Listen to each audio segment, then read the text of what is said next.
Hey everyone, welcome to Infinity Harry. If you're enjoying our unique takes on Harry Potter and want to see more exciting content, don't forget to hit that subscribe button. Today we will see fourth part: What if Harry Potter built a time beacon to start the war against fate? Here is short summary. After discovering a forgotten magical artifact, Harry and Hermione launch a secret mission to rewrite the Wizarding War, before it even begins. With nothing but knowledge, courage, and borrowed time, they wage a silent war against fate itself. But before we start, if you want more stuffs like this, then please support to subscribe this channel and share with your friends. Let's start the video. Harry woke up on a bed and saw a few blurry shapes hovering over him. How did I do? He asked. He was surprised when it wasn't Hermione's voice answering him. They haven't announced the scores yet. You'll be up on stage in a few minutes, a Medowitch answered. Back on stage. How long are they waiting for me? Harry blinked a few times and got a better look at the witch. How long was I out? About half an hour. The judges decided it would be improper to announce the scores with two of the champions missing and decided to delay the ceremony, the witch explained. 2. Harry, surprised, looked around and saw Krum, still in his armor but with a few scratches on his face, lying on the bed next to him. The Bulgarian was already awake, and seeing that Harry had woken as well, grinned at him. Mr. Potter, I have not had such a fight for some time. You were much different here than Van Duel. Harry was surprised that Krum was being friendly. The last time he had lost against Fleur, he seemed very bitter, along with the trial of water. Harry was pretty sure he hadn't beaten Krum, but he suspected it would probably come out as a tie if both of them were laying here in the healer's tent. Thanks. I was just running on instinct today. I don't know why I threw all my belts at you, it just felt like the only thing I could do. During the wand duels I was trying to match your skill. Is that why you were using such weak distractions? You were following some plan? He asked curiously. Yeah, Hermione figured the only way I could beat you was to keep you on the defensive and maybe sneak a confundus somewhere in there, Harry explained. Not good strategy. I have basic occlumency. I always use it in duels. Confundus vold do nothing. You vold need something stronger, like Kojero, Mandatus, or Imperio. Today you are stronger fighter. You are like cornered animal. Beasts do not vast time with strategy. That is why they can be more dangerous than man. Harry did feel like a cornered animal today. Then again, he did feel like that during the wand duels as well, but he suppressed the feelings while trying out Hermione's plan. Would he have done better just winging it? Are you saying that I shouldn't try to prepare my fights? That almost went against everything he had been learning from Moody as well as Hermione. No, preparing is for before fighting. Strategy is for opponent you can outthink. For opponent who has more power and more experience, instinct is your route to victory. Harry doubted that instinct alone would be able to let him defeat Voldemort, but Krum did have a point. If you have nothing left to rely on, fight like a wild animal. It made sense, in a primal sort of way. Thanks for the advice, Mr. Krum. You can call me Victor. He extended his hand over and Harry shook it in response. Call me Harry, then. Say, what kind of armor is that? It's certainly a lot better than the robes I'm using. There is a very good armor crafter in Russia. This armor is made from Ironbelly Dragon of Ukraine. I must warn you, his skill does not come cheap. Harry was about to ask how Victor could have afforded it, but reminded himself that he was already an international star. By then, the Medowitches were done applying the salves, and most of the small cuts and burns were already healing quickly on both of the champions. With a pepper-up potion for each of them, they were quickly back on their feet as they made their way back on stage.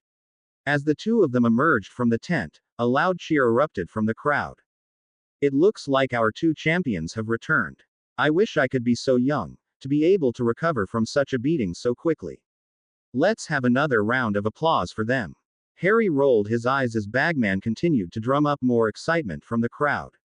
In fourth place, we have Fleur Delacour. She leaves this event with no wins, but still earned 20 points for her masterful use of the traditional Vela Embersword and Windsurge shield. In addition, she also showed us the fury of her Vela Avian form in her duel against Harry Potter. I know I wouldn't want to cross her. The audience laughed and applauded, while Fleur bowed to the judges, evidently disappointed in herself. Harry noted a flash of shame cross her face when Bagman mentioned her transformation, as well. In third place is Cedric Diggory, who earned 35 points with 1 win, 1 loss, and 1 stalemate. He earns an additional 15 points for his use of a mage hand caster glove, but his lack of a backup plan once his glove's gems were exhausted prevented him earning full points for his preparation. Cedric seemed rather happy with his results and waved to the crowd while still wearing his jeweled glove. Second place goes to Harry Potter, who earned 45 points with 1 win and 2 stalemates. His wide variety of odd trinkets and potions, all of which appear to be handmade, earned him 17 points. The judges would like to mention to Mr. Potter that a slightly less volatile set of devices could prevent him from being injured by his own weapon. The crowd chuckled at that, while Harry caught a few disapproving glares from the judges. Apparently a few of them were bowled over by the explosion as well. Knowing that the twins were watching, however, he motioned to Mr. Bagman. It appears that Mr. Potter has something to say. With a quick sonorous, Harry made good on his promise to the twins. I just want to thank Messrs. Fred and George Weasley for their help today. All the devices I used are available, in slightly less volatile form, of course, via owl order from the Weasley Wizarding Wheezes. You can find them by. He was interrupted by a firework being launched from the spectators' seats, which shot high up into the air and formed their triple W logo. Harry could make out the twins standing up and waving. I guess you can find them right there. Thank you, Mr. Potter. I'm sure they will have very profitable times ahead. Finally, in first place, we have Victor Crumb, who won 2 of his duels and ended the last one in a stalemate and earning 60 points. We must congratulate him for his expert use of the ancient and traditional wizard's staff and combining it with modern hit wizard armor, a very potent combination indeed. He earns the full 25-point bonus as a result. Harry was still in first place thanks to his excellent performance in the Trial of Water, but now Crumb was in second, and not very far behind either. As they all walked off the stage, Cedric grinned at Harry. So, you managed to get Fleur mad, I don't like to admit it, but she's usually the one who's in control, if you know what I mean. What did you do to her? I hope he doesn't suspect that I touched her bum or something, Harry thought. I kind of dropped her into a swamp. After dodging all of her attacks, that is. I think she was getting a little frustrated already, but the swamp thing pushed her over the edge. How did you do against her? Oh, I was a mess. I thought I'd be safe keeping my distance, but that sword of hers is unpredictable. I must have gotten burned a dozen times before I managed to finally hit her with a quadruple-powered Expelliarmus followed by a stunner. Everything weaker just kept getting deflected by that shield of hers. How did you really manage to dodge all her attacks? Moody told me to learn it for dueling. Constant vigilance and all, Harry lied, not wanting to give away the full extent of his skills. So, how does that glove work? Where did you get it? Hyda's grandfather is a jeweler, with a particularly special interest in goblin-made trinkets. I think it's called Telemon's Treasure House. Cedric laughed. He had quite a story to tell about these gloves. Since they were banned from using wands a few centuries ago, they learned to make these instead. Of course, the ministry confiscated all of them and banned these as well right after they found out. He lent it to me, hoping the publicity would be good for his business. I didn't think about interrupting Bagman on stage like you did, though. The discussion of the gemmed glove took them back all the way to the champion's tent, where they were very quickly briefed on the next trial, the Trial of Earth. Again, it was 1 month away, and this time they would be back to their standard equipment, regular robes and a wand. The only clue they were left with was, study your potions. Harry wanted to protest, because this was the one thing all 3 other champions had a clear advantage over him. So far, the 3-year gap between him and the other champions didn't show very strongly, because the Trial of Air depended mostly on flying skills. The Trial of Water was more about solving a riddle and getting used to an unusual environment, and the Trials of Champions were about quick thinking, good aim, and reflexes as much as power and spell repertoire. This was the first time he'd been told to simply buckle down and study.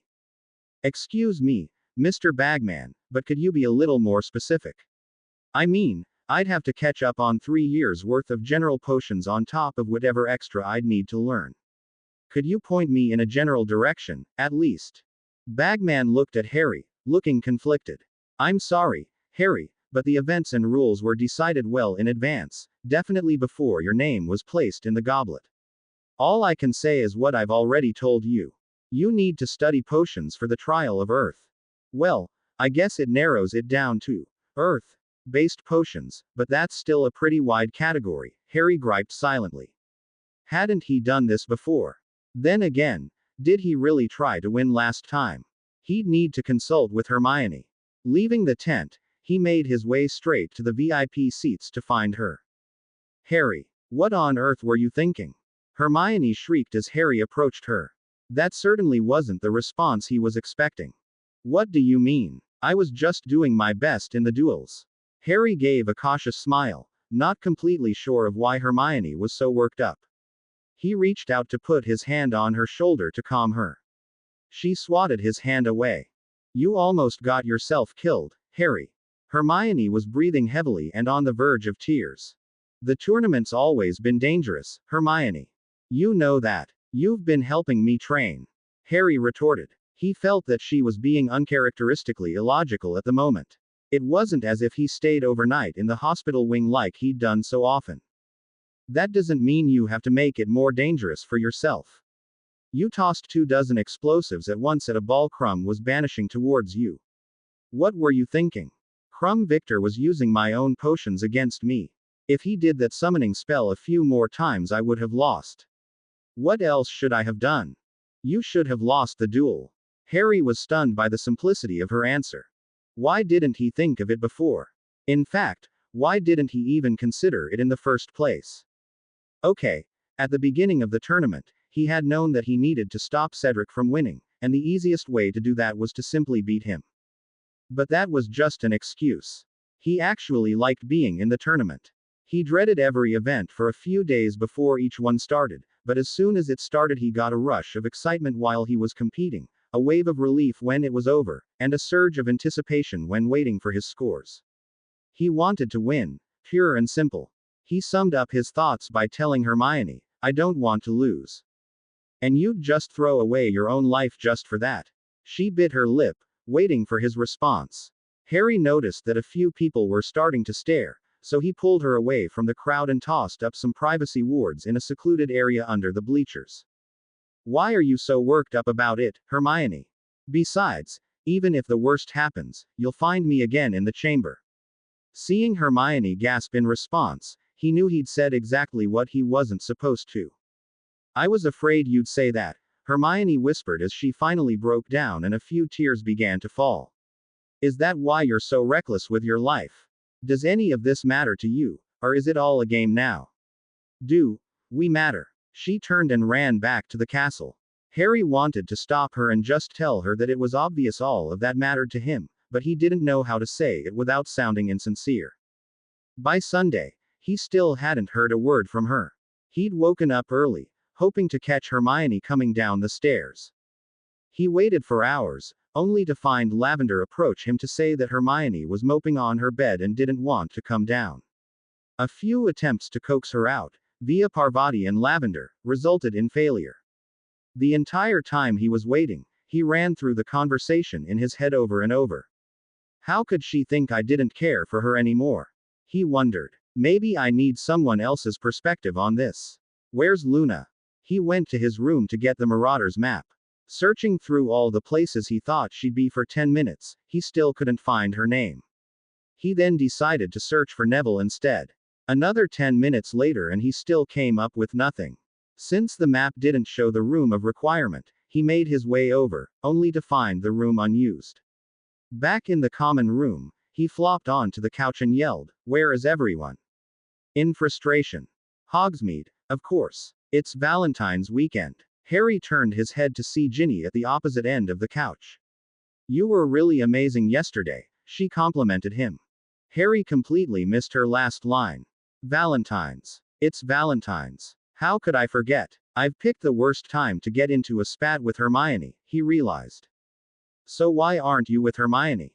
Ginny asked, sounding a little too hopeful. You two didn't. We're just having a little disagreement right now.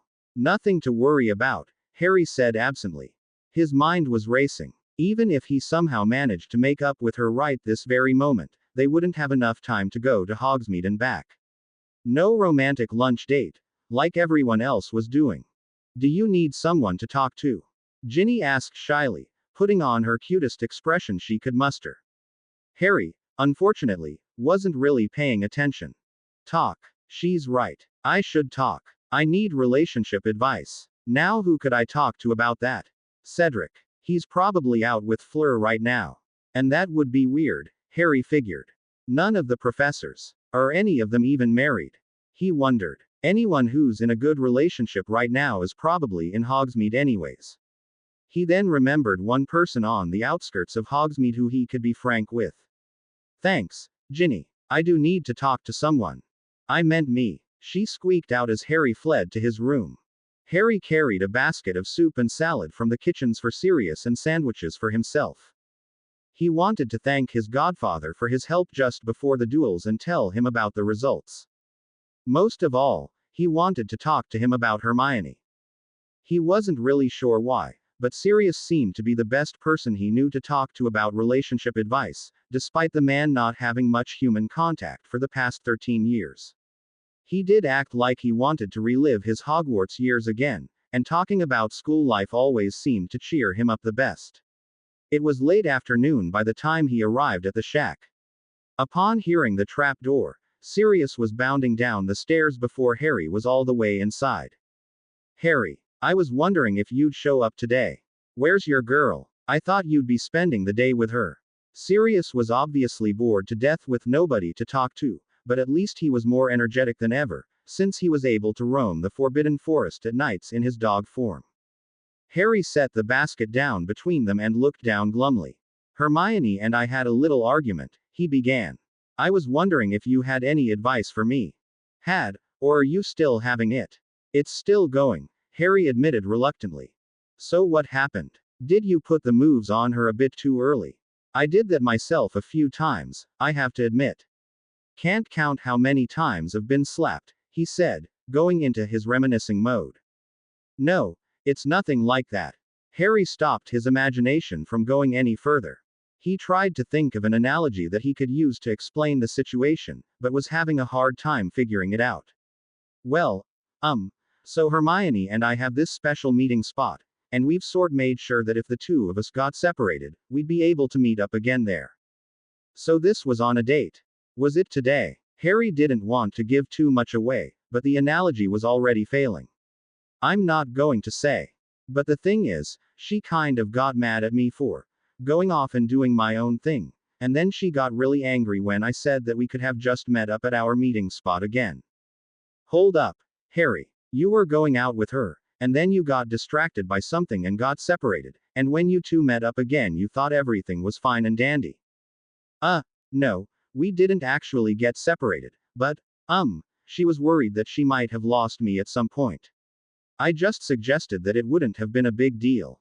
Sirius shrugged. Well, normally it wouldn't be such a big deal, but today's special, isn't it? Look, girls her age are pretty emotional. Sometimes they just need reassurance, a few constant reminders of how much you care about them. Today should have been all about Hermione.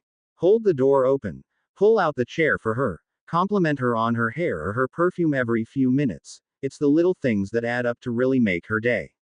It's not that wasting a few minutes would really kill the date, but the fact that you'll be making her work to go looking for you, right? Harry sighed. He probably should have stopped earlier, but now Sirius had fully assumed Harry just wrecked a Valentine's date at Hogsmeade. He may as well run with it. I guess I can see what you mean. But then she said something that confused me. I think she was implying I wasn't really interested in her, or our relationship, at all. Then she stormed off before I could say anything. Really? Hermione. She never seemed to be so flighty before. Then again, I can't say I'm the best judge of character. Harry knew he was referring to Pettigrew, but he wasn't going to let Sirius go into another slump. Sirius, focus. She's the most committed and loyal friend I could ask for, and just as wonderful a girlfriend. I just don't know what made her think that I'd give that all up. Sirius scratched his chin. Can't see why it's bothering her so much then. It's not like you were planning on just ending the date then and there and meeting back at Hogwarts, were you? Harry was amazed by Sirius' insightful accuracy. Well, I guess meeting up again would mean that the day was over. Sirius's eyes boggled out. You really agreed to meet back at Hogwarts if you got separated in Hogsmeade. I expect my godson to treat his dates better than that. Oh, Harry, you said it would mean nothing if you just up and left her in Hogsmeade so she could walk back to the castle alone. You just ruined her day completely, Harry. Amazed by how he managed to get the right answers by some wayward analogy, Harry just sat silently. He wouldn't have just ruined her day. It was like he would be giving up the last 8 months or so, the summer, the evenings, the holiday break and the ball without second thought. He really screwed up this time. Oh God, I've been a right ass, haven't I? That you have, Harry. So now that I've figured out the problem, how do I go about apologizing to her? Harry asked, staring blankly into space. The way I see it, you owe her an entire day. Soon. Valentine's Day would be best and the most meaningful, but that's on a Tuesday this year. This might be something worth skiving off the day's classes and getting a few detentions for, if you get my drift. Lucky I'm a Triwizard champion, I can skive off whenever I want, though I don't think Professor Moody will appreciate it too much. And you'd better start with an apology right away.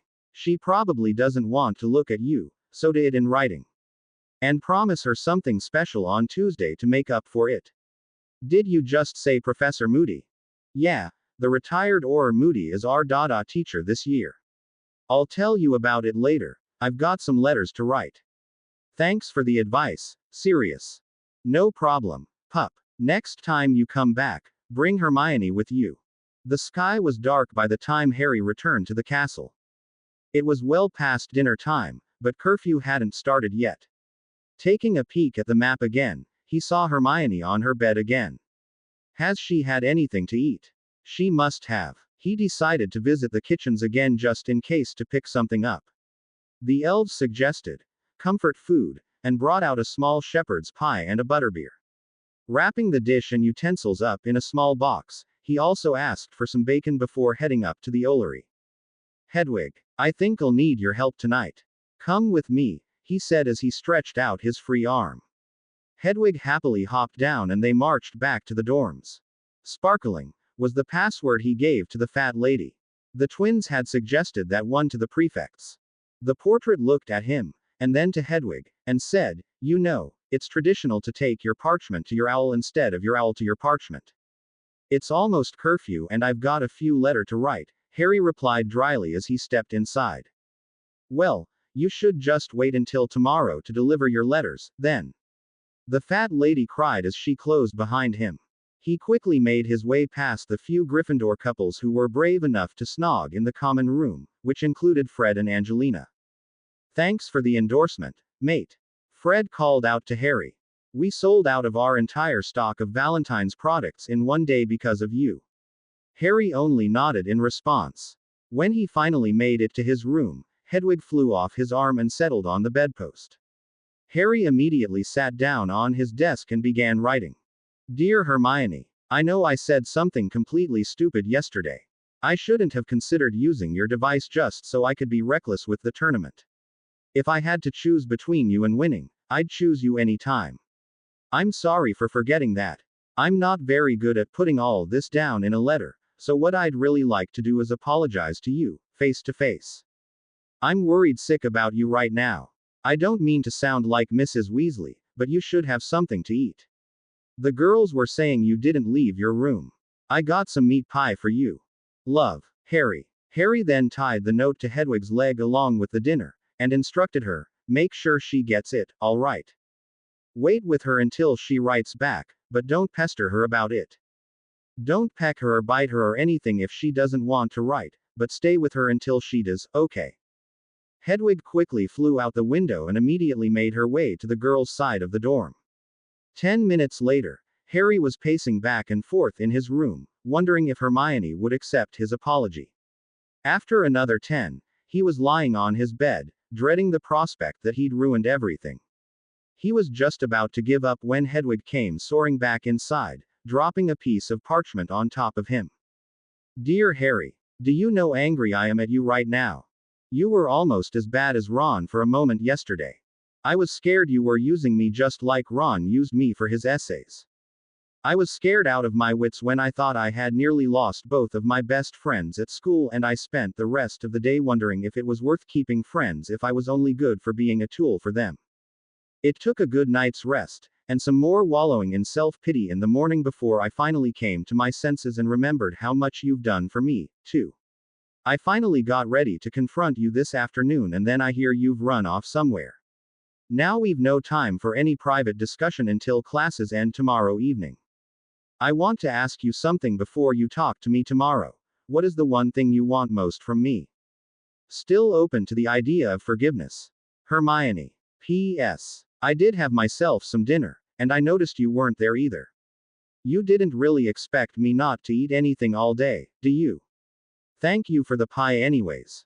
Harry smacked his head. Talk about bad timing. He had just missed her. She did pose a tricky question for him, though. What did he want from her the most? He was always thankful for her intelligence, which had saved him often, but it wasn't as if he couldn't learn from his professors, other than Snape. She had stuck by him through thick and thin. Her friendship and loyalty was the strongest of anyone he'd befriended, but that wasn't something he could just demand from her. Then there was the time he spent with her. Just spending the time alone with her helped calm him down and wash away his worries. Would it feel nearly as soothing if she wasn't so exceptional in every other way as well? How could he narrow any of it down to just one trait? He dipped his quill into his ink bottle and started on another letter. Dear Hermione, thanks for reading my letter. I was afraid you might have tossed it straight into the rubbish bin. I had to go see Snuffles this afternoon before I realized how amazingly stupid I was. I promise I'll make it up to you. Do you think you could forgive me by Valentine's Day? I want to do something special for you. Now to answer your question, I don't think I can do it properly. You're my friend who loves me for who I am. You always have an answer for me when I'm in a fix. You've stood by my side when nobody else would. You've sat beside me in the hospital wing more times than I can count. You rescued me from the Dursleys this summer. I don't think I can ask for anything from you. I just want you by my side so I can thank you for making my life better. Eternally grateful, Harry. With another piece of bacon in her beak, Hedwig was happily making the short trip over to the girls' side of Gryffindor Tower. What Harry didn't know was that Hermione was feeding her bits of her shepherd's pie as well. The Snowy Owl's treat-to-flight ratio would be very high tonight. Hermione's reply was much more prompt this time. Dear Harry, do you have someone over there helping you write your letters? Is Snuffles giving you advice? I'd tell you to stop being so sappy if I didn't enjoy it so much. You're such a hopeless romantic. Anyways, I can't stay mad at you with an answer like that, but I still haven't forgiven you for being stupid yesterday. Thank goodness you didn't mention a certain owl project in your response. Now, whether or not I'll forgive you by Valentine's hinges on two questions.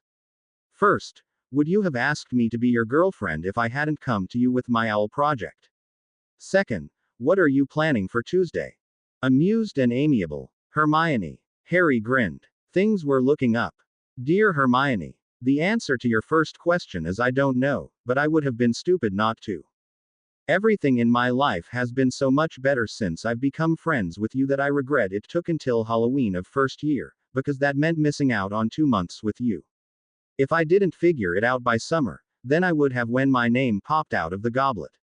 You were the one who stood by me then. I'm not good at guessing what would have happened, but what's important to me is that you're with me now, and I wouldn't trade that for anything. Please forgive me, Hermione. The answer to your second question is a surprise. You'll have to wear your dress again, though. Thanking the stars for my good fortune. Harry. He happily fed Hedwig another bit of bacon and she was off. Hermione's reply came in minutes. Dear Harry. Thanking the stars. You should be thanking me for being so generous. Since you didn't answer my questions, you're not totally forgiven yet. You think you can tell me what to do. You're supposed to be apologizing. Do you have any idea how hard it is to do up my hair and makeup like at the ball? This had better be worth it. Shaking my head at the things I do for you. Hermione. Harry was immensely relieved that Hermione was being playful again. At least, he thought she was. If was misinterpreting this letter, there would be no saving him. Dear Hermione, you're right, I should have thanked you instead of the stars. Divination and astronomy were never my friends anyways. I'm groveling right now as I write this letter. I'm begging for your forgiveness. I'll stay down here until you tell me I can get up, or until I have to start getting ready for your fabulous Valentine's evening, whichever comes first. With aching knees, Harry. Harry really did get on his knees as he scribbled out the letter quickly, out of sheer amusement. He wondered what Hermione's response would be. Dear Harry, are you seriously on your knees right now? Would you sleep like that if I told you to? Blinking in disbelief. Hermione. Harry responded with an even shorter letter. Dear Hermione. Yes and yes. Looking for a way to rest my head. Harry. To Harry's amazement, Hedwig refused her bit of bacon this time. The owl had been positively stuffed with bacon and meat, and she was feeling a little bloated. A proud owl like herself had to watch her figure, no matter how much she loved bacon. Dear Harry, you are such a silly goose. I'm not that mean, you know. I'll forgive you temporarily for tonight so you can actually get some rest. You had better be waiting for me in the common room tomorrow morning at 8 a.m. sharp, though. Going to bed. Hermione. Harry smiled. You can go to your roost now, Hedwig. Thanks for your help tonight. Harry got up bright and early on Monday, well before the sun came up. He had an hour before he was supposed to see Hermione. Half an hour to clean up, get changed, and then another half an hour of waiting just to be safe. He ended up sitting in one of the armchairs in the common room, watching the girls' stares. Wait, this doesn't look good, he realized. He got up from the chair and stood facing the stairs with his arms crossed. Ack, this makes me look like I'm angry or something, he thought as he placed his hands in his pockets. No, too casual. He put his arms behind him. Pacing back and forth, he started to worry that being empty-handed in itself wasn't a good idea. He tried conjuring a few flowers, but a once living, highly detailed object was difficult to make. The first one, a rose, came out looking more like a big, red daisy. He tried a tulip instead, hoping that the simpler flower would work better. He ended up making something with the proper shape, but it had one giant cup-shaped petal. He kept trying one after the other and forgot about the time. You know, you don't have to conjure them individually. There's a spell for making flowers. Orchideus. Harry looked up to see Hermione standing there at the top of the stairs with a small bouquet sprouting from her wand. He dropped his latest attempt onto the pile at his feet. The earlier attempts were already vanishing, but he was still ankle-deep in poorly conjured flowers. Oh, I didn't know that. These are for you. Harry couldn't believe he had become so distracted. Oh, wow. These are some of the ugliest flowers I've ever seen, Hermione said, picking one up off the floor. Except maybe the Rafflesia flower. But I guess it's the thought that counts. She giggled lightly, twirling the misshapen flower in her hands. Orchideus. Oh, wow, that was easy, Harry said, trying out the bouquet spell. Why don't you take these ones instead? She took the flowers from him and sniffed them. Thanks, Harry. Let's sit down. We need to talk. Harry did, noting that Hermione also set up a strong silencing and notice me not wards around the couch. This couldn't be a good thing. Should we go somewhere more private? Wards are good and all, but if we have to keep a secret. No, this doesn't really have anything to do with our owl project, Harry. I wanted to talk to you about you. What about me? I understand what you meant after the duel, and I'm sorry I went overboard. I know, Harry, and I accept your apology, but now that I've given it some more thought, how should I put this? I think it's a symptom of a bigger problem. A bigger problem? What do you mean? Do you remember the night before the first trial of champions? Harry smiled. That was a memorable night for him, and not one he'd forget that easily. Of course. That was right after our practice duel. That's when I really realized how important you were to me. He had a sinking feeling in his heart as he awaited Hermione's response. Her feelings hadn't changed, had they?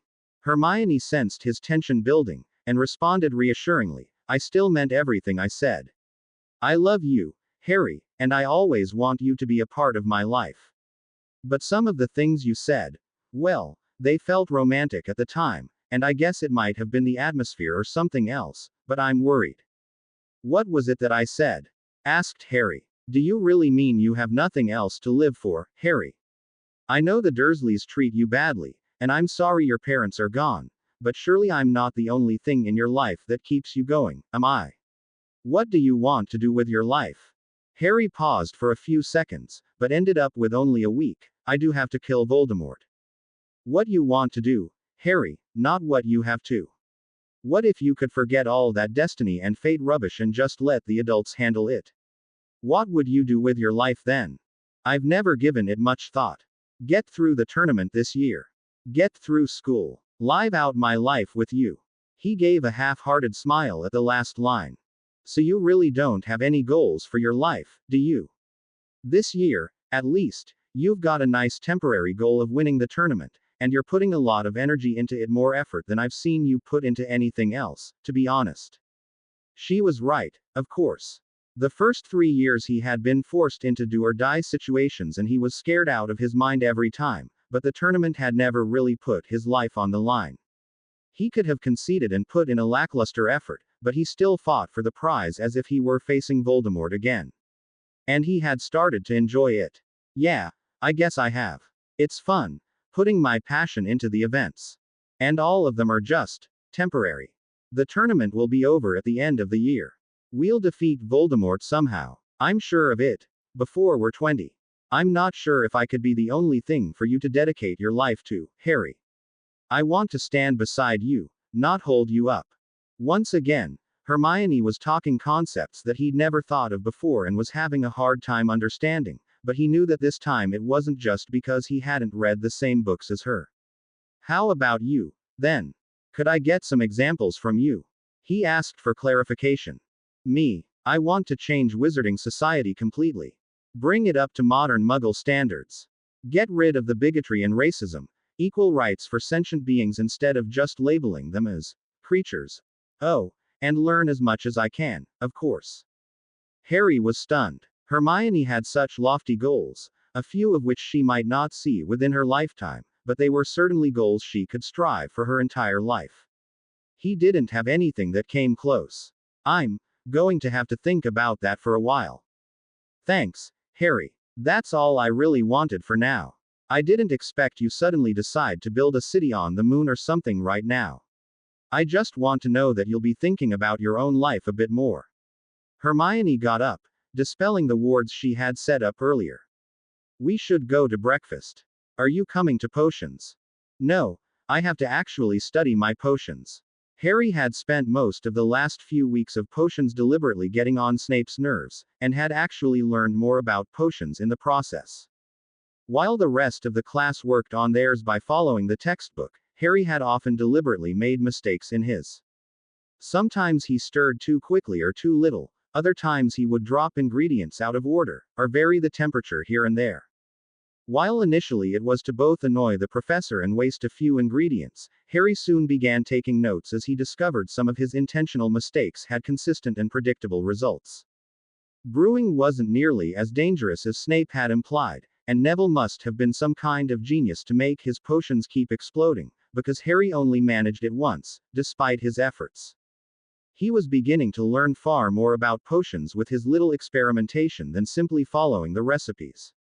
In fact, it was a lot like cooking, which he did a lot for the Dursleys.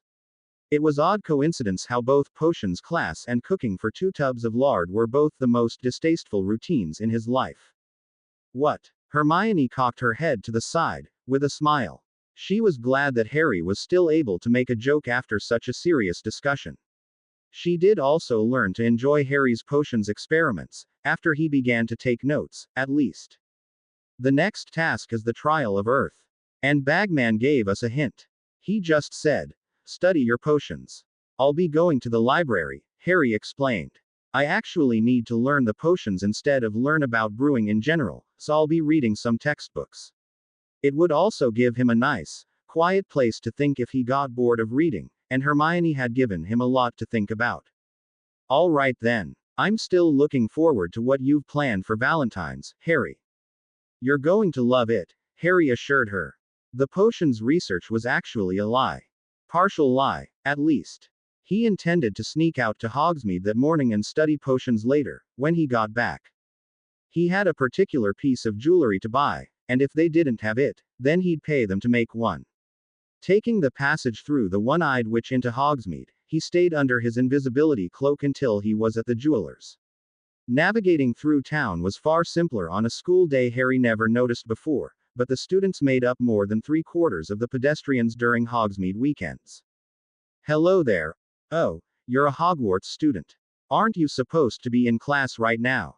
The owner of the shop, Henry Maculin, said with a quick glance from his newspaper. Not if I don't want to, Harry answered. You're gonna regret skiving off class when you're looking for a job in a few years, kid, the man said. You'd better not. Oh, Mr. Potter. He finally put down his paper and got a good look at Harry. He was the one from whom Harry had bought Hermione's earrings. Yes, I'm back. I'd like a locket. 2 of them, in fact. They need to be able to hold a small photo inside. Harry had the picture of the New Year's ball in mind. Why didn't you come here yesterday?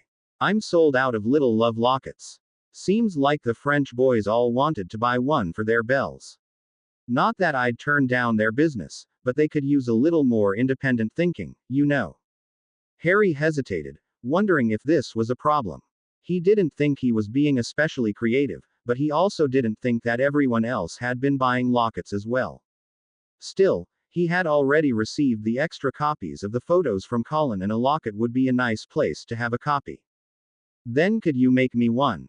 I guess I might as well stick to birthstones. Hermione's is sapphire. Mine would be rubies. For the next hour, he and Mr. Maculin discussed what Harry wanted. They would be 2 golden lockets that mirrored each other with a lion and lioness. A single ruby or sapphire would adorn each one, and they opened up to contain a picture of their key. At the ball. The jeweler initially balked at the idea of completing both by tomorrow, but agreed to it when Harry paid him up front. Finally satisfied, Harry realized this was the perfect time to ask a few questions that had been on his mind. Do you know about storing magic inside gemstones? You can use a wand to charge it up, for sure. If you just force some random magic inside, they'll sparkle brighter, o' course. I could do that for you, free o' charge. It's not too difficult.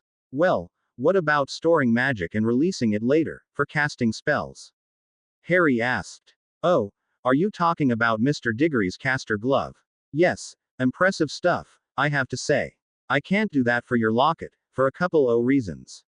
First, them half-carat ruby and sapphire you picked won't hold much.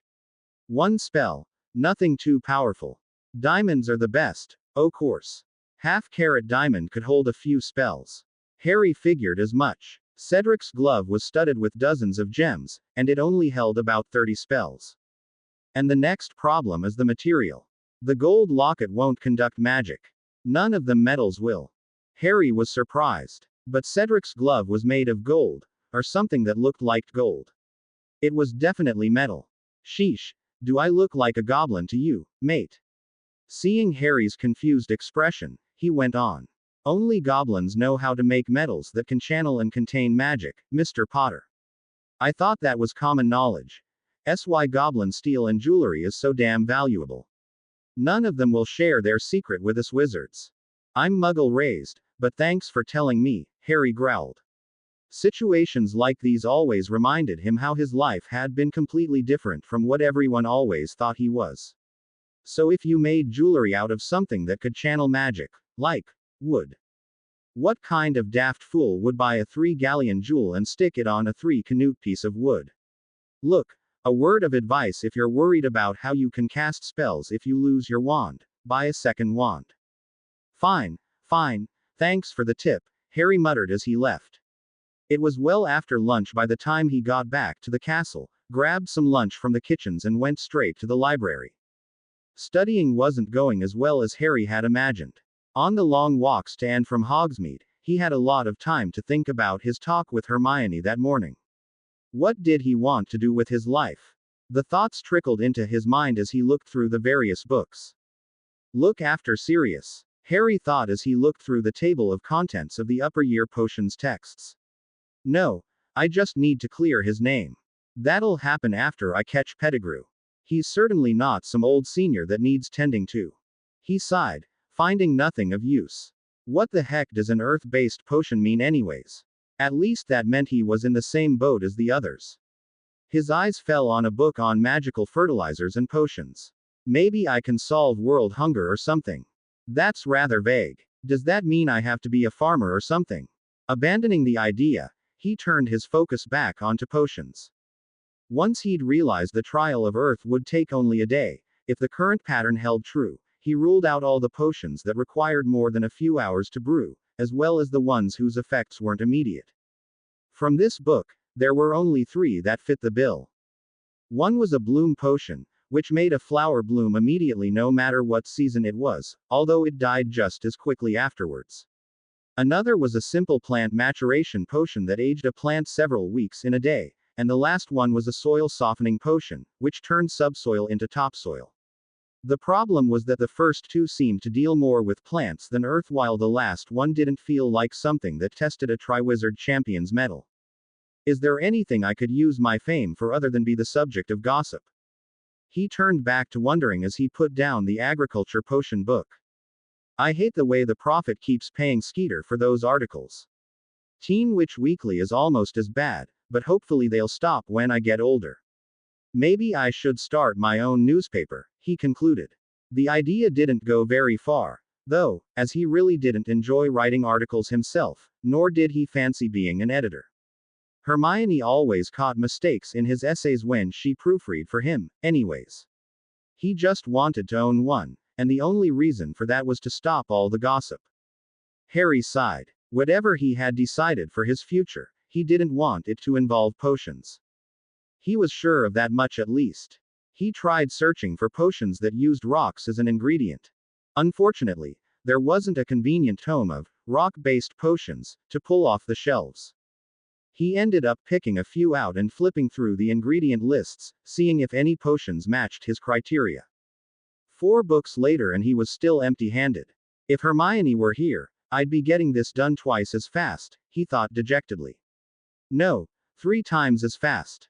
She can absorb books faster than I can skim them, he corrected himself. He left his piles of books to go to the front of the library and check the clock, hoping to see if classes were over so that he could continue the studying with Hermione.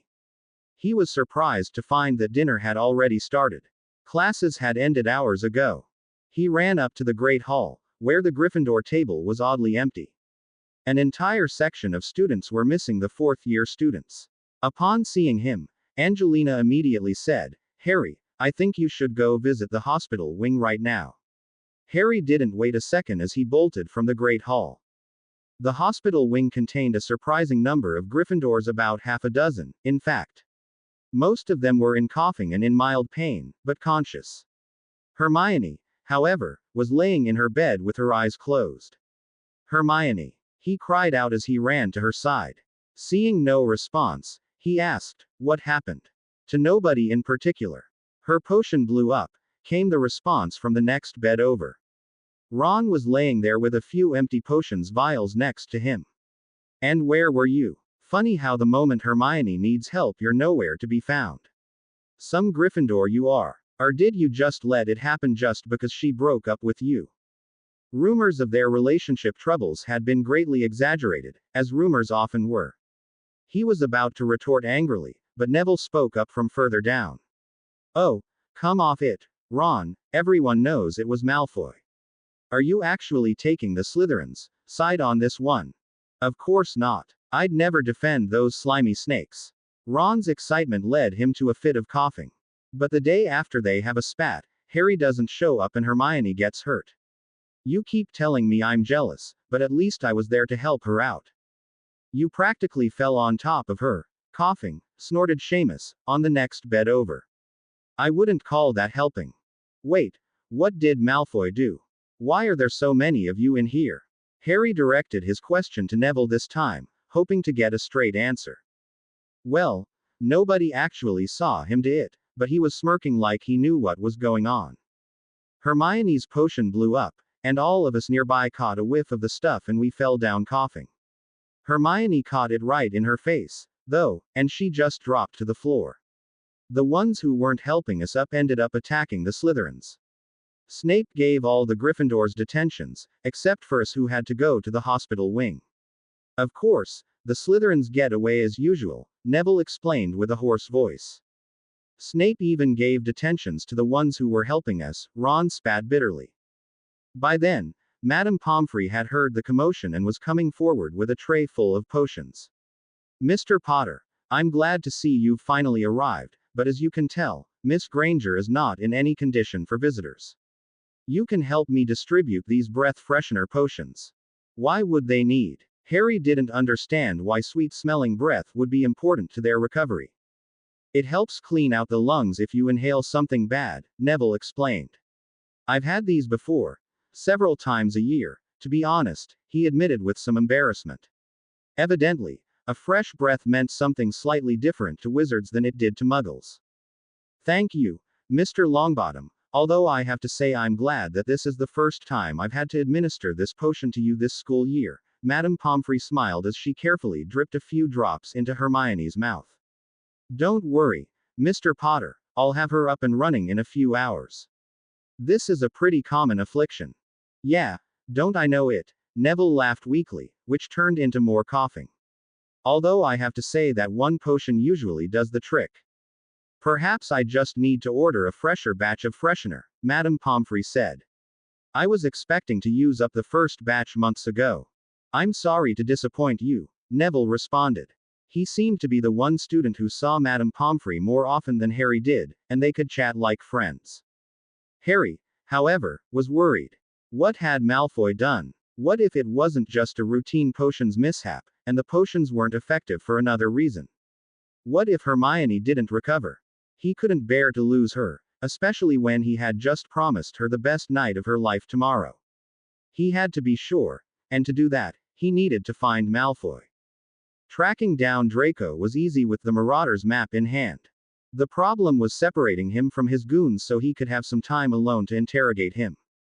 As usual, he was being flanked by Crabbe and Goyle as he marched through the halls.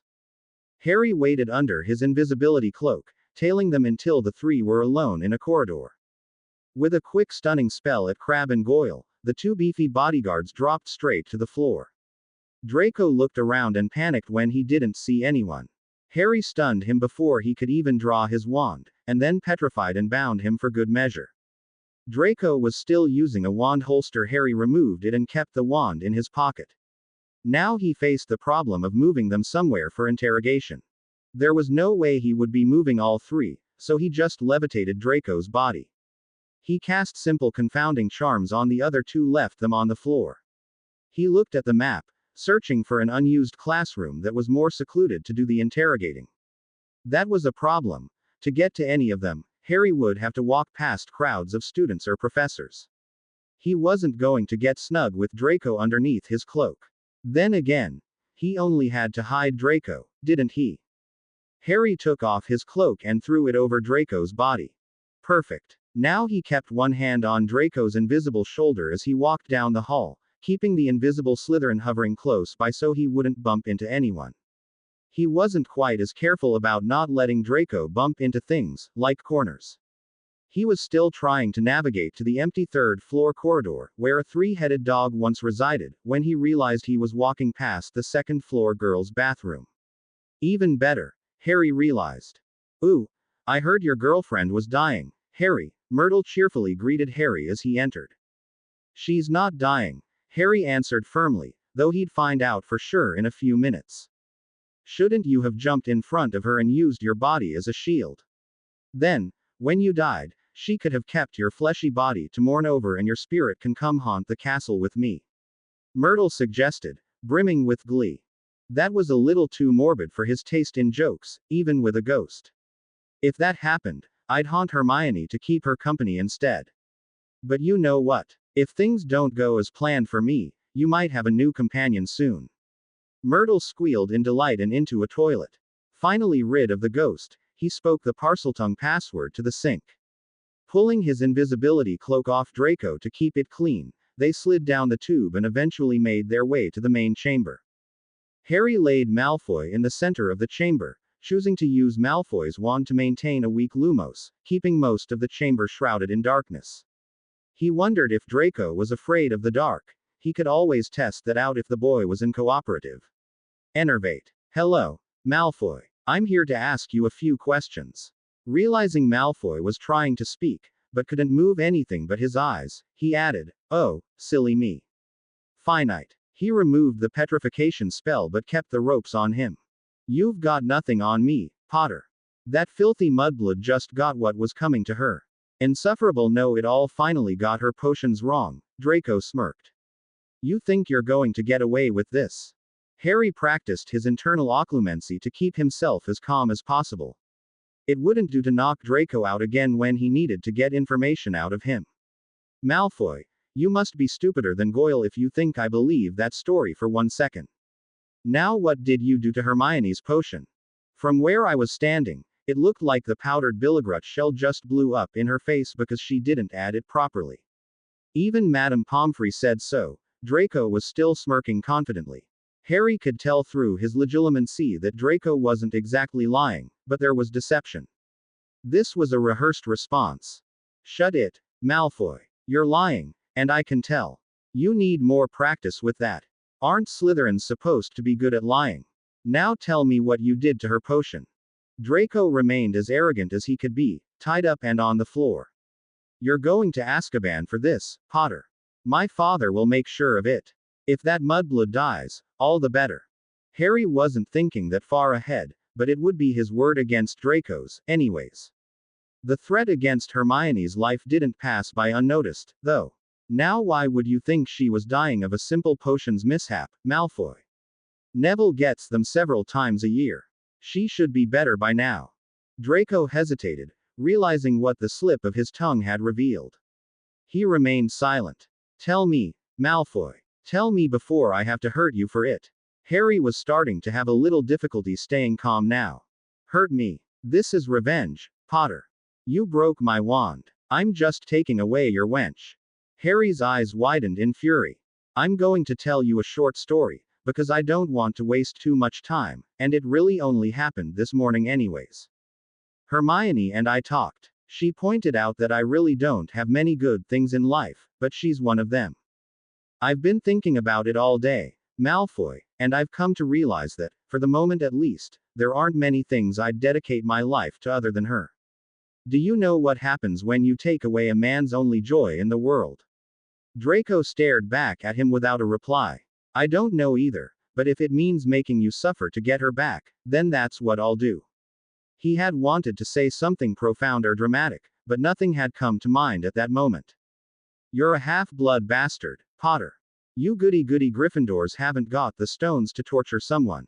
The only reason you're not in there is because my father ordered me to keep my hands off you. Like I said, when I'm out of here, you'll be in Azkaban. I can't do anything to you. When you get out of here. You sound so sure of that, Malfoy. Do you know where you are? Take a look behind you."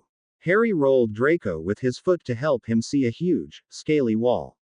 When Harry increased the power of his lighting charm, Draco realized he was looking at an enormous, dead basilisk that was thicker than he was tall. "I killed that 2 years ago. You seriously think you can do anything to me?" Draco was horror-struck by the sight. Being dead didn't stop the mouthful of poisonous fangs from being amazingly scary. Harry continued. "You get it now, don't you? This is the Chamber of Secrets. Nobody could find it for 50 years after it first opened, and only a Parselmouth can open the entrance anyways. You can't get out, and nobody will find you unless I say so. So tell me, you little inbred coward, what did you do to Hermione?" Draco was finally cracking under the fear of being locked in the chamber. He stammered out, "Wispin bee bone powder. It looks as similar to Billigrut shell powder." "Good. That wasn't so hard, was it, Malfoy? Now what's the antidote?" "I don't know. What is it?" Harry couldn't believe that Draco would be stupid enough to use a dangerous substance without knowing its antidote. But then again, Draco probably got into Slytherin for his pure-bloodedness, not his cunning. I said I don't know. Harry could tell that Draco wasn't lying this time. Now he was stuck down here without an answer. Would Madame Pomfrey know? That was his only hope now. Draco, I was going to let you go when you told me how to cure Hermione. Since you don't know, it's up to Madame Pomfrey now.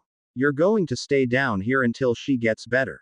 Do you have any more advice that could speed up your own freedom? You can't do this to me, Potter. Harry stunned Draco when it was clear the boy had no more useful information for him and left the chamber. He ran to the hospital wing as quickly as his legs would take him. Madame Pomfrey, he shouted as he burst inside, only to find the woman standing right in front of him. No shouting in here, young man. She berated him in a loud whisper. I've just put most of my patients to sleep, and it's nearly curfew for you as well. Visiting hours are over. No, I've found out why. Your potions haven't been working as well as they should have, he panted out. What do you mean? The matron was surprised to hear a student suggest they knew more than she did, but she wasn't arrogant enough to brush off potential insights to a difficult case. It was Wispin bone powder, not Billigrut shell. Someone slipped it into Hermione's potion. Harry realized just then that Draco could only lie so effectively if he hadn't actually done it himself.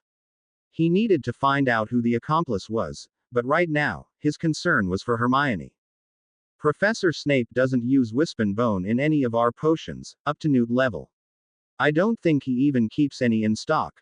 She furrowed her brow, but added hesitantly, you're suggesting this was sabotage. Do you really think the brightest witch of our age who has brewed potions perfectly for years would mess up something this simple? Harry knew she couldn't have made a mistake. The potion they had been brewing was the Awake and Alert potion, a simpler variant to the Pepper Up. No, I suppose not. I don't know where you got the idea, but inhaling either of the two would produce similar symptoms. Although Wispin bone is more painful and lasts longer. It certainly wouldn't hurt to check. Madame Pomfrey went straight to Hermione, trapping some of her breath in some sort of medical device, and she cast a few diagnostic charms. A few minutes later, she put it down. Ah, it was a mixture of both, actually. I knew I found Billigrut shell on my first diagnosis. Thank you, Mr. Potter. I can start brewing up the right potion for them immediately. Can I do anything to help? Harry asked. Madame Pomfrey sighed. This had to be treated quickly to be most effective, and she needed at least one for each of the students and a double dose for Miss Granger. A second dose for everyone would be better, to be on the safe side, as well as having a few more on hand. That added up to 16. She could use the extra help, but said, from what I've heard, you haven't been attending very many of your potions classes, Mr. Potter. And the ones you have been attending, you didn't do much brewing. Oh, I was learning on my own, you see. The tournament doesn't use many of the fourth-year potions, so I've been practicing a lot. I've actually completed all the fourth-year potions already, and I'm working my way through the owl potions, Harry pleaded his case. I'll let you chop and peel some of the ingredients, but I'll be the one doing the brewing, Mr. Potter. You must follow my directions exactly. She gave him the simplest jobs that most second years would be able to do, just to be safe. It certainly had been a while since there was a student who had volunteered to brew potions for her. Mr. Potter's mother was one of the last, and ever since Severus had started, she hadn't seen any student willingly approach a cauldron. It's about time you did some work inside the hospital wing instead of just lying around all the time, isn't it? She joked. Yes, ma'am. Thank you, ma'am. Harry gladly placed his loose outer robes on the chair and washed his hands. How do we begin? Harry woke up in the hospital wing, being too tired to walk back up to his bed the previous night. Madame Pomfrey greeted him as she walked by. Ah, you're awake, Mr. Potter. I've already administered the potion to everyone. They should be ready to leave by breakfast, except for Miss Granger. She'll need a bit longer, but I think she'll be fine by dinner time. Does she ever sleep? Harry regarded the witch incredulously. He got up and immediately went to Hermione's bedside, but she was still asleep. A few others were awake, though. Hey, Harry. Madame Pomfrey said you helped her brew the lung scrub potion. I feel a lot better now, though the potion itself was horrible. Didn't think you'd volunteer, of all people. Neville was sitting up on his bed, wide awake. It was a far cry from the coughing and wincing boy just last night. The potion had apparently done the trick. Well, I didn't brew the potion, I just prepared some of the ingredients. And potions are a lot more fun when Snape isn't around, Harry admitted. Tut, tut, Mr. Potter, my patients need rest now, and so do you. I suggest you go rest in your own bed for now, Madame Pomfrey interrupted. She shooed him out, leaving Harry with nothing to do but head back up to Gryffindor Tower as a few of the other early risers were beginning to make their way down for breakfast. With a quick detour to the Great Hall to grab a slice of buttered toast, he made his way back to his dorm and flopped down on his bed. Harry woke up again, and by this time classes had already started. No matter, though, as he hadn't planned on attending any today, anyways. His first stop was, once again, the hospital wing. Back so soon, Mr. Potter. I'm afraid Miss Granger won't be seeing you tonight. I'm keeping her under dreamless sleep that should last until mid-afternoon, and then I'll determine if she's fit to be released, Madame Pomfrey explained as he looked hopefully at his girlfriend. She was looking a lot better. Her breaths smooth and regular, unlike the previous night. Harry was glad to see her sleeping so peacefully. He resisted the urge to climb into bed and cuddle next to her, and settled for stroking her cheek instead. Get well soon, Hermione. I've got a big day planned for you, he whispered to her. To Madame Pomfrey, he asked her, just in case I'm not here when she wakes up, could you pass along a message for me? What would you like me to tell her? Just tell her that she should have her dress on at dinner time. I'll relay the message, Mr. Potter. And good luck with the tournament. Thanks, ma'am. With that, Harry left the hospital wing and once again took the secret passage to Hogsmeade. He was surprised to see some students in the streets in the middle of the day. None of them were Hogwarts students, though. There were several couples dressed in Bobadden's signature blue robes. It was a little more challenging than yesterday navigating his way through the streets under his invisibility cloak, but he still managed to do it with ease. Taking the cloak off just outside the jeweler's, again, he stepped inside. Ari, is that you? Damn, I didn't think he'd have customers today, Harry kicked himself mentally. Well, I guess it doesn't matter too much for a Bobadden student to know I snuck off the grounds. He straightened up and greeted his French competition. Hello, Fleur. What brings you here today? Madame Maxime. As allowed Z students Z day off today, seeing as she, herself wanted an excuse to take an holiday. That certainly explained why they were all in Hogsmeade today, but... Yes, but why are you in this shop in particular? I need Another bracelet. That is all, she said, as if it were the most natural thing in the world. Another. Wait, how many do you have? Hermione certainly didn't have that much jewelry, but then again, Harry had to admit Hermione wasn't your average girl. Neither was Fleur, for that matter. I brought 5 with me, but I would like to avenue a different one for my dinner with Cedric tonight. Something Z photographers, avenue not published over and over already. And yourself, why are you, I zote. Hogwarts students are only allowed on certain weekends. Harry wondered about spending money like that, he just couldn't see the logic, even though he was filthy rich. Don't tell anyone I'm here, because I'm not supposed to be. I'm just picking up a pair of matching lockets that I'm going to give to Hermione tonight. And they're right here, Mr. Maculin interrupted. He presented Harry with a large velvet box. Opening it up, 2 golden lockets lay inside, side by side. Opening up the ruby one, he smiled as he watched the photo of himself and Hermione Key. On New Year's Eve. Thanks. This is exactly what I wanted, Harry told the jeweler. Oh, that is so adorable.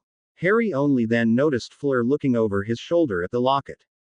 Hey, that's private. Harry quickly closed the locket and the box. Adorable wasn't exactly the word he was hoping for. Sweet, romantic, thoughtful, but Fleur made it sound like he'd just bought Hermione a teddy bear. Then again, remembering her bedroom, she might have appreciated a stuffed animal more than jewelry. Fleur just laughed. I'm sure she will appreciate it, Ari. Would you wait for me while I choose something for myself? Sure. Is there something you want me to do? Non, It will be more entertaining with an audience, that's all. Fleur had her mischievous smile on again. What was she up to? Harry had the jeweler wrap up the box while Fleur continued to try on the bracelets. It only took a few more minutes of looking around the shop before Fleur found what she wanted. The two of them left the building as Fleur pulled Harry towards Madame Puddifoot's. Harry, of course, was reluctant to go in with her. Fleur, that's not exactly my kind of shop. And what would Cedric think? Harry asked as he paused a few steps away from the entrance. Did she mention wanting an audience earlier? He recalled in horror. This is not what you believe, Ari, she laughed quietly, seeing Harry's expression. Tell me, can you perform the disillusionment charm? Yeah, I've been practicing. He decided not to tell Fleur that he could simply throw on his cloak. If this wasn't serious, he may as well get a little more practice with the charm. And you can still resist my allure. Never been a problem. Harry wondered what she could be planning. Good. These shall be quite entertaining for you, she said, disillusioning herself. Harry took the cue and cast the charm on himself. Follow me inside, she whispered. The interior of Madame Puddifoot's was excruciatingly saccharine. Pink and red hearts decorated everything. The tablecloths were pink. The chair cushions were red. The curtains were fuchsia. The teacups were decorated with little hearts. Everything bad that Harry had heard about this shop seemed to have multiplied for Valentine's. He immediately swore that he would never take Hermione here. Beauxbaton's students, no, couples, filled the seats. One couple in particular, however, was impossible to miss. Sitting right in the middle of the room was Madame Maxime herself, and directly across from her was Hagrid. Even more surprising was that they seemed to be enjoying each other's company.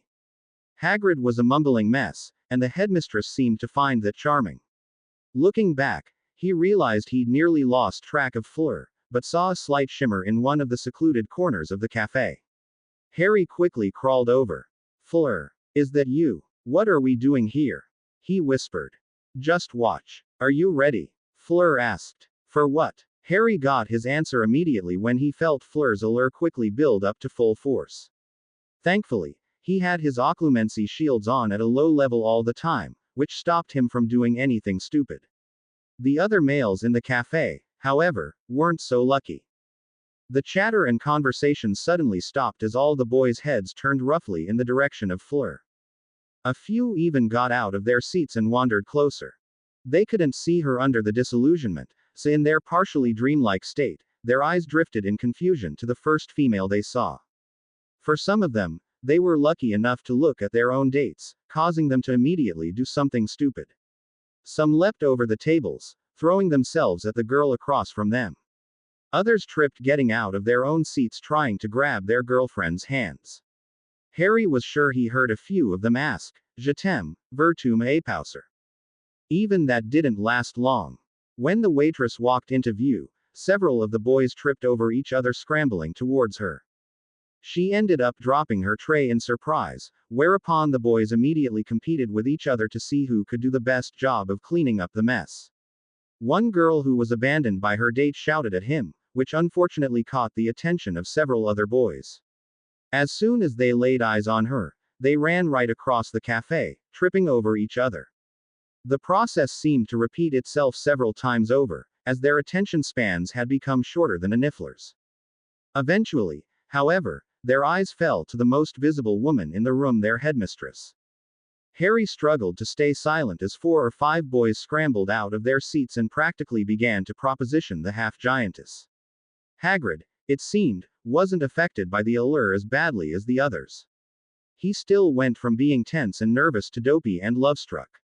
He easily swept aside the other boys with his massive hands as he knelt down in front of her.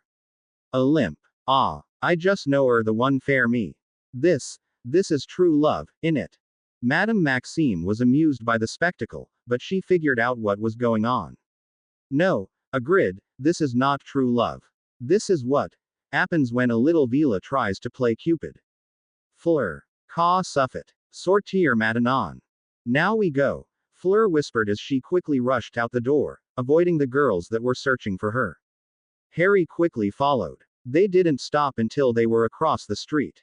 What was that, Fleur? Harry couldn't stop laughing. Not that he had anything against half-giants, but what he just saw did feel a little ridiculous. Fleur burst out in riotous laughter. This was a side of her Harry had never expected. So, Ari, what did you think of the show? I had no idea you could do that with your allure. Why didn't you bring Cedric along today? This isn't the first time you've done it, is it? Well, Cedric still cannot stand up to my allure as well as you, and also, he insists on attending all as classes this year. She let out her disappointment with a huff, but smiled again just as quickly. To answer your second question, it is the first time I've had the opportunity to use it with Madame Maxime, she answered, but non, I first learned Z's trick a few years ago, before I could fully control my allure. Really? It sounds like there's quite a story behind it. Non, it was quite simple, really. My allure had just flared up and I couldn't turn it off, so I was running away from Z boys. Luckily, that was the same day we brewed invisibility potions, so I grabbed a bottle from Z classroom and dumped it all over myself. When Z boys caught up, their attentions immediately turned to Madame Baudelaire when they saw her. Is that why you're so good at disillusionment? Yes, and I also found out it was quite entertaining when I finally learned to control both my allure and my invisibility, so I kept practicing. Valentine's and Christmas are my favorite times. And the first and last days of school, as well. It helps when they are already emotional. Harry couldn't believe Fleur had just admitted to being a prankster. Given how she had reacted to Fred and George's powder, he thought she was too prim and proper for that. But then again, it could just have been because it got her really dirty, like Harry had done with the portable swamp. He decided it would be better not to bring that incident up. Instead, he joked, you could be a professional matchmaker with that talent. A matchmaker? Never. Haven't you far too many boys trying to win me over, even after I am clearly with Cedric. I would end up stealing half of my clients' boys by accident.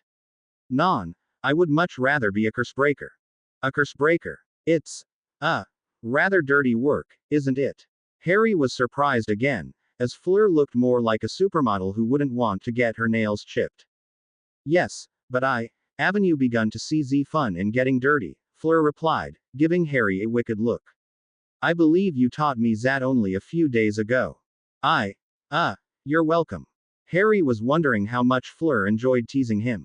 As he remembered it, Fleur looked ready to kill him for getting her covered in swamp muck, not grateful. I don't even know what I want to do with my life. What made you want to become a cursebreaker anyways? You are only 14, Ari. Of course you don't know what you want to do with your life yet. I only figured it out when my family vacationed in Mexico last summer. Their tombs are as incredible as the ones in Egypt. Even then, I thought I would like to be a curator of ancient artifacts, until I was chosen to compete in the tournament. I did not know I would enjoy the action and adrenaline so much. A career like that would let me combine my old love of ancient treasure with my newfound love of adrenaline.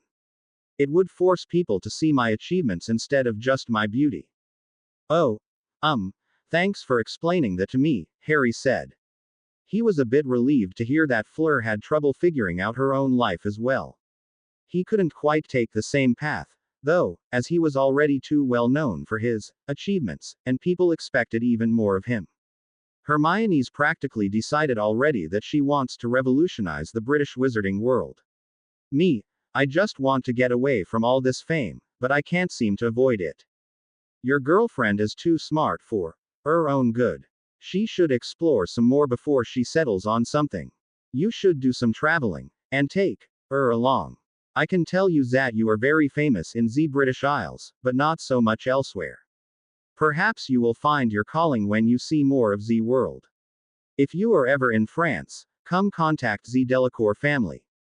I'm sure my father and my sister would be happy to get to know you as well. That's a really good idea, Fleur. Thanks. The thought of leaving Britain never occurred to him. In fact, the Dursleys hadn't even taken him to see the ocean. He did take note of her invitation to meet her family. What did that mean? Was she interested in Harry, or was her family interested in him? After stopping by the florist for a dozen roses, the rest of the walk back up to Hogwarts was quite cheerful and friendly as Fleur tried to prod more information about Hermione out of Harry. Seeing that he wasn't going to babble about any private, gossip-worthy news, they instead talked about each other's performance in the tournament. Harry was quite impressed with Fleur's grace under pressure.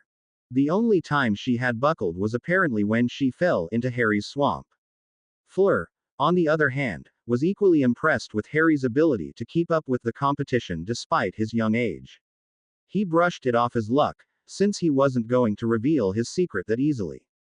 When they finally arrived at the gates, Harry threw his invisibility cloak over himself again after they parted ways. He was hoping he'd finally see Hermione awake. Hey, Harry. Hermione was sitting up on her bed, reading her arithmancy textbook. The other Gryffindors had already checked out, and she was now the only one left.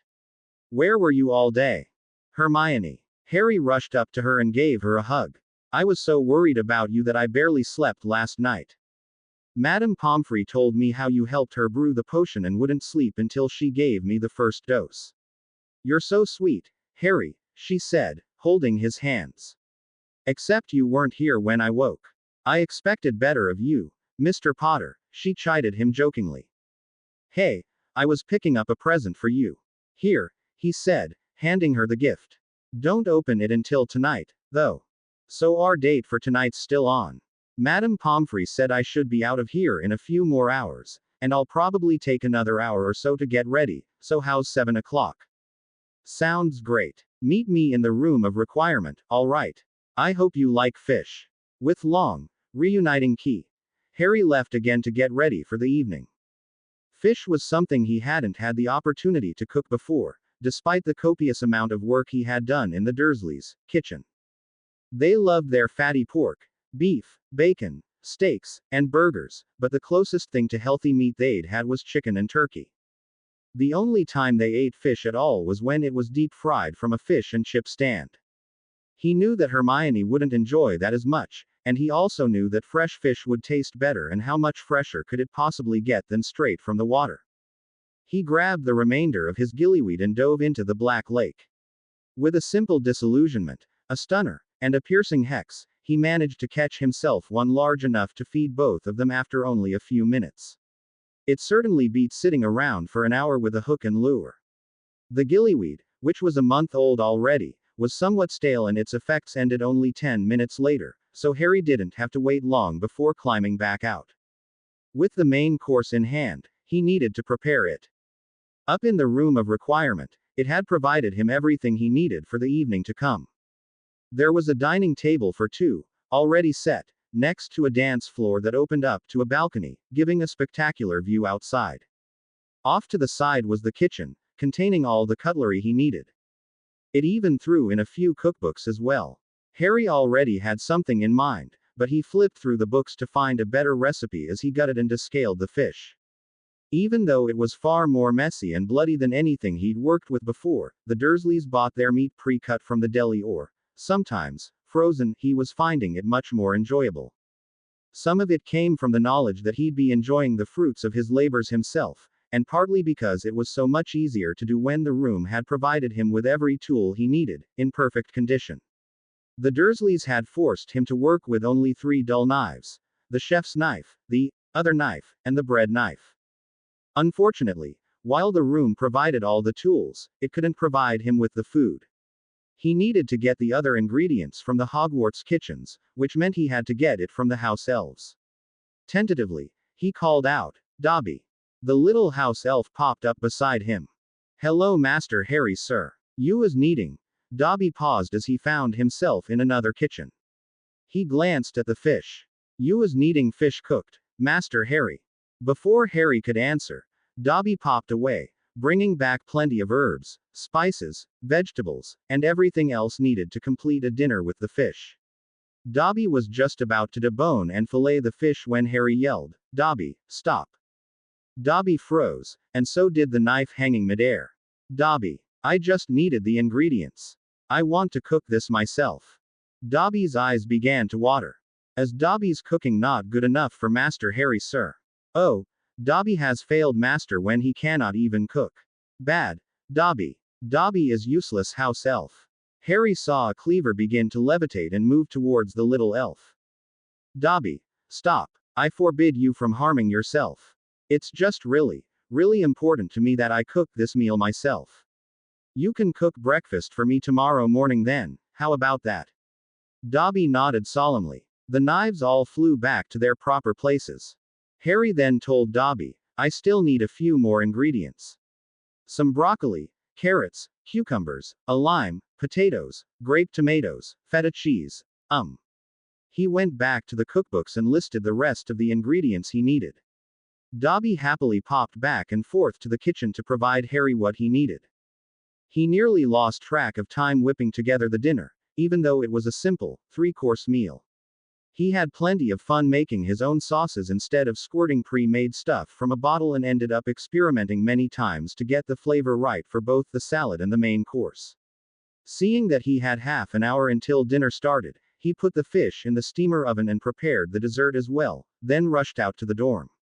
After getting changed into his dress robes, grabbing the bouquet of flowers, and rushing back to the room, the fish was done. Perfect timing, he congratulated himself. Just as he added the garnishes and put it back in the oven to keep it warm, he heard the door open. Even perfecter timing. He threw off the apron just as Hermione walked in. She was even more stunning than on New Year's Eve. This time, she was actually able to take her time getting ready instead of having to undo Lavender and Parvati's work. So, Harry, what do you have in store for me today? And can I open this box yet? After dinner, Harry said, pulling out a chair for her. After she had settled in, he went into the kitchen and pulled out 2 plates of salad. This is great, Harry. It's even better than the things you cooked up at home. Did you get Dobby to help you with this? She asked as she speared a grape tomato with her fork. He certainly tried, but I managed to talk him down to just getting me the ingredients, Harry said proudly. You know, with a little more training, you could become a professional chef, Harry. She was savoring the sauce that Harry had mixed together. You think so? And here I thought I'd be stuck hunting Dark Lords for the rest of my life, he said, half jokingly. Harry, you know you'll be able to. Hermione put her fork back down, but was curious why Harry was saying it so nonchalantly. I know, but I think I'll just take things one at a time for now. I don't think I'll be able to figure out what I really want out of life while he's at my back. So you don't have any plans for anything when Voldemort's gone? That just seems so reckless. Doesn't it make you feel uneasy? Maybe it does to you, Hermione, but I'd rather just put it off my mind until it comes up. It helps me ease the tension, focusing on only one goal. You, on the other hand, can't start a class without the entire textbook finished before September 1st and 3 alternative textbooks on the subject from the library, he teased. I just like being prepared. Hermione defended herself. I know, that's what I like about you. But I figure I'm better at making things up as I go, and that's why I need your help. Trying to steer the conversation to a more cheerful topic, he said, I hope you like fish, as he took their plates back to the kitchen, returning with the main course. Seriously, Harry, forget about saving the world. Be a chef instead, Hermione said in awe as he carried the plates out. It's so moist. And succulent, she declared as she dug in. How did you make this? The room kind of helped, Harry said. It gave me a steam oven instead of a regular oven, so I used it. Turns out it's a lot better this way. I really have to wonder sometimes if this room, or the castle, is sentient or not. I mean, if it gave you what you really needed instead of what you asked for, doesn't that mean it can think for itself? I wonder if we can find a way to communicate with it. Whoops, set her off on another mystery to solve, he thought. But that's my Hermione. The rest of the evening was far more lighthearted as they pondered what the room could or couldn't do, as well as what Harry could or couldn't cook, given all the ingredients in the world. Harry turned that around on Hermione, asking her what kind of books she would or wouldn't read, given a library of everything ever recorded. The back and forth continued until it was time for dessert, where Harry surprised Hermione again with creme brulee. Afterwards, Harry asked Hermione to open the gift he'd given her. Upon seeing the matching lockets, Hermione gasped out, Oh. How cute. Damn, there's that word again. He winced mentally as he reached across the table and flicked one of them open. Do you like the picture? He asked. He held his breath as he watched Hermione's eyes flicker to the photo, who watched the full scene play out in front of her before replying. It's perfect. This is exactly what I want to remember from that night, Harry, not all the fuss that came afterwards. Well, that's why I asked you to wear your dress today. This time, we can do all the dancing we want without anything interrupting us, he said, getting up. As he did, soft music filled the room. Hermione took his hand and they walked over to the dance floor. Should we begin where we left off? Sounds good to me. They began with a simple box step, moving back and forth until they were completely in sync. They progressed to traveling back and forth, moving across the entire room. With nobody else to bump into or watch them, they went faster and faster until they were careening into the walls, laughing all the way. I think our dancing's improved, Harry commented as they sat on the dance floor. If you call falling down left and right better, then yes, Hermione laughed. Hey, at least we fell down when we wanted to. Sure. Make your excuses. All right, do you want something to drink? I have some butterbeer in the kitchen as well, Harry said, getting to his feet again. Sounds great. That dancing really got me thirsty, Hermione said, fanning herself off with her hand. Harry returned with 2 opened bottles, handing one of them to her. Here's to a wonderful evening with the most perfect witch in the school, Harry said, raising his bottle. And here's to the perfect date with the greatest wizard a witch could ask for, Hermione answered, raising her bottle as well. They clinked them together and, just before taking a sip each, she added, don't get another vision this time. Ha ha. Don't get dragged off by oars this time, Harry said, taking a sip.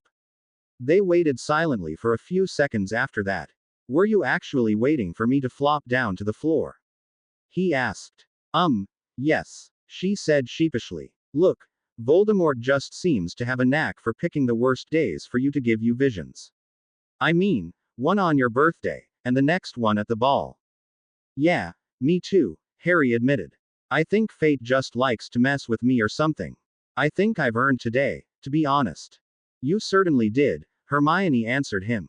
Let's just enjoy tonight, shall we? Let's. The 2 of them finally wandered out to the balcony the room had provided. It was a perfectly clear night as the stars shone down, reflected on the black lake. The cool night air was refreshing, though Harry did have to cast a silent warming charm on both of them. A gentle breeze made the treetops rustle and gentle ripples along the surface of the lake. The light scents of the grass and the forest mixed with the light perfume that Hermione was wearing that night. This kind of tranquility was something Harry had never experienced before at Hogwarts. When he'd been awake at night, it was either for astronomy class or he was sneaking around with his heart thumping. This time, he was enjoying the serenity of the night. This is what he wanted. Peace. Not just for himself, but for everyone. Not just getting rid of big bullies like Voldemort, but even the little bullies like Dudley and Malfoy. Maybe it was impossible, but at least it would keep him busy. For now, though, he just wanted to enjoy the night for all it provided. Hermione. He whispered into her ear from behind. Hermione had her eyes closed and was enjoying the night as much as Harry, leaning back into his shoulder. May I key you? We've been dating for months, Harry. You don't need permission anymore. She smiled as she turned her head, still resting it against his shoulder. Just wanted you to be ready for this, he said, moistening his lips. He leaned into her, cradling her neck with his hands as they both pulled their bodies into each other. As they tasted each other's lips, smelled each other's aroma, heard each other's breath, and felt each other's heartbeat, neither of them wanted their embrace to end. The joy of the previous night lasted well into their first class the next day, which was Ancient Runes. Thank goodness Draco isn't taking this class. We won't have to see him again until Charms this afternoon, Hermione commented as they walked together.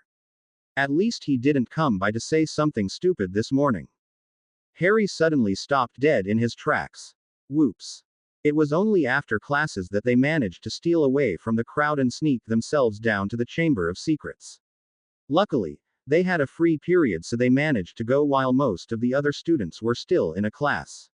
As they approached the door to the chamber itself, Harry turned to her and said, "Okay, Hermione, please don't get mad at me for what I'm about to show you.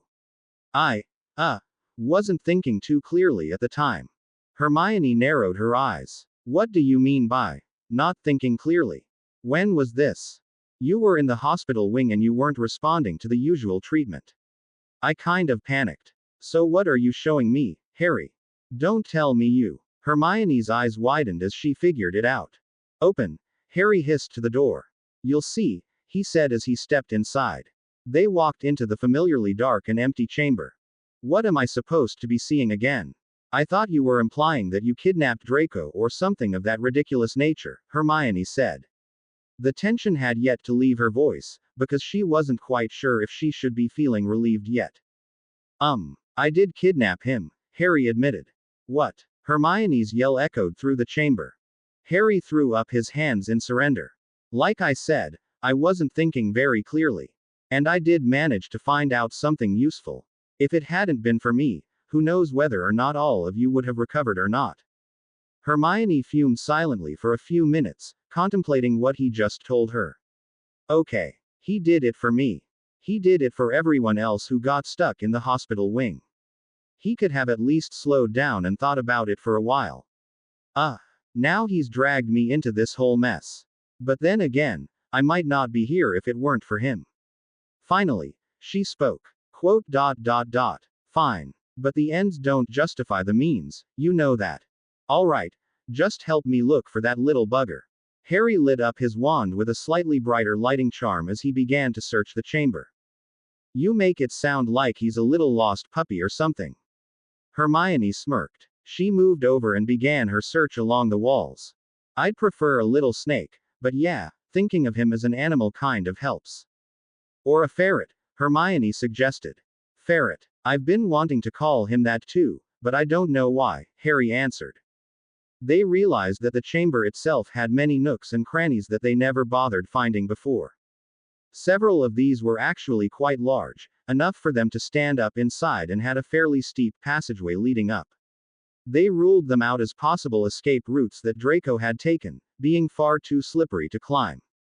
That narrowed it down to two of the lower passages, on opposite sides of the chamber. They saved the tunnel exploration for last, since neither thought it was a good idea to wander into a dark tunnel alone. "Now that I think about it, it should have been obvious there would be plenty of tunnels leading out of the chamber," Hermione said as they began their walk down one of the two tunnels. "Why do you say that?" Harry asked. "Well, you said you heard the voices in the walls, right?" "Yeah, it was the basilisk hissing along as it moved through the pipes." Harry smacked his head. "Of course. There has to be more ways out of the chamber than just Myrtle's bathroom. Obviously, a giant basilisk like that would be pretty hard to miss going through the halls," Hermione pointed out. "But the attacks happened all over the school. Justin was petrified on the 5th floor, I was down near the library, and Colin was definitely not near the girls' bathroom. There have to be other exits. Like the one we found underwater during our preparations for the trial of water." Harry recalled. "I think we might actually be walking towards that one." The tunnel they were walking down had a very slight downward grade to it, and it was getting slimier as they progressed. Both of them were constantly casting Scourgify in front of them so they wouldn't slip. Eventually it ended in a deep pool of dirty water, and the light from their wands couldn't penetrate very deep. Not willing to soak themselves for the sake of curiosity, they just hoped that Draco hadn't walked down this path and drowned. They returned to the chamber and started exploring the second tunnel. The one had a slight uphill grade to it. It was definitely longer than the other. Although it was far less slimy than the first one and they could walk much faster, they could tell they weren't getting to the end of the tunnel anytime soon. "I've been thinking about the chamber itself for a bit," Harry said, trying to pass the time with more conversation. "Oh, what about it? Why would a sneaky and devious wizard like Salazar Slytherin make a secret, hidden chamber underneath the school and make it so uninviting?" "It was supposed to be a secret," Hermione said, rolling her eyes. "But he did make it for his heir to find. You'd think he wouldn't make them slide down a mucky old tube to get their inheritance." There aren't even stairs to get down here, for crying out loud. You'd think he would at least put a desk, or a book, or something more useful for his own heir. Maybe Voldemort took them all when he came down here the first time. Hermione thought aloud, but she did see his point. The books, yeah, but I don't think he'd steal the bookshelves too. So you're saying the Chamber of Secrets wasn't made for his heir to find? Hermione doubted his theory slightly, but mostly because it was the opposite of everything the books had suggested. Many had said the chamber existed and would be open for the heir of Slytherin, while others suggested that it didn't exist at all. None suggested that it did exist but not for the heir. Maybe for him to find, but not for him to use, Harry said. I think it was made just for the basilisk. Do you know what the password is for the secret entrances are? You just told me you had to open it in Parseltongue. You never explained how you figured out the actual password. Was it hard? Hermione was surprised. Whenever Harry spoke in Parseltongue, it still sounded amazingly complex and she was sure he was speaking full sentences. No, I just say, open, and it opens. That's really all there is to it. Harry shrugged and gave her a dumb grin. Hermione's mouth was left hanging at the simplicity of it. That's it. I expected better of a founder of Hogwarts, especially the one who was known for cunning. Like I said, it was made for the basilisk. It makes sense this way. I wouldn't expect a snake to have a very good memory, so he just kept the password simple so it could come and go when it needed to. By the way, the password for the underwater exit is just, open, too. Their conversation finally ended when they found what they were looking for. There was another large door decorated with snakes, and lying at the base of it was one very weak Draco Malfoy. Hermione began searching him immediately, starting with his sleeves. What are you doing? Harry asked. Shouldn't we revive him? I'm looking for his wand. I don't want him to wake up and hit us with something. Constant vigilance and all that, she explained. Oh, I forgot to tell you. I took his wand away from him when I left him down here, Harry said, while pulling out Draco's wand from his pocket. Why didn't you mention it earlier? Okay. You watch him, I'll revive him, Hermione said. Before casting Enervate, she petrified and bound his body, holding him in a sitting position. Ready. 3, 2, 1. Enervate. Draco's eyes fluttered weakly. He squinted under the light of Harry and Hermione's wands, and quickly realized he couldn't even lift his arm to shield his eyes. Hermione conjured up a cup of water and held it up to Draco's lips. Here, Malfoy. Drink. Draco took a sip of water only to spit it back out in Hermione's face. I don't need your help, you filthy mudball. He was interrupted by a jet of water from Harry's wand blasting straight into his face. Some of it splashed onto Hermione's robes. Sorry about that, Hermione, Harry apologized as he cast a drying charm on her. All right, Malfoy, that's the only drink of water you'll be getting. I'm going to kill you, Potter. Draco tried to snarl at him, but his voice came out weak and hoarse. Harry couldn't figure out whether he was delirious, suicidal, or just plain stupid.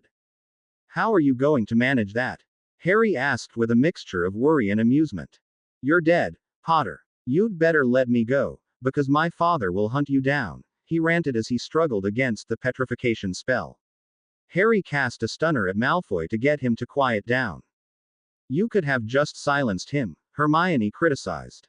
Stunning's more satisfying. Let's try this again. Enervate. Draco awoke once again, more alert this time. You almost killed me, Potter. When I'm through with you, you'll know what it's like to starve for days. Oh, shut up for Merlin's sake. It's only been a day and a half and I've starved for a lot longer than that. Maybe you should try it, you little pansy, Harry said. He never knew he could look upon his mistreatment at the Dursleys with humor. Draco was about to say something when he was stunned by Hermione. Why'd you do that? Harry asked. You were losing your temper. We need to make Draco cooperative, not give him your life story, Hermione said. Fine, fine. Let's try it one more time, Harry suggested after taking a few calming breaths. Another reviving charm later, Hermione began by immediately silencing Draco. Now listen here, Malfoy. You're stuck down here, as you already figured out. You tell anybody about this, You're in here again for the rest of your life, do you understand? Draco spat at Hermione in response and sneered. Harry stunned him one more time and conjured a handkerchief for Hermione. Okay. How do we deal with this? Harry asked. We're not leaving him down here, Hermione said, seeing the looks Harry was giving Draco. I wasn't suggesting that, Harry responded, although he was certainly thinking it. But as soon as he's out of here, he'll tell everyone, including his father, that I almost killed him. That's pretty much a one-way ticket to Azkaban for us, and he knows it. Hermione sighed. She had hoped it wouldn't come to this. It looks like we'll have to obliviate him. They had learned the spell incantation, wand movements, and the mental framework needed to cast the spell out of the Auror's handbook that Moody had given them. It was part of the Auror's duty to obliviate Muggles individually if there were 3 or fewer witnesses to magic.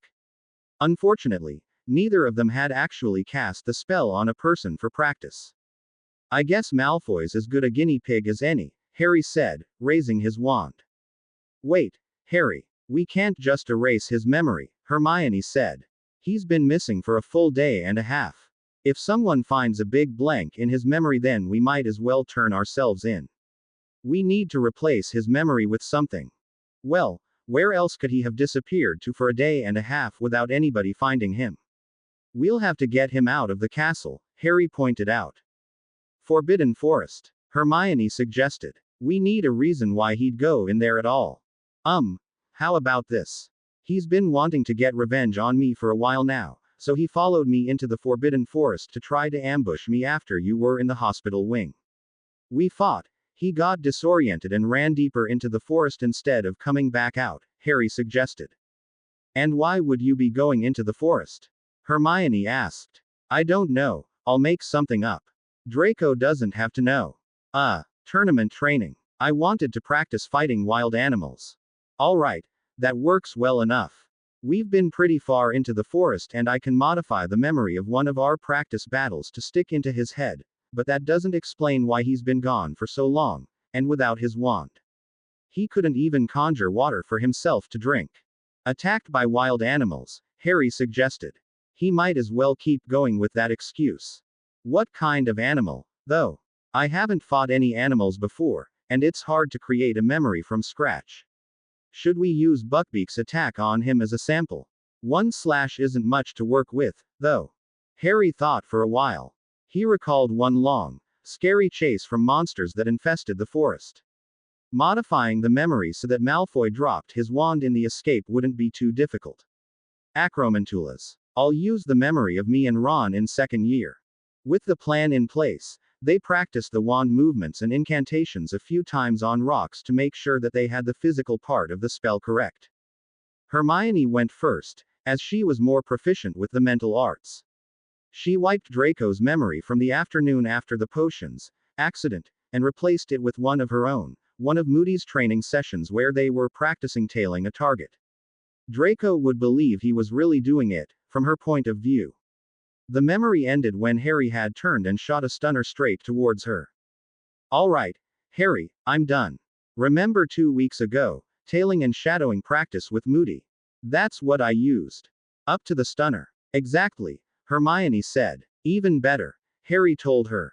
I didn't really know it was you back then. I just heard a rustle. It could have been an animal.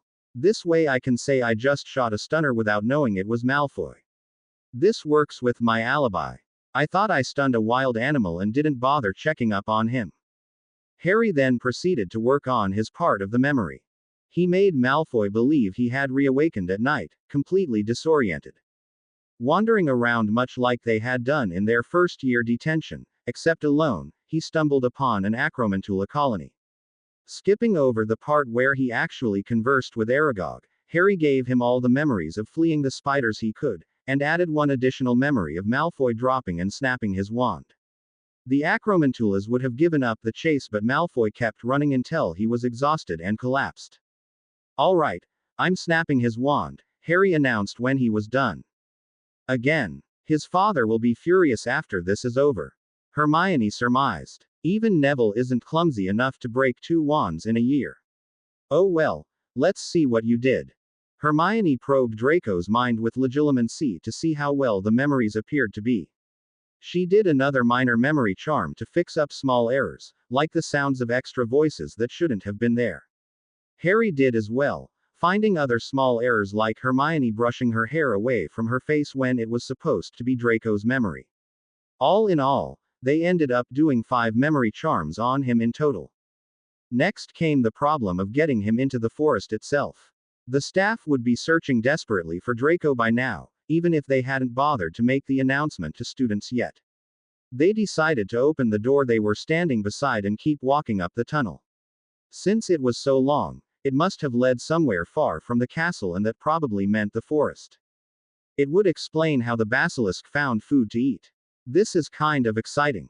I'm exploring a tunnel that no wizard has seen since Salazar Slytherin built it. I could make my own entry in Hogwarts, a history. Hermione declared as they continued up the tunnel. I'd rather keep this place a secret, wouldn't you, Hermione? At least there won't be any acromantulas where the exit is. I hope. They should be smart enough to stay away from the basilisk's normal hunting grounds, Harry said, thinking of more practical matters. They finally reached another door with a small snake pattern. Harry opened it, and it turned out to be a gigantic, hollowed log that presumably had been turned into a hidden entrance. It was certainly large enough for the basilisk to slither out. Surrounding them were equally large trees, unlike the ones that grew closer to the castle. Magostine oak trees. I think I know where we are, Hermione said. Pulling out her wand, she said, "Point me." Her wand spun and pointed north. "The castle's this way," she said, pointing east. "It should be a 3-kilometer hike back." "You said that spell in English," Harry observed. "How?" "I was reading a book on spellcrafting. Most wizards use mage's Latin for the same reason that scientists use Latin for taxonomy, but it's usually easier to craft new spells in your own language. That was just a simple compass spell. I'll teach it to you when we get back." They trudged along the thick forest for a while, until they were far from the secret exit. Setting Draco down on the forest floor, they revived him. Both of them kept their wands trained on him this time, wondering how he would react. Draco shrieked as he woke, screaming, "Spiders! Acromantulas! Help!" Harry and Hermione both breathed a sigh of relief, as it was obvious their memory charms had worked properly, although they weren't sure if Draco's cries would attract any predators. They cast a silencing charm on him to be safe. "Quiet, Malfoy. Do you want those spiders to come after you again? Now follow us if you want to make it out of here," Harry told him. They began marching with Harry in the lead and Hermione behind, keeping Draco at wand point. The 2-hour trip was fairly uneventful. A few wild wolves stalked them for a short while until Harry shot a harmless flare spell at them, scaring them off. The majority of the trip was simply fighting the foliage and making sure they were walking in the right direction. Draco, unfortunately, collapsed when they were nearly there, forcing Hermione to levitate him the rest of the way. "I can't believe I'm going to be an accessory to kidnapping," Hermione muttered under her breath as she trudged along. "You didn't kidnap him." "I did," Harry told her. "You helped rescue him, that's all." "Why did you leave him down in the chamber again?" Hermione asked with a hint of bitterness in her voice. It obviously hadn't been easy for her to decide between Harry and the law. Mostly to make sure you got better and that what he told me was correct. I had to be able to find him again just in case he lied to me." "Did he tell you how he did it?" "I always keep an eye on him in potions. I'm pretty sure he never came near my cauldron or my ingredients." "Oh, bollocks. I forgot to ask him that, too. How did you get the powders mixed up?" "I didn't." Snape handed the packets out. Their eyes went wide at the same time. "I'm going to kill him." Harry screamed out loud. "He tried to kill you." "I can't believe it." "Actually, it's not as bad as it sounds. It would have given me a really bad cough that would have kept me in bed for months if you hadn't found out and treated it so quickly. I wouldn't have died." Hermione tried to correct his facts, but it obviously wasn't what Harry was looking for. "That's not the point. Oh, that greasy bastard is dead, I swear. I bet he did it just because he finally realized he couldn't bully me this year, so he went after you instead. I don't care if I get expelled. He's not staying in this castle any longer." "Speak of the devil," Hermione said as they finally emerged from the forest. They could see the front doors of the castle, where Snape, Aurors, and Lucius Malfoy were having a heated discussion. Seeing the two teens approach, Snape strode up to them first, his robes billowing menacingly behind him. "What have you done to my student, Potter?" Snape snarled. "What did you do to my girlfriend?" Harry wanted to retort angrily, but he held himself back. With a perfectly straight face and occlumency shields on full, Harry answered, "I saved his life. If you don't like that, I can put him back where I found him." Lucius stepped in with the next question. "What do you mean when you say you saved his life, Mr. Potter?" "I mean I found him on the forest floor, passed out, with no wand. We revived him for a while but he couldn't make it back here, so Hermione levitated him the rest of the way." "And where in the forest did you find him?" Lucius was keeping his voice level, not betraying any emotion. Harry couldn't tell if he was angry or scared that his only son had nearly died. "Fairly deep inside." "Hermione, how far do you think it was?" "I don't know the distance, but I remember a few landmarks, like the really big oak trees and the Acromantula colony." As expected, all the adults gasped when he mentioned Acromantulas. "They're Magostine oaks, Harry. You can see them from any of the castle towers. They kind of stick out above the rest of the forest," Hermione corrected him. By now, the Auror had returned with a few other professors who were dining in the Great Hall, including Pomfrey and Moody. The nurse immediately cast a basic medical scanning spell on Draco. "You expect us to believe you fought off Acromantulas to save your nemesis?" Snape snapped at Harry. "All right, first off, he's not my nemesis, he's just a fool who can't seem to stop losing his wand," Harry said, watching Lucius out of the corner of his eye. The senior Malfoy's lips tightened at Harry's insult, but he knew his son was too arrogant for his own good. "Secondly, I never said I fought off Acromantulas. I just said it wasn't too far from their colony." "How would you know where their colony is, then?" the Auror asked. "Oh, that's easy. I visited them in second year," Harry said nonchalantly. "You expect us to believe you just waltzed into an Acromantula colony and waltzed back out? Stop wasting our time, Potter," Snape sneered at him. "Well, it was the same year I killed a basilisk." Harry had to admit his own life was crazier than a carnival. He couldn't make up lies this good if he hadn't actually experienced them. "And if it was that far, how did you find him?" "You probably attacked him and left him in the forest yourself," Snape accused Harry. "Moody's been teaching us tracking skills. Useful for combat and hunting down rogue Death Eaters," Harry drawled out, staring Snape down as he said it.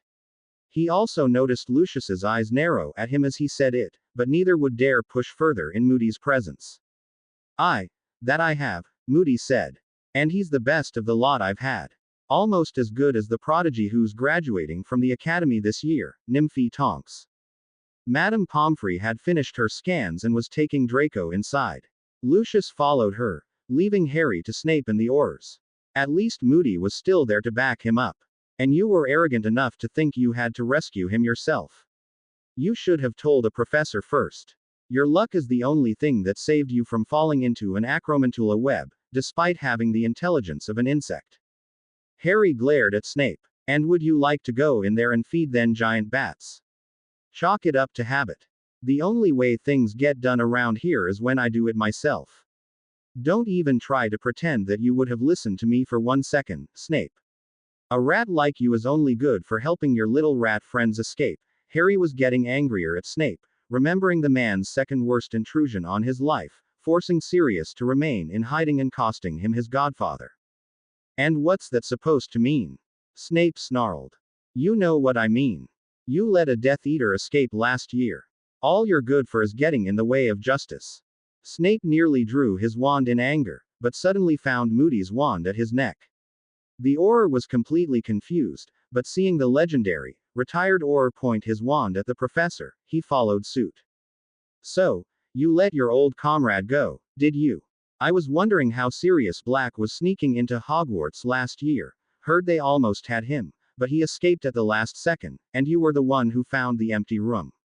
Harry was torn between seeing Snape writhe under Moody's asymmetrical stare and trying to vindicate his godfather.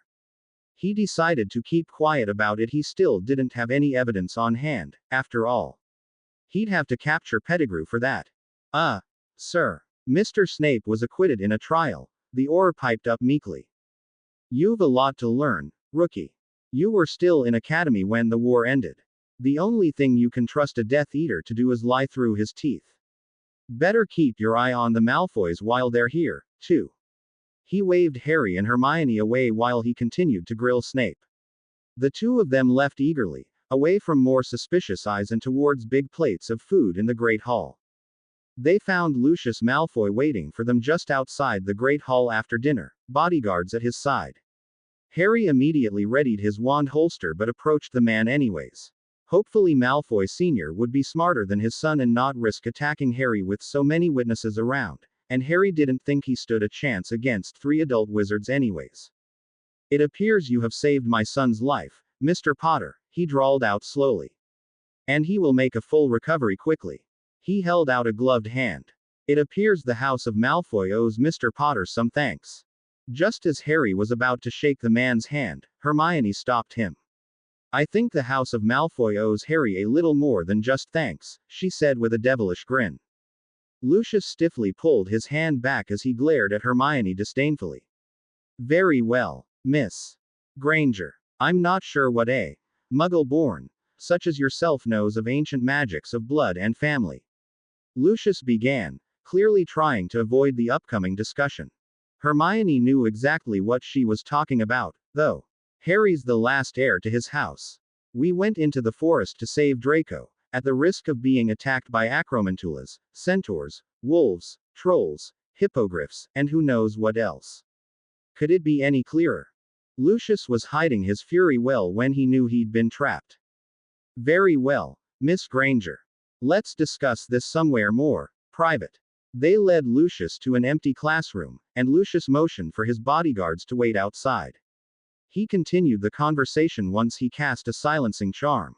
Mr. Potter, it appears that the noble house of Malfoy owes the ancient and noble house of Potter a life debt, he admitted, bowing ever so slightly.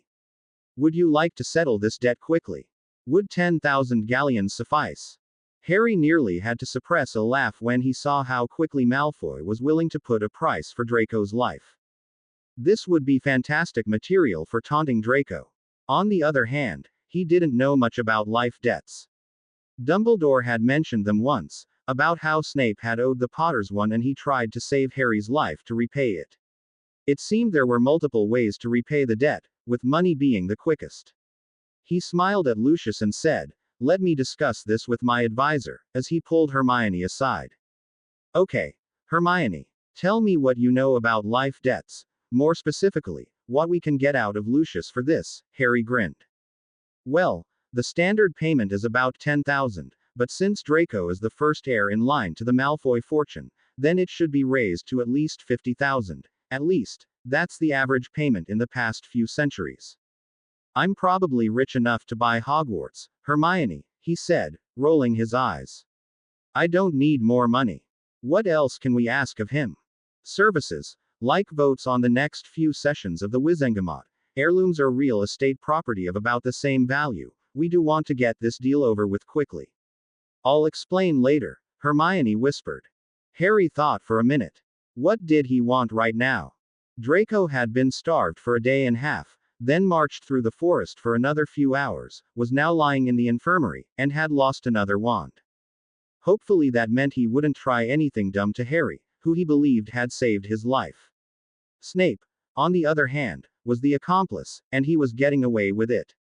Dumbledore would look the other way as usual while Snape would continue his petty feud with Harry, with Hermione caught in the crossfire.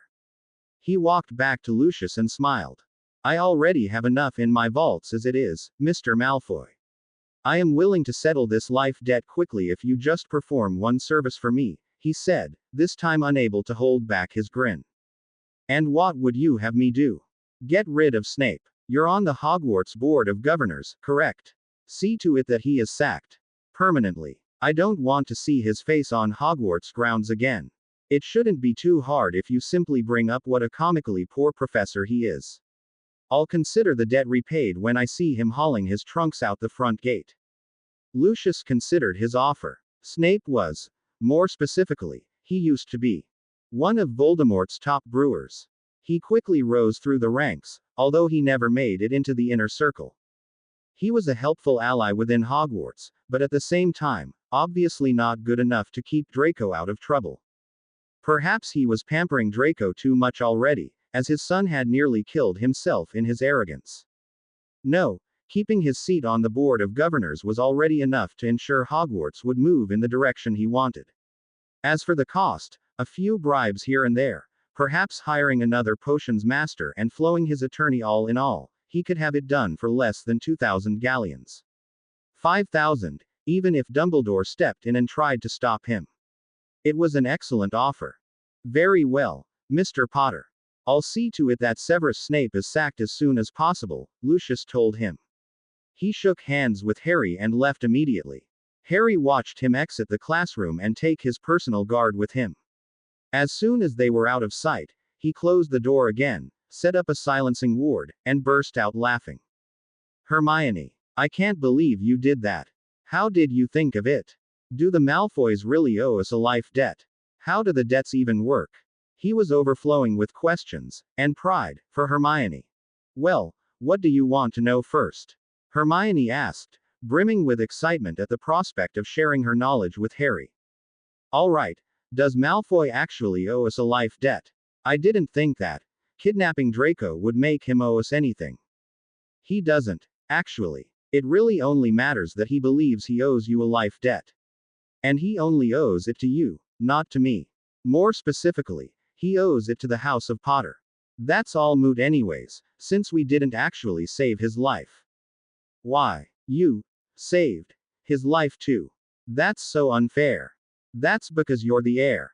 Life debts are an ancient blood magic cast by the ancient and noble houses a long time ago to protect their bloodlines. Debts can only be owed to the head of house, or the house as a whole. It's created when the head of house, or heir, risks his own life, with no ulterior motives, to save someone else. The end result is more or less like a very faint compulsion charm that lasts until the debt is paid. Oh, I thought that it would be more powerful than that, given how eager Malfoy was to get rid of it. Draco wouldn't be able to act against you or your house, which could have been bad for the entire Malfoy house. The debt can also be passed down to children. If you didn't settle it, Draco's children would also be compelled to help out you and your children as well. In a few generations, the House of Malfoy would have been in servitude to the House of Potter. More than one lineage has been absorbed because of that. Ah, it would have been better if I just said I'll keep him in debt then. It wasn't real, Harry. He would have figured it out as soon as Draco opened his mouth and tried to insult you or set his goons on us or something. Wait, does that mean you and Ron owe me life debts? And Ginny, too. You could have been racking them up pretty quickly, if you acknowledge them. Normally the heads of ancient houses aren't foolish enough to throw themselves in harm's way like you do. So I have to acknowledge that you owe me a life debt before it actually happens. Yes, which is why I didn't want you to shake his hand. It would more or less mean you agreed that all Malfoy owed you was his thanks. Thanks, Hermione. With any luck, Malfoy won't notice your little trick until Snape is gone. Hermione was getting a little jumpy whenever the Aurors passed by in the halls. It seemed that when the adrenaline wore off and her brain started to kick in again, she used it to worry. The Aurors had already questioned Draco while he was still lying in the infirmary beds, against Madame Pomfrey's protestations. Pomfrey herself was questioned thoroughly regarding Draco's condition, making sure there weren't any additional poisons or other aspects of foul play. Hermione was panicking when they heard the Aurors were checking so thoroughly, but Harry managed to calm her down enough that she didn't give herself away. Throughout the following day, Hermione was running scenarios in her mind of how many ways their memory charms could be revealed. Draco could regain some memories if they didn't do the charm properly. Harry assured her that their wand work was perfect. Madame Pomfrey might call in a mind healer who would discover it. Harry reminded her that Draco was a little shaken but would probably be back to his old, snobbish self in no time at all. They could send in a tracker to try to retrace the route in Draco's memory. Harry told her nobody would willingly attempt to trace his path into an Acromantula lair. Her tension peaked when the Aurors finally brought her in for questioning. They took her down to the same chamber in the Hogwarts dungeons that she had been held in the early morning of New Year's Day. This time, she wasn't strapped to the chair, but she still felt a little distressed being back there. Miss Granger, we'd just like you to answer a few questions for us, the lead Auror told her. He set a dicta-quill down on the table between them. Yes. There was an incident in your potions class 4 days ago which landed multiple students in the infirmary, correct? Yes, my cauldron blew up, causing me and several other students nearby to inhale some wispen bone powder. The quill made annoyingly loud scratches as it wrote down what Hermione said. Why did you have the wrong ingredient? Several students have told me that the potion you were brewing that day called for powdered billigrut shell. I'm not sure. Professor Snape handed the ingredients out to each of us that day. The Auror nodded. Her story corroborated with the other students. Now, when did you first become suspicious of Draco Malfoy? Me. I was too busy lying unconscious in the hospital wing to suspect anyone. Although, Malfoy does seem to have something against me all the time, so he'd be the primary suspect if anything ever happened to me. He holds a grudge against you. Whatever for. Well, he hates Muggle-borns, he hates Gryffindors, and he hates Harry Potter. That's 2.5 out of 3 for me. If he's so hostile to you, why would you bother trying to rescue him yourself? Oh, you can blame Harry for that. He'd save his own worst enemy if he could, Hermione said with an exasperated sigh. I just tagged along to support him. I didn't want him going into the forest alone. Thank you, Miss Granger. You've been quite helpful. The Auror stood up, holding out his hand to help Hermione up. She gave him a blank look. That's it. Yes. You may go. The door to the dungeon swung open and Hermione calmed down considerably. Harry was waiting for her outside. They hugged each other tightly, to the amusement of the Aurors. You know, Miss Granger, it's not like we were going to keep you down here forever. Harry spoke up for Hermione. The last time she was down here, it sure seemed like it. The Aurors stiffened at this comment, much like they would have if they had offended Mr. Malfoy and his band of lawyers. Earning the ire of the boy who lived was just as bad, but they were told never to apologize for following procedure. They ushered Harry into the room without comment and sat him down in the chair, pulling out another dicta-quill. The Auror leaned against the table instead of sitting in the other chair. Mr. Malfoy seems to recall that you were the one who initially stunned him in the forest. Yes, it's possible. I think it was about the right time, Harry admitted, shrugging. So you admit you attacked Mr. Malfoy? Attacked? No. I was in the middle of a training session and he must have walked into one of my spells. Training session, Mr. Potter. In the forest. The Auror gave him a doubtful look as he crossed his arms. I am a Triwizard champion, you know.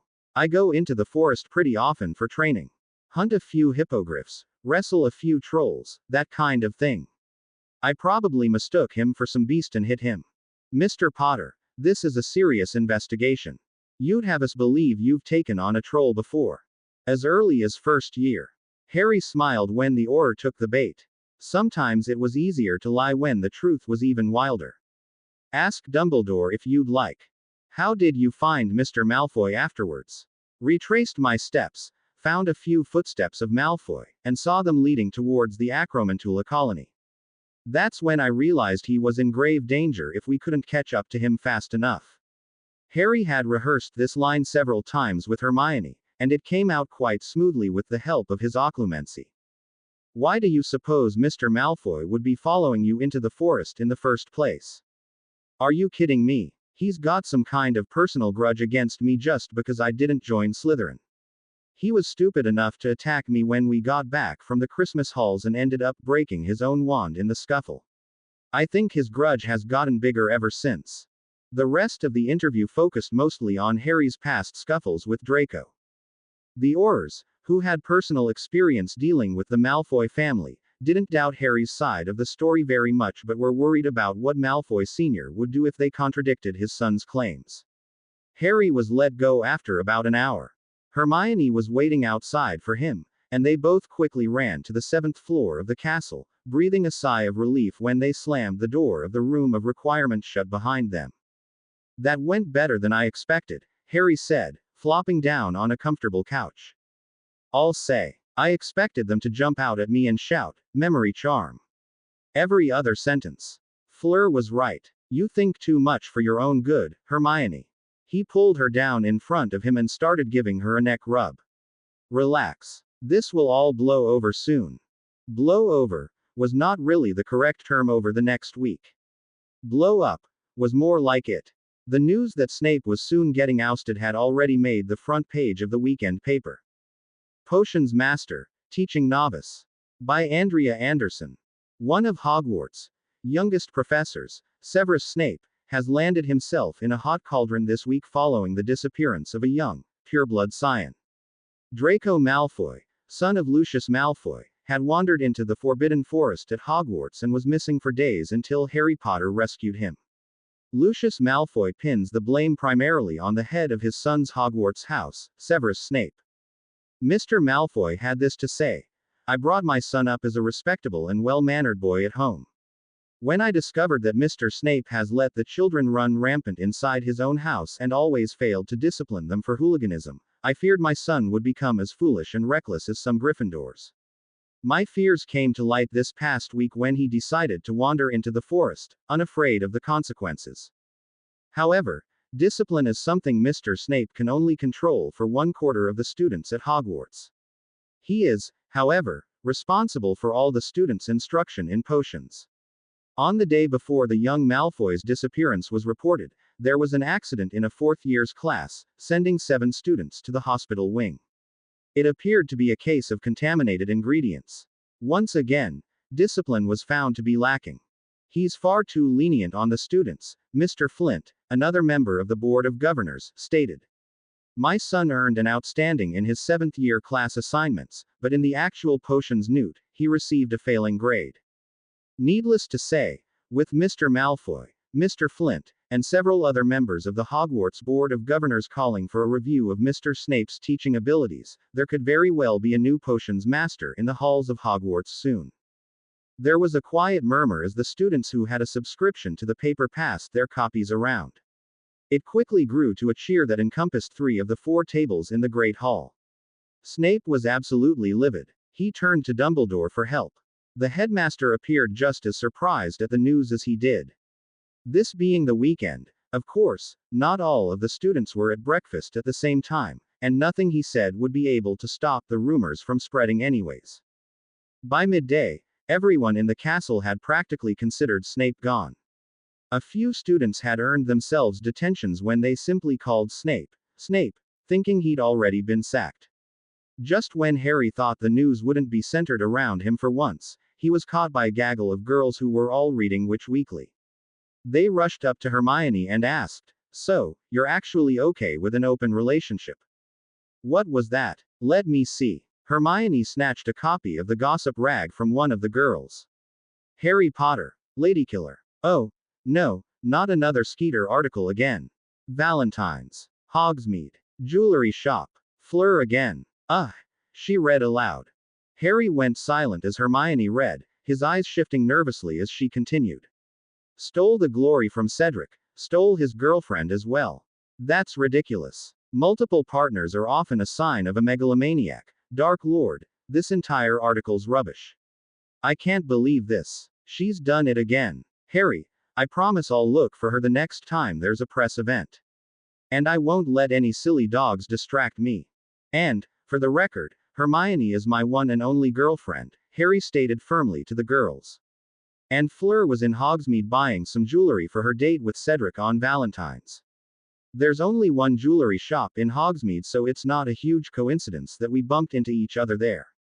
As the rumors led to more and more chaos around Hogwarts, Harry and Hermione once again retreated to one of the few places in Hogwarts that remained quiet, and did some research in the library. An hour later, Neville and Luna joined them, greatly speeding up the process. So, I take it you had a hand in Snape's professional assessment, Harry? Neville asked. I may have convinced someone to help us out, Harry said. It seems that he's been able to get away with a lot in the past decade because he had friends in high places. They're probably not his friends anymore. I just hope the replacement will be better, Hermione told them. I don't think any teacher could be worse than Snape, Harry opined. At least in Bin's class you can sleep through it and still know what he talked about. If you enjoy it so much, why didn't you get rid of Snape every time? Luna asked. What do you mean, every time, Luna? Hermione asked as Harry was left speechlessly staring at their own friend. Well, this is the only time you've had Snape sacked, right? Oh, they've never paid attention to what I said before. Luna bounced gleefully on her chair. Who's listening to you? What are you talking about? Maybe they're not listening to me, Luna said. What on earth is she talking about? Neville asked. Ignoring everyone else, she jumped gleefully on her chair again. Oh, they are listening to you too. Sorry, Neville, they don't seem to care about you nearly as much, but I still do. Luna patted Neville on his shoulder. Thanks. What should I tell them? Luna was talking to thin air again. They're saying something about going to the house is a waste of time, even with the big red one. Nope, that's all they want to say for now. Luna, who are you talking to? Hermione asked. You, of course. No, I mean, who was telling you about the house?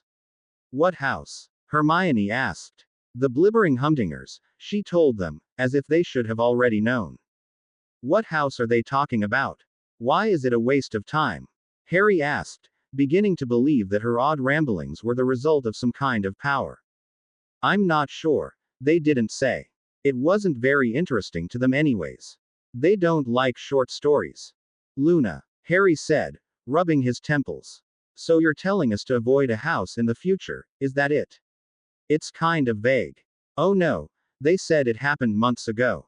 It's not like I'm a seer or anything. I just like listening to the other creatures because they talk about much more interesting things than shampoo or star alignments. Thanks for the advice, Luna, Hermione said. What was that all about? Neville asked, looking back and forth at his three friends. Luna, you actually talk to those creatures. And they tell you things. Well, sometimes I talk to them but they never listen to me anyways. I just like to eavesdrop and they don't seem to mind. I'd introduce you, but if you're having trouble noticing them this close by then maybe you won't be able to hear them at all. Her offer was met with 3 blank stares. Hermione was the first to break the silence. She should have kicked herself for not considering the possibility, but she had to ask. Luna, the blibbering Humdingers, really exist? No, of course not, Luna answered.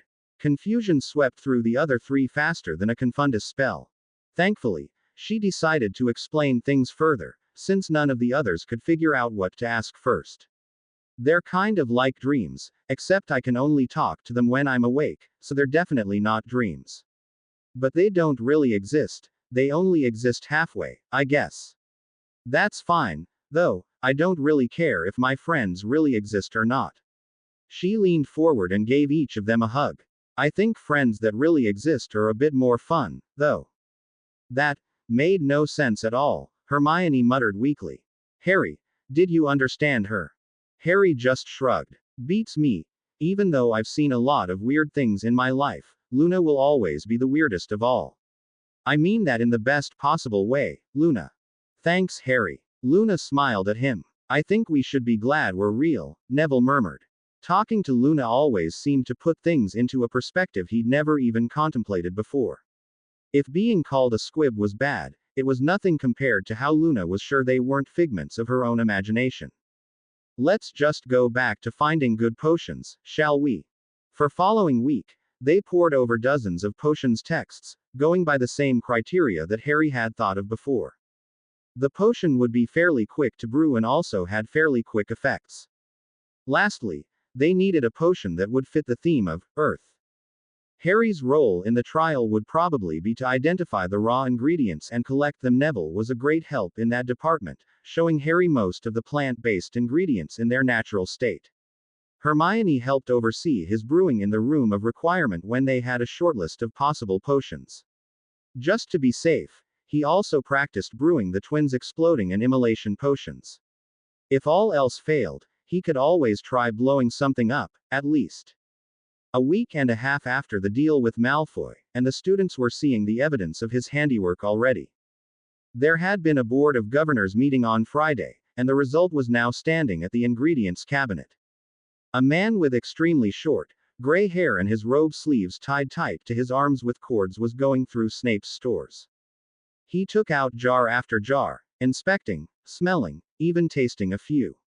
Some ingredients he would dump onto the desk and, pulling out a knife or tweezers that were strapped to his arm, he would chop or prod the ingredients. If Harry hadn't been able to identify the specific types of potions, knives, and tools strapped to his arm, the man would have looked like some crazed knife murderer. "Who are you and what are you doing with my ingredients?" Snape asked the man with hostility coating every word. The man turned around.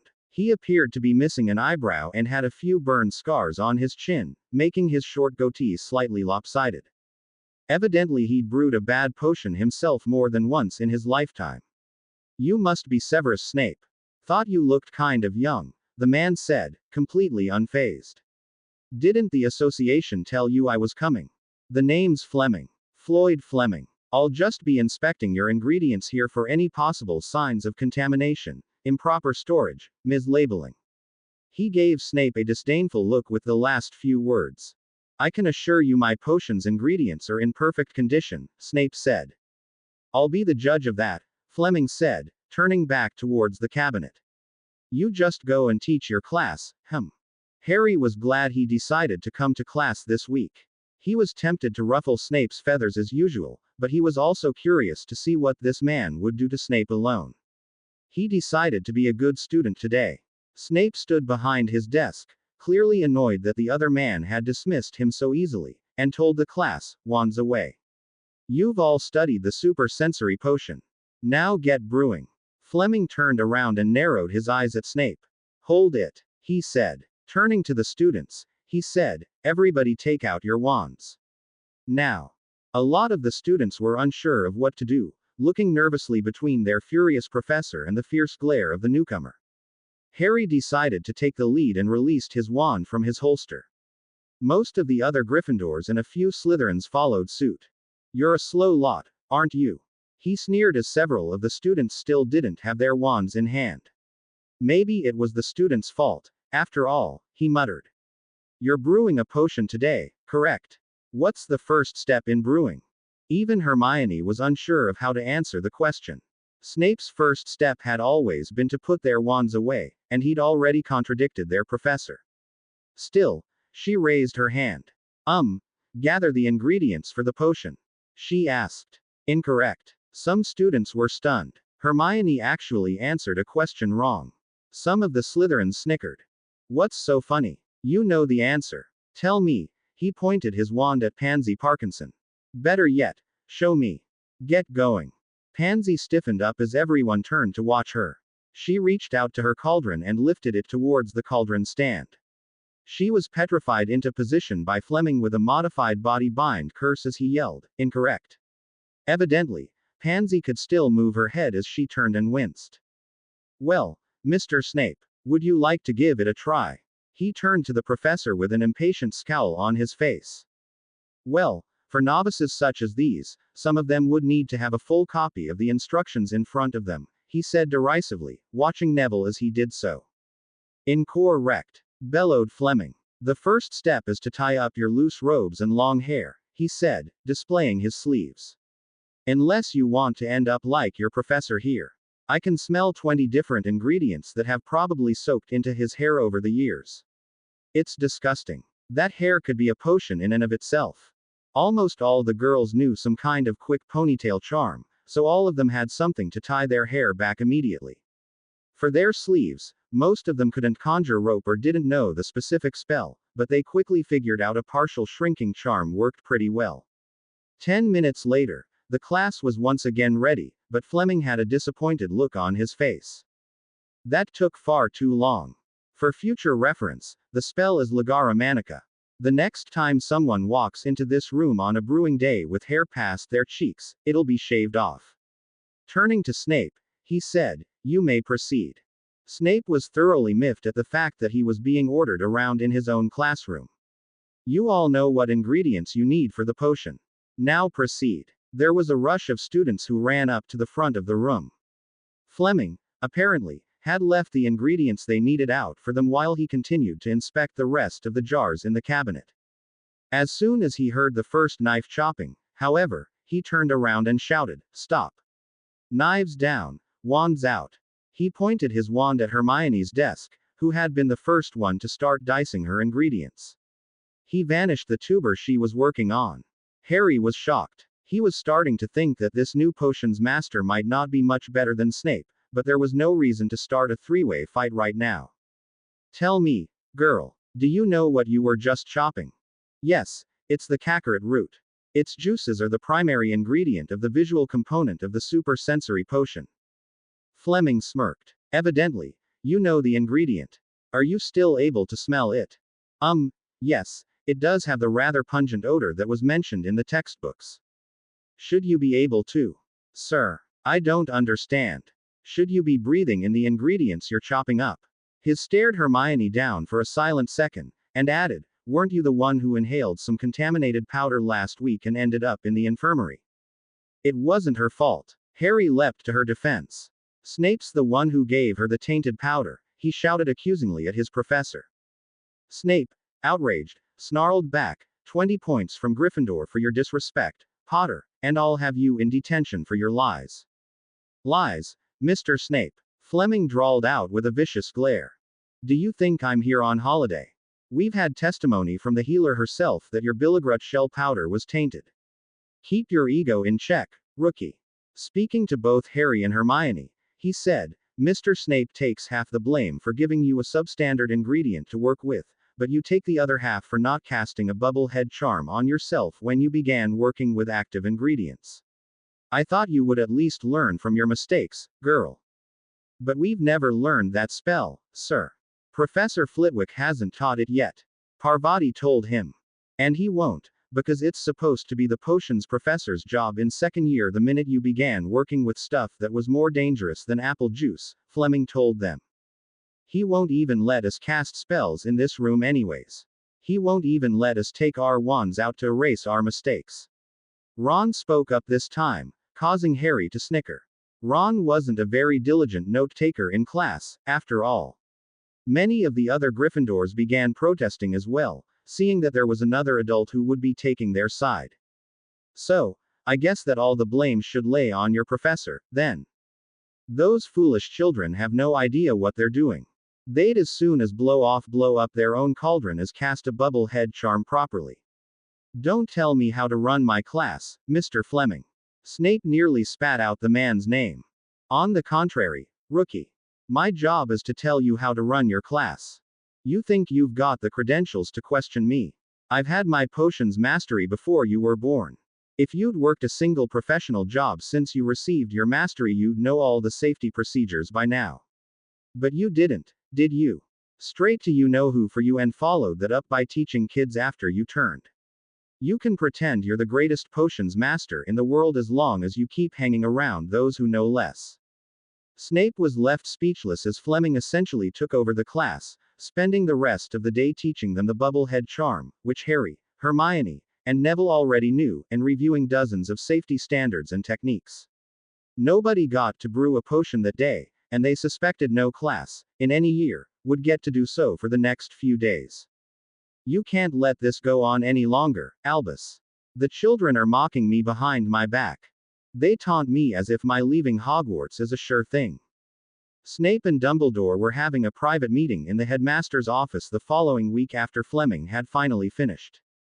No student would respect Snape's position as professor after that man had been in their classes, and most students were now pointedly ignoring him every time he told them to put their wands away.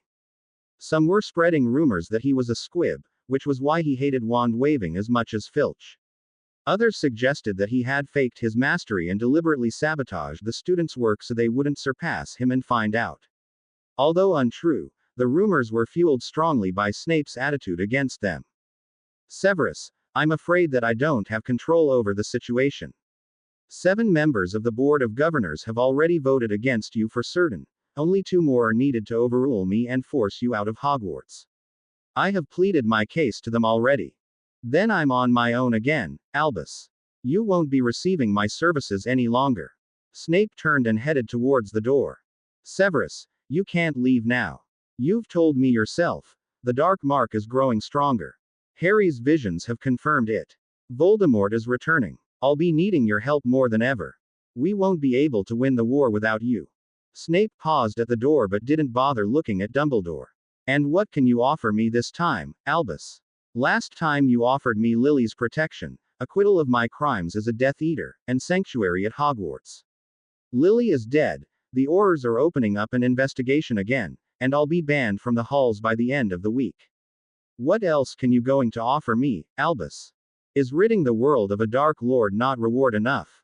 Dumbledore gave him a gracious smile, hoping to find some idealism within his former spy.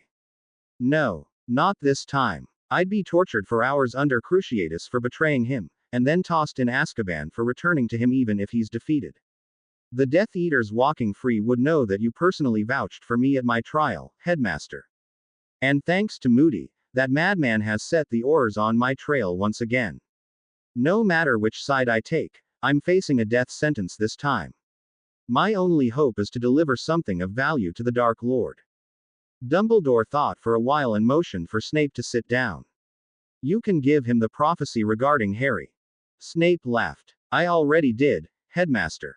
Or did you forget that my actions already led to his downfall? You don't know the entire prophecy, Severus. Let me tell it to you. Dumbledore recounted the night of Trelawney's interview, up to the point where he heard the young Snape scamper away halfway through. He then explained the second half of the prophecy to Snape. I could have guessed that, Albus, and Dark Lord would have as well.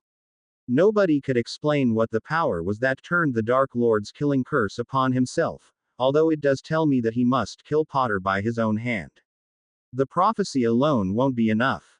Snape paused for a few moments, thinking of another way to appease Voldemort. He realized there was one way that he would personally enjoy. Give me Potter. That's quite a price for us to pay, Severus.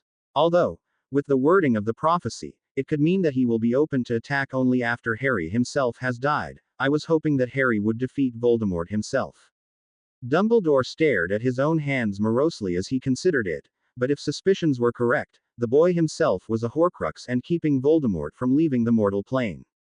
If his talents at school and his abysmal dueling skills in the tournament are any indication, then he will have no chance against the Dark Lord even if he trained for another decade. He has been rude, insolent, and completely disrespectful of authority all year. He would sooner run off and play Quidditch than learn how to defeat the Dark Lord. We can't afford to have another war begin so soon, Albus. Snape slammed his fists on the headmaster's desk, forcing Dumbledore to look at him. If we want to end the war quickly, then there is one thing you must deliver to me above all else, Severus. I suspect that Voldemort has used a Horcrux, or, quite possibly, more than one. You'll have to find out where he's hidden them for me before we can vanquish him once and for all. He'd hoped that Harry would be the one to destroy the Horcruxes, and then die when he finally faced Voldemort himself. But that would take far more time than they had. He had hoped that Voldemort wouldn't be able to resurrect himself until Harry's 7th year at the earliest, but Pettigrew's escape had greatly accelerated his return. They would be forced to destroy Voldemort first and the Horcruxes afterwards, but Harry could only be killed by Voldemort himself, as the prophecy stated, and so he would have to be the first Horcrux to be removed. The Dark Lord won't give up such information easily. If you want me to find out such sensitive secrets, there's no doubt I'll need to be in his inner circle. I must have the boy. You would give up the life of Lily Potter's son so easily, Severus. Albus attempted one final plea to Snape's old love. It wasn't that he disagreed with the plan, but it saddened him to think that Snape had forgotten his love so easily. I loved Lily Evans. And the young Potter takes after his father far more than his mother, that insolent brat.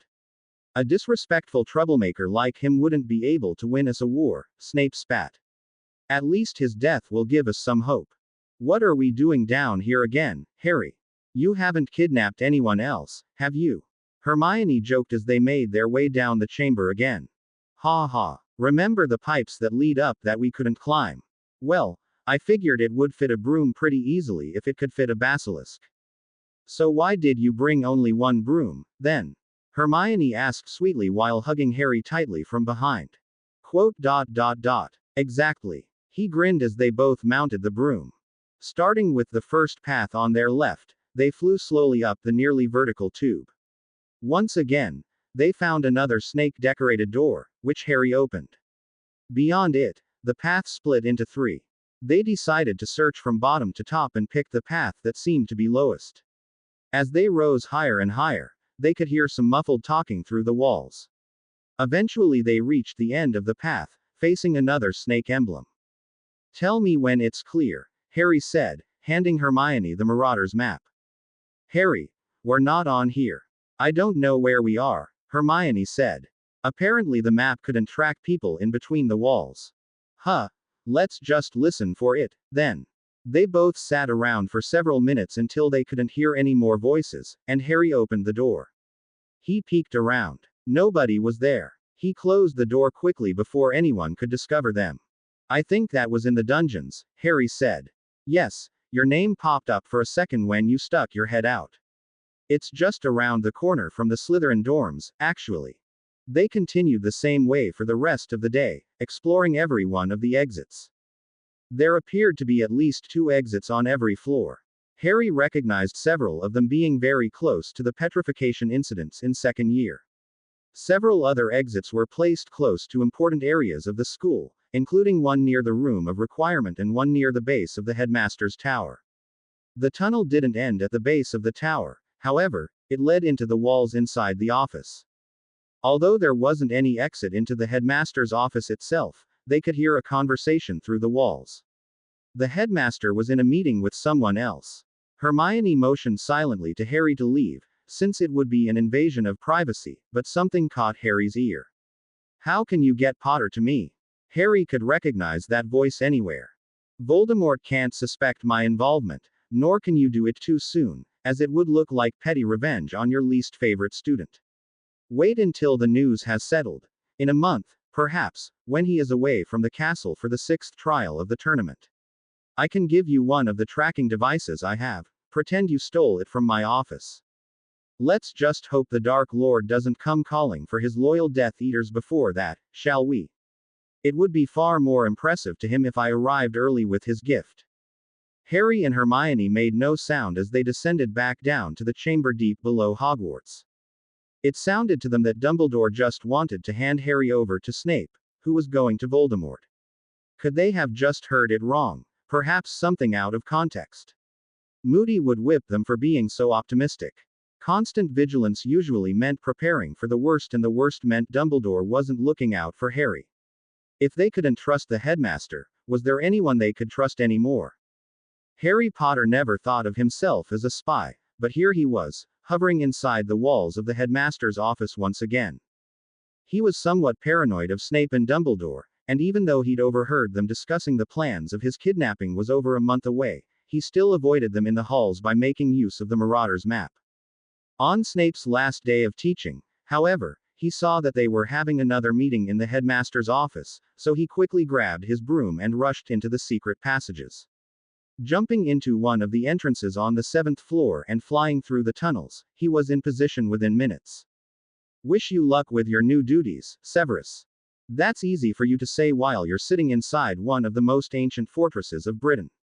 I've done what I can for you, my friend. This could be over very quickly if things go according to plan. I'll ensure your name is elevated beside Harry Potter's in the history books when this is over." Harry could practically feel the headmaster's eyes twinkling through the wall. "I'll hold you to that after the Dark Lord's downfall. Do you know where I might be able to contact him? He's abandoned Riddle Manor after I first investigated it, but thanks to Harry's vision during the ball, I believe he has retreated to the mountains in Wales. I suggest you begin your search there." "Very well, then. What are your plans while I go hiking?" Snape was obviously displeased at the prospect of enjoying the great outdoors. "I'll reinstate the order soon.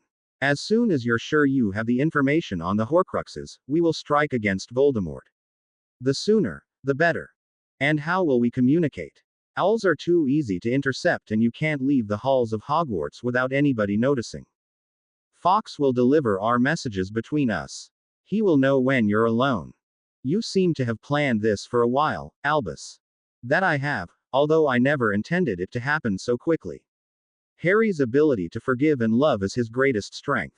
Even with the power of magic, he doesn't threaten his uncaring relatives to get what he wants. You could even say it is the power that Voldemort knows not. That's what you're betting on. Harry could hear Snape's shout clearly through the walls. If it were anything else, Harry would continue to live, and Voldemort would resurrect himself. Harry is noble, kind, and firmly on the side of the light. His death will not bring him suffering. I just wish the time were not so soon. Like hell I will. Harry thought angrily. Not after Hermione convinced me that I couldn't just throw away my life. Nothing new. Though, still plotting my demise. Well, Voldemort's demise, and mine being a fair trade-off. He continued to listen, but the rest of the conversation was simply establishing a good cover story for both of them and Dumbledore promising to get Moody to back down against Snape. He silently made his way back down to the common room to collect his thoughts. So, they're really going to do it, Harry thought glumly. And Dumbledore even thinks that I'd be willing to just throw myself in front of the killing curse again. His main priorities now were to continue avoiding Snape and Dumbledore as much as possible. The Marauders map helped him do that pretty easily, but that only worked within the Hogwarts grounds. The tournament would take him outside the wards of the castle. The Trial of Earth is this weekend, so I doubt he'd want to create a ruckus this early before he's actually contacted Voldemort, Harry reasoned out. Dumbledore also knows the general location of Voldemort's hideout, but he hasn't tried to capture or kill him yet. Harry realized, rather morbidly, that the headmaster had always been waiting for him to die first. In any case, if Harry himself were to defeat Voldemort, he would have to deal with himself being a Horcrux. But was that even a possibility? He was given protection from his mother. What that protection was, he didn't understand at all, but it had saved him as a baby.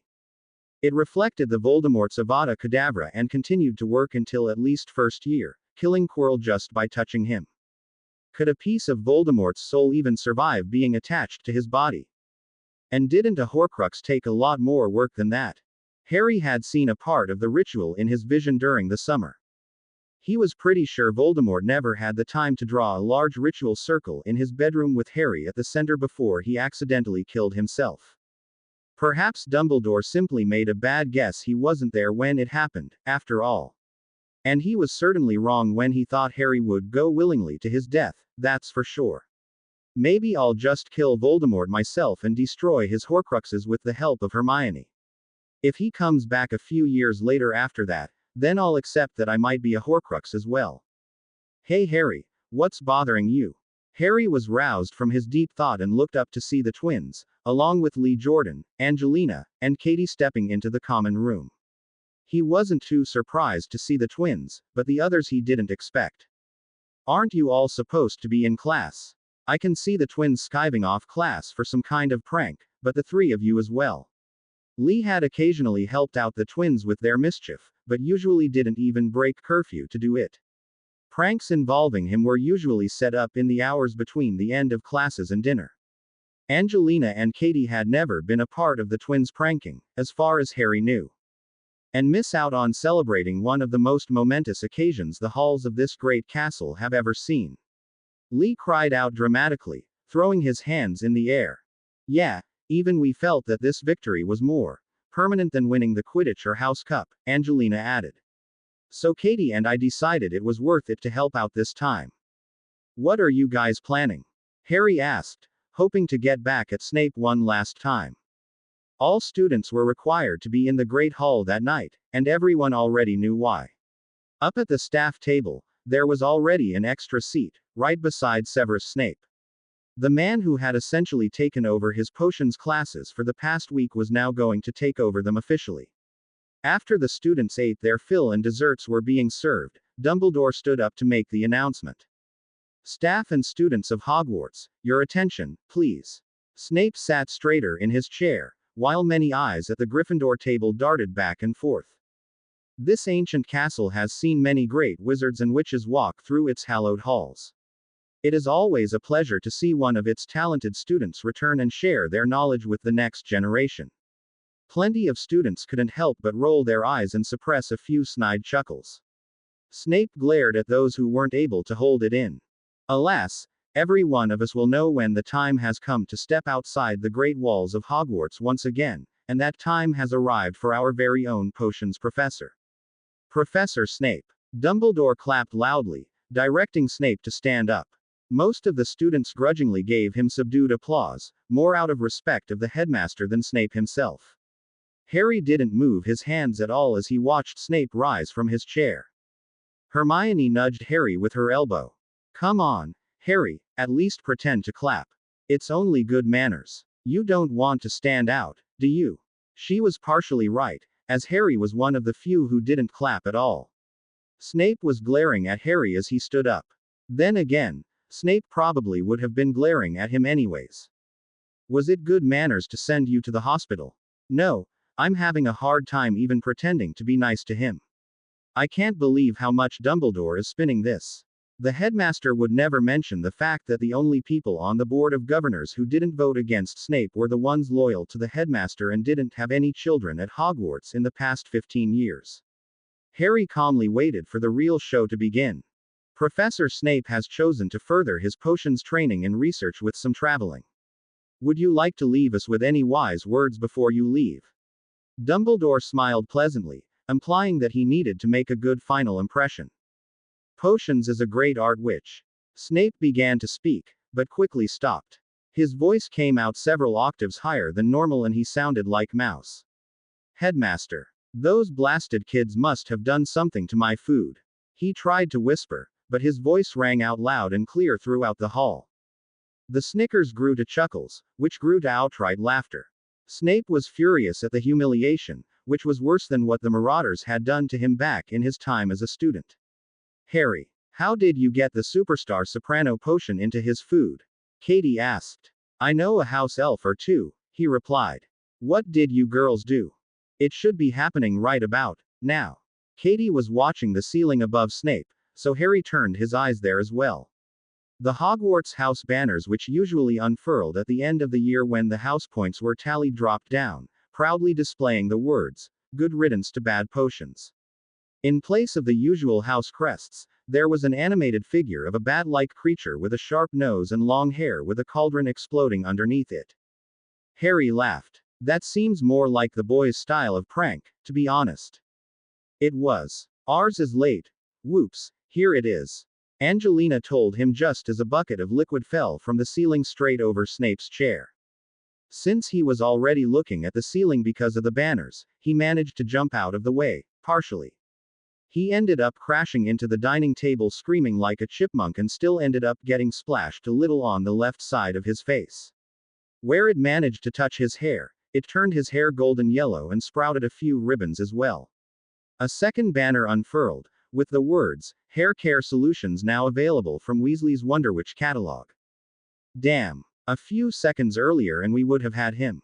Angelina muttered. Not to worry, ladies, pranking is an art, and no artist can make a masterpiece the first time, Fred said, pulling her close and patting her shoulder. That's right. You did fine for your first try, girls. How did you add those ribbons, anyways? George asked. Self-tying charm, shrinking charm, and a time delay charm. Took us all day to figure out how to get all of them to work together, Katie explained. The hall exploded into complete pandemonium as Snape was humiliated in front of the entire school. Even Hermione had to laugh at the complete disrespect the other students had for the man in front of them. Students were booing him, others were cheering loudly for his departure, and even the headmaster's words couldn't help Snape save face after those pranks. He simply left the Great Hall without waiting for the rest of the night's announcements. The heads of houses each tried to calm the students down. Professor Sinistra, who was to be appointed to the position of the Slytherin head of house later that evening, had to take on her role a few minutes early to prevent fights from breaking out between her old house and the other students. When Professor McGonagall demanded that the pranksters turn themselves in, Fred and George gladly took the blame. They knew that it would make them famous for months, drum up more publicity for their business, and their girlfriends wouldn't take any of the blame. Win-win-win, as far as they were concerned. Professors Flitwick and Sprout had a much easier time reining in their students. Finally, when everyone had settled down once again, Dumbledore continued with the new staff appointments. Obviously, Floyd Fleming was now Professor Fleming, in charge of potions. He had quickly earned himself a reputation among the students for being both quick to teach and quick to punish. Technically, he was only a step away from being as harsh as Snape was, but that one step was to actually teach the material before handing out punishments. He didn't forgive students for forgetting the lessons he taught, and Merlin saved them if they weren't even listening the first time. Between him and Moody, it seemed like they were competing for the most grueling class award. Professor Sinistra was now the head of Slytherin. She taught astronomy, a required course for all students, and wasn't much older than the students themselves. She would easily be the youngest head of house in the history of Hogwarts, because very few Slytherin-oriented professors had returned to teach following the war. She was far better at hiding her Slytherin past than Snape, showing no bias to her old house. A few students were surprised she used to be one of the snakes herself. Each of these professors received the respectful applause they deserved from the students. After dinner, all the students except Fred and George filed away to their common rooms, eager to discuss Snape's sacking. The twins, of course, were up all night cleaning up the mess they'd taken responsibility for, without magic. Snape's departure left Harry in a good mood for the trial of Earth. He'd been practicing his potions far more and had several potions memorized on his shortlist of useful candidates for the event. Professor Fleming even allowed him to use his class time to brew a few ahead of time. He arrived at the front gates of Hogwarts dressed like he was ready for another round of wandless duels. He wore several potions belts with his various potions exploding, liquefaction, stone skin, and even a few plant nutrient potions for good measure. Cedric, Fleur, and Victor had the same idea as him, especially after his wandless duel. Each of them had made their own potion belt and carried several potions with them. The judges, apparently, hadn't foreseen this. One of the judges, Mr. Skelet, walked up to them and said, "No pre-made potions for this trial, all of you." With a few chuckles, all four champions removed their vials, bottles, and flasks from their belts and handed them over to the arbitrator, who carefully disposed of them.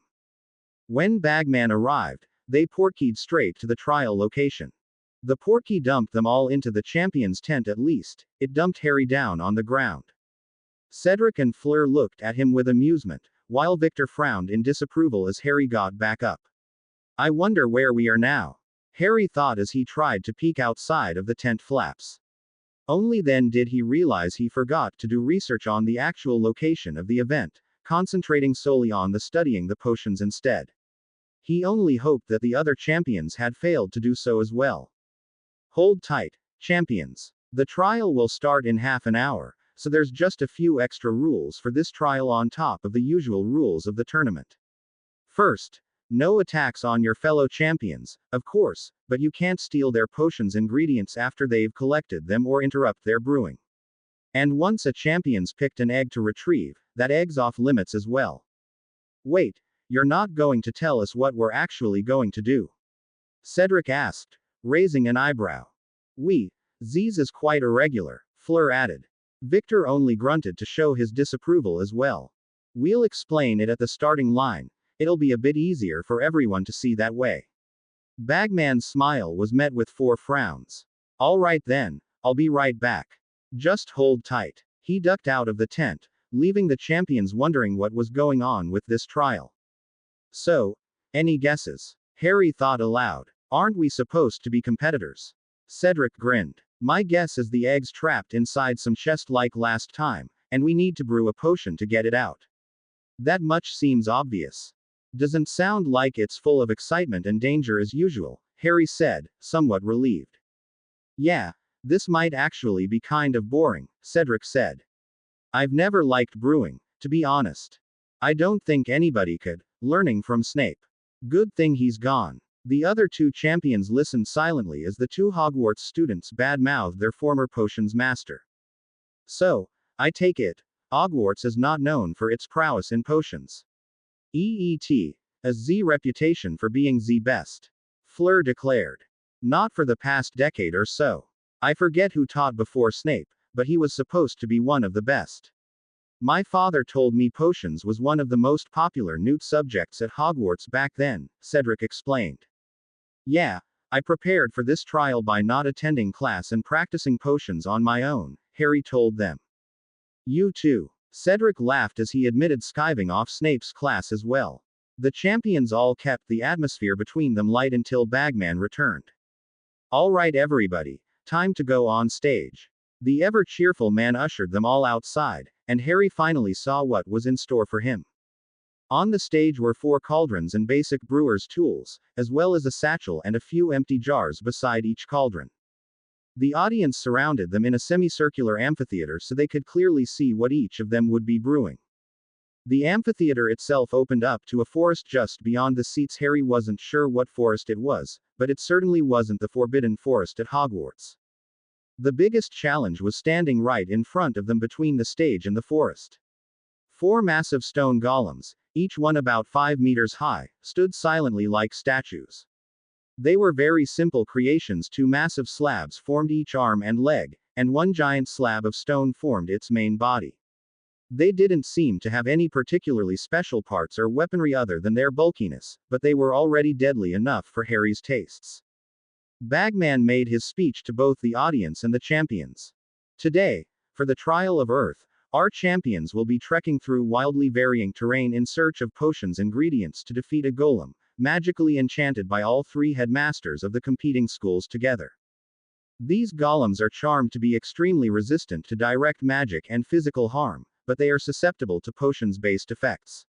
Embedded in the chest of each golem is the golden egg each champion is trying to retrieve. Harry squinted, and could see 1 tiny golden dot glistening at the center of the massive stone chest of each golem. Don't worry, folks. The golems won't stray too far from where they're standing now, so you don't have to worry about one chasing a champion all the way up to the box seats. Now sit back and enjoy the show. To the champions, he said, don't worry about getting past the golems initially. They won't activate unless you provoke them first. They also won't come close to the stage, so you can brew your potions in peace. Once they're active, though, they'll always target the one of you that woke them up, so watch out. Damn, I wasted all that time thinking there was one specific potion to brew, and now he tells us just about any potion will do, Harry griped to himself. Oh well, at least I studied the Stone Eater potion.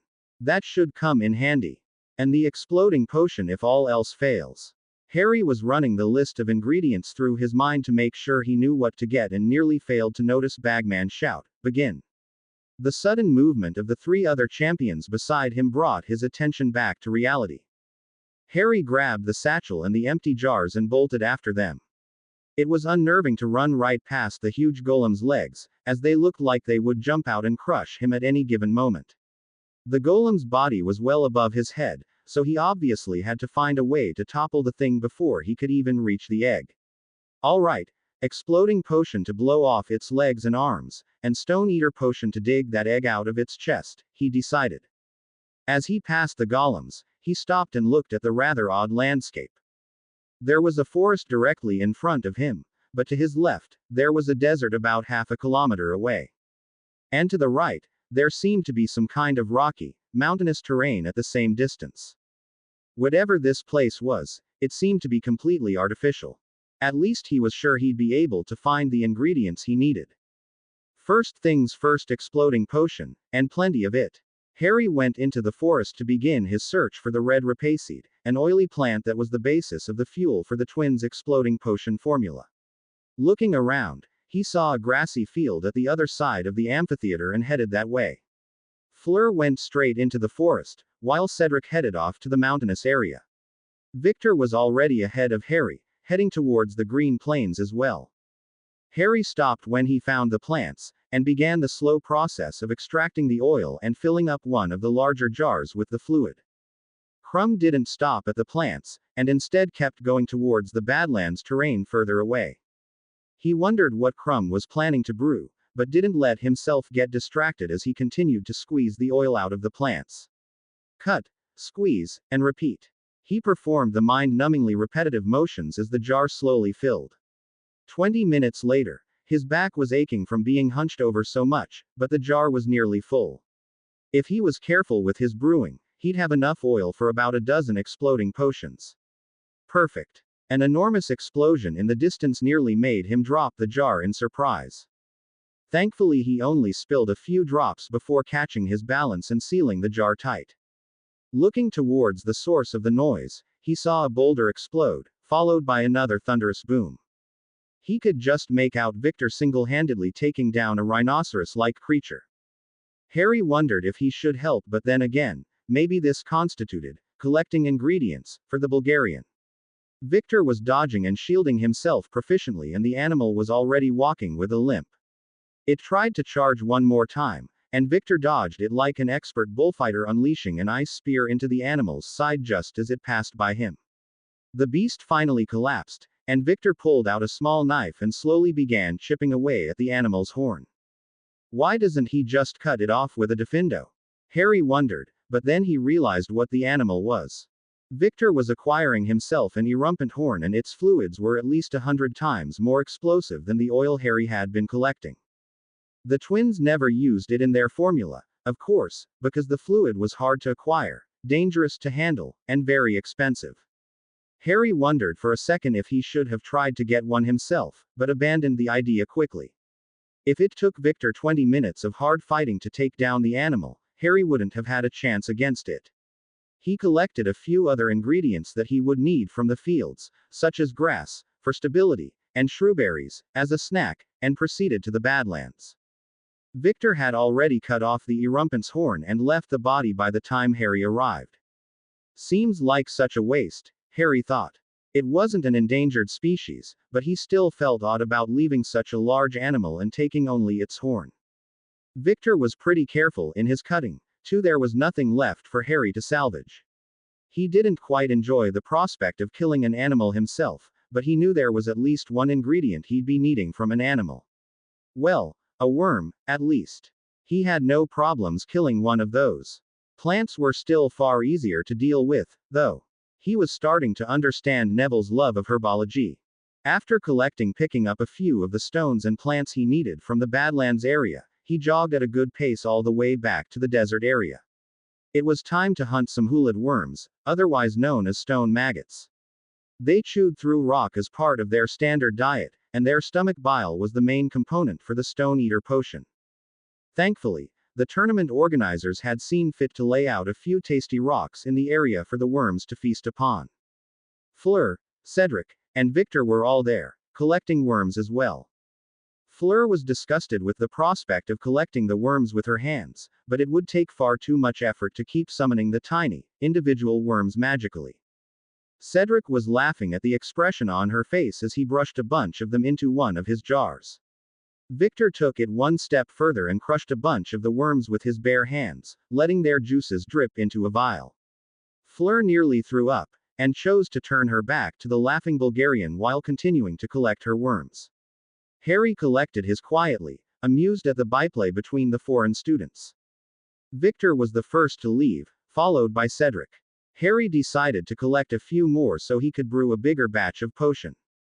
He didn't stay too long because the last few components he needed were in the forest. It took him another half an hour to find all the components he needed in the forest, most of which were plants, and only one of which was deadly. Thank goodness Neville helped me study, Harry thought as he finally made his way back to the amphitheater. His green-thumbed roommate had offered a lot of tips on the best techniques to extract saps and avoid thorns from personal experience, things which Hermione hadn't come across despite the many textbooks she read. It saved Harry's time and fingers.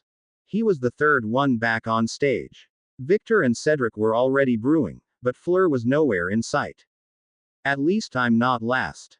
Age isn't everything, Harry thought happily. He carefully unpacked his satchel and began making the Stone Eater potion first, since it was easier to make. He didn't want to be left without a cauldron if his exploding potion blew up prematurely. As he began brewing, Cedric was already finishing up with his first potion and pouring it into vials. It was some kind of cloudy gray stuff that Harry didn't recognize. Like Harry, Victor brewed the Stone Eater potion first, but he used a much smaller batch and was already finished. Harry could see him working on the exploding potion already, carefully adding the erumpent fluid into the mixture. Fleur returned when Harry was halfway through brewing the Stone Eater potion, looking more ragged than usual. It seemed that dirt and mud didn't mix well with her. Maybe I should give her a portable swamp when this is all over. Harry gleefully remembered the wandless duel. Cedric was the first to finish all of his brewing. Packing several vials into his belts, he walked off stage. The audience cheered, eager to see some action at last. Harry was tempted to see what Cedric did, but he forced himself to concentrate on his own cauldron. It was too late to run back out there and get different ingredients, after all. He was forced to look, however, when he heard a massive, thundering stomp as one of the golems began advancing on Cedric. He breathed a small sigh of relief as the golem walked slowly. Harry could easily outrun it, if need be. Only a few minutes later, Victor was ready to do battle as well. Harry noticed that Crumb carried only 3 exploding potions, whereas he was planning on making 10 for himself. Then again, Victor's potions used erumpent horn fluid, which would make it far more effective. His suspicions were confirmed loudly. A single blast of the potion had blown both the legs off one of the golems in his very first attack. It was now pulling itself forwards using its arms, dragging its massive body behind him. Lucky for Cedric, the blast had also knocked his golem off balance. He had been using some kind of potion for architecture, which acted like mortar for cementing foundation stones. He had the golem's knees fused together so it was waddling in an unbalanced manner. The blast had finally knocked it down to the ground and Cedric was starting to immobilize its arms as well. After carefully pouring his exploding potions into his vials, Harry was finally ready to march out and face his golem as well. He had to give Cedric's golem a wide berth as his golem's arms weren't fully stiffened yet, and he just barely drew his wand for a shield in time to block the debris from Victor's third and final exploding potion, which took out an arm and a chunk of his golem's chest in the blast. Harry faced his own golem now, which stood completely still in front of him. Arms or legs first? He wondered. Only his first attack would be undefended, after all. Unlike the others, he decided to aim for the arms first. Lobbing one of the potions towards the golem's shoulder, he watched it sail right over the construct and explode behind it. Well, I guess that's why I'm a seeker and not a chaser, Harry thought, chagrined. The golem awoke to the blast and began lumbering towards Harry, much faster than Cedric's. Harry ran back to a safer distance. Cedric's first attack must have slowed his golem down. I guess I should go for the legs, too. As the golem came closer, Harry readied another potion and threw it at the legs. He was aiming for its hips, but at least it hit the knees. The explosion was far less impressive than Crumb's, but Harry could still see a few cracks form in the golem's legs. It still advanced towards him, though. Pulling another potion out, Harry threw it at the golem's legs before started running again. 8 more potions to go. The golem was clearly slowing down now as huge cracks were forming on its leg stones. Waiting for the golem to come nearer again, Harry threw one more potion at the golem's legs. With one final explosion, the golem's legs cracked and shattered, causing it to fall to the ground. The crowd roared. Wow, thanks everyone. They didn't cheer that loudly for Victor. Harry then realized they were cheering for Victor. And Cedric. Both of them had completely subdued their golems and were working to get the egg now, desperately racing to see who would get the egg first. Victor didn't brew enough of the Stone Eater potion and his egg was still trapped, while Cedric had dumped all of his potion and was waiting for it to chew through the rock. Victor had resorted to using his wand and throwing his most powerful blasting hexes as quickly as he could, but even those were only chipping away at the granite. When they said magic resistant, they meant magic resistant, Harry realized. 7 potions left. His own golem was now pulling itself towards him with its arms only. Now that it was down to his height and moving much more slowly, Harry was careful to conserve what potions he had left by getting closer and aiming for the shoulder. 2 more explosions and there were visible cracks on the golem's right shoulder. Another 2 potions to the left shoulder, and the stones were struggling to hold up the golem's weight. Harry tossed 1 more potion at the golem's left shoulder, causing the stone to break completely. Luckily, the blast shifted the golem's weight over on its other arm, causing that to crack as well. Unluckily, the golem fell flat on its front, leaving the egg squashed under 2 tons of rock. Adding to his annoyance was the fact that the crowd roared again as Crumb brandished his golden egg in the air. Cedric followed only a few seconds later. Nuts to them. At least I'm still ahead of Fleur, as long as I can get this blasted egg out. Harry looked around. Fleur was certainly finished with her potions by now, and there she was standing right beside her own golem. It had sunken straight down into the ground and was now stuck at waist level. Oddly enough, it wasn't even attacking her, and she was already pouring her stone-eating potion on her golem. Okay. Let's hope this works. Harry blasted a small hole in the ground underneath one side of the golem and put both of his remaining exploding potions in there. Taking a few steps back, he cast one more blasting hex, detonating both vials. Thankfully, it did what he intended it to do. The blast flipped the stone over and even created a few severe fractures. He quickly pulled out all the Stone Eater potion he had and poured all of it around the golden egg. There was nothing left for him to do but wait and hope that Fleur didn't reach her egg before he got to his. The final few seconds felt longer than the rest of his fight against the golem as he watched the potion dissolve away at the granite surrounding the egg. Good thing the potion targeted stone specifically, as Harry got impatient and began pulling on the egg while the potion continued to work its way around the stone. He could feel it wiggle and loosen. Come on, just a little more, he urged as he watched Fleur try the same with hers. With a few hard yanks, Harry finally pulled the egg out as the crowd applauded. Half a minute later, Fleur had her egg in hand and the trial was over. Hey, Victor, how hard is it to kill an erumpent anyways? Harry asked while all of them were being patched up in the medical tent. Thankfully, none of them suffered any major injuries with this event. Not hard. Just good timing and good aim, Crumb said. Cutting off horn is much more work. Wait, you took on an erumpent by yourself. Cedric gave an impressed whistle. A single hit from one of those can kill a wizard. Victor shrugged. It can kill Veek and slow wizards. It cannot touch Quidditch Seeker. All the boys shared a laugh. Fleur, of course, was the only one who hadn't played Seeker out of the four of them. Boys, she huffed. Always so willing to jump into a fight without second thought. Hey, I wasn't the one hunting down dangerous beasts, Cedric joked. At least I'm not afraid of a little worm, he teased.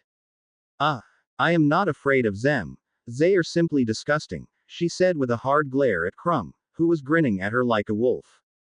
Hey, you're French. Don't you eat snails? Cedric continued to poke fun at his girlfriend competitor. Properly cooked. With butter sauce. And eaten with proper utensils. Even the cooks do not squish them to death with their bare hands like barbarians.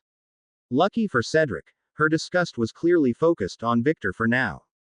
Hey, come on, it's just a joke. It's not like Crumb here's actually eaten live worms before. Cedric joked. Actually, I have, Victor replied. Everyone, including the Medawitches, stopped and stared. Durmstrang survival training, he simply said, shrugging. All right, everyone. Time for your scores. Bagman peeked in to find all the people in the tent facing Victor, frozen. Hello. Victor merely grunted in amusement as he led the way out of the tent, causing everyone to come back to their senses and follow him out. Up on the stage, each of them eagerly awaited their scores. Bagman enhanced his voice and then shouted out, "What a fine show we've been treated to today. It's time to score our champions for their efforts today."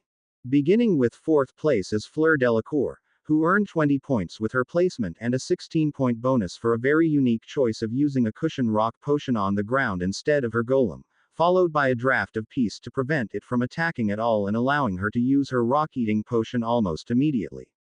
Unfortunately, the extra ingredients for brewing 3 potions cost her some time and she was narrowly beaten by Harry Potter.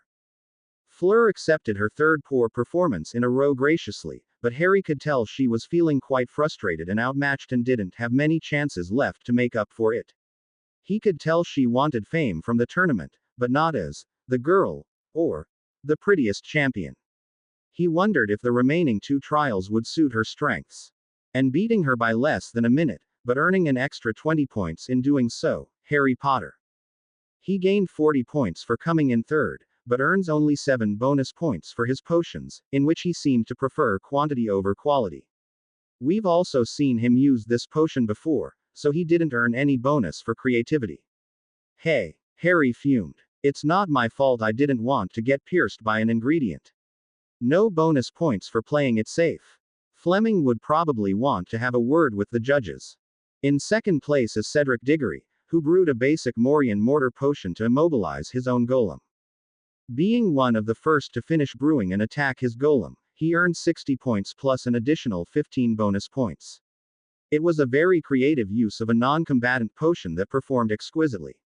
Harry had to admit that was pretty impressive the way Cedric had chosen to topple his golem. The potion must have been pretty easy to brew, too, since he was done so quickly. Harry didn't think of looking through architectural textbooks while he was researching his potions. And finally, in first place, is Victor Crumb. Much like Harry Potter, he went for the direct approach of explosive potions to take down the golem and a stone eater potion to get the egg. However, Mr. Crumb chose to hunt down an erumpent to make a far more difficult and volatile mixture, allowing him to destroy his golem in only 3 blasts. Unfortunately, he fell short on the stone-eating potion and had to resort to using blasting hexes to get to the egg before Mr. Diggory. For that impressive effort, he receives 80 points, and an additional 15-point bonus. After the event finally ended, they were portkeyed back to Hogwarts. In desperate need of good food and drink, but wanting to avoid the crowds, he headed towards the kitchen. He was ambushed halfway by Hermione, who was carrying the Marauder's map in hand.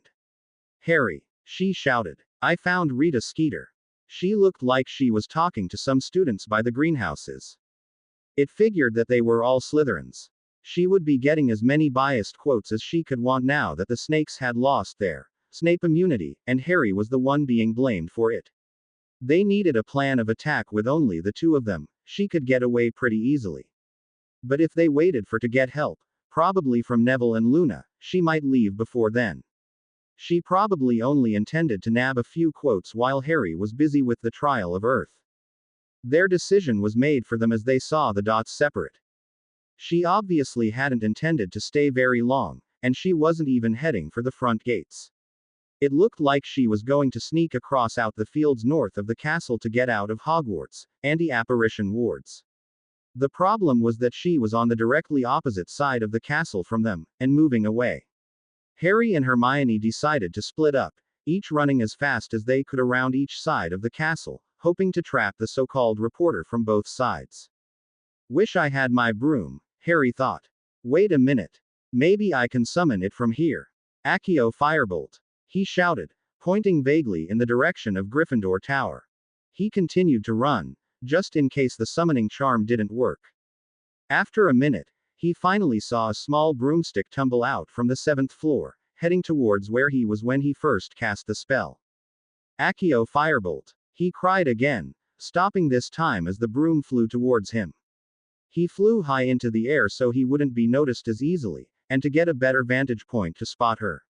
As he rose over the northern walls of the castle, he saw a woman wearing vividly green robes walking casually north. That must be her, Harry concluded. Looks like she doesn't suspect a thing. Harry swooped down behind her. "Hello, Skeeter," Harry shouted out. "We need to talk. Look, kid, if you want to be in one of my articles, you'd better have some good dirt," she began to say but stopped short when she saw who was talking to her. "And if I don't want to be in your articles?" Harry ground out angrily. He whipped around her, blocking off her escape route. "Look, Harry, may I call you that?" Skeeter said nervously as her eyes darted around, looking for a way out. "No." Harry refused her in the most flat and unappreciative tone he could muster. "It's just journalism, all right. I'm just doing my job. You're not a journalist. Journalists report the news. You slander and insinuate. I want it to stop." "Or what?" Her tone suddenly changed from being shocked and nervous to confrontational. "How could you stop me?" Maybe I should have made Lucius silence Skeeter instead," Harry supposed. "Aren't you afraid that your Dark Lord Potter is going to torture you or something? That's what you've been saying this whole time." Skeeter laughed a high, cackling laugh. She was only a few warts short of being a muggle's idea of an old witch. "Look, Potter, people want stories, and I give them what they want. Nobody's heard anything juicy about you for the past 3 years. You come back to the wizarding world to attend Hogwarts after a decade of silence, then not a peep of news afterwards. People almost forgot you're even at school here if it weren't for Sirius Black's escape last year. Harry found it curious that nothing was reported about his eventful first and second years. Then again, Hogwarts would never manage to keep its reputation as the best school in all of Europe if there were yearly reports of dead teachers and petrified students. Certainly, Dumbledore wouldn't report that Harry had actually killed the teacher himself in first year. Rita continued. So, here we are, everyone's interested in you again. Lo and behold, you're in a tournament that you're not even eligible for. I'd be stupid not to get myself a piece of that action, if you know what I mean. You could have just reported the facts like a decent journalist would. And where would that land me? Right beside 4 dozen other journalists saying exactly the same thing. She rolled her eyes. I needed something that stood out from the crowd. Harry only then realized what she was implying. You don't even believe what you write. If I did, then that would put me on the same level as my readers, she scoffed. Sheep can't shear each other, you know. Harry was surprised at how little she thought of her own readers. I'll sue you for libel. I'll find myself a lawyer. Better than those who work for the profit. She retorted quickly. I'm an asset to them. My articles bring in the readers. I know you're rich, Potter, but you don't control the Potter fortune yet. You're just a kid. Good luck with that. Lucky for Harry, Hermione had finally caught up, bringing the map with her. So, what did I miss? Oh, it's the Muggleborn hussy, Skeeter drawled out. Are you going to bring the French one too, Potter? Don't call her that, Harry said, his anger rising. He saw Hermione motion for him to calm down. Face it, Potter. You've got nothing on me. Now get out of my way. Oh, we don't, Hermione said. When Skeeter turned to face her, she immediately launched a legilimency attack. Surprisingly, the woman had no shields at all. Hermione found what she was looking for quickly. What did you do to me? Skeeter cried out when she was finally able to break Hermione's stare. I know your type, Skeeter. You're a lot like Pansy Parkinson. You can dish it out but you can't take it yourself. Tell me, what would you do if everyone knew your family was so ashamed of you they cast you out? And you didn't even graduate from Hogwarts. What? No, that's a lie. You're just making it up. Rita looked at her in horror as she realized what had happened. You used legilimency on me. I'll tell everyone. This is going in my next article. She tried to sidestep Harry, who continued to block her path to the edge of the grounds. Funny thing about telling lies, Rita Ogden, when you do it too often, people don't bother paying attention when you start telling the truth. Muggles call it crying wolf. Hermione crossed her arms smugly. So, do you want those little secrets getting out to a few up-and-coming journalists who want to replace you, or are you going to stop slandering Harry and me? Skeeter panicked when Hermione spoke her birth name. She didn't hear much of what Hermione said afterwards, but turned and pushed Harry down to the ground as she ran. Harry got up, drawing his wand, but Hermione stopped him. Wait, you don't want to be the one to cast the first spell, Harry. Harry and Hermione both hopped on the firebolt and shot after her, just as she ducked behind a few large boulders. They caught up within seconds, but saw nobody there. Where'd she go? Harry cried in frustration. I didn't hear an apparition. Pop. Did you, Hermione? No, we're still inside the wards. She couldn't have apparated away yet. Maybe she's disillusioned. Try hominem revelo, Harry. He cast the spell, which revealed no other humans in the vicinity. Hermione checked the Marauder's map again, just in case. They were already standing at the edge of the map, and if they moved much further they wouldn't be able to track her anymore. Luckily, she found Rita right where she had disappeared. She's right there, behind the rocks, Hermione said, hopping off the broom and following the map. Harry followed Hermione to the rocks, as they both saw nothing. She should be right here. We're standing right in front of her. Hermione looked back and forth between the map and the ground, seeing nothing but grass. Harry, though, noticed a glimmer of green that was a slightly different shade. In fact, it was very much the shade of robes he saw moments ago. As he bent down to take a closer look, the beetle suddenly flew up and away from him. Hermione looked back to the map again and shouted, "Harry! That's her!" Harry mounted his broom and quickly shot off, putting his seeker skills to use. He caught up in seconds and reached out to grab the bug, but Skeeter dodged at the last second, heading to the ground.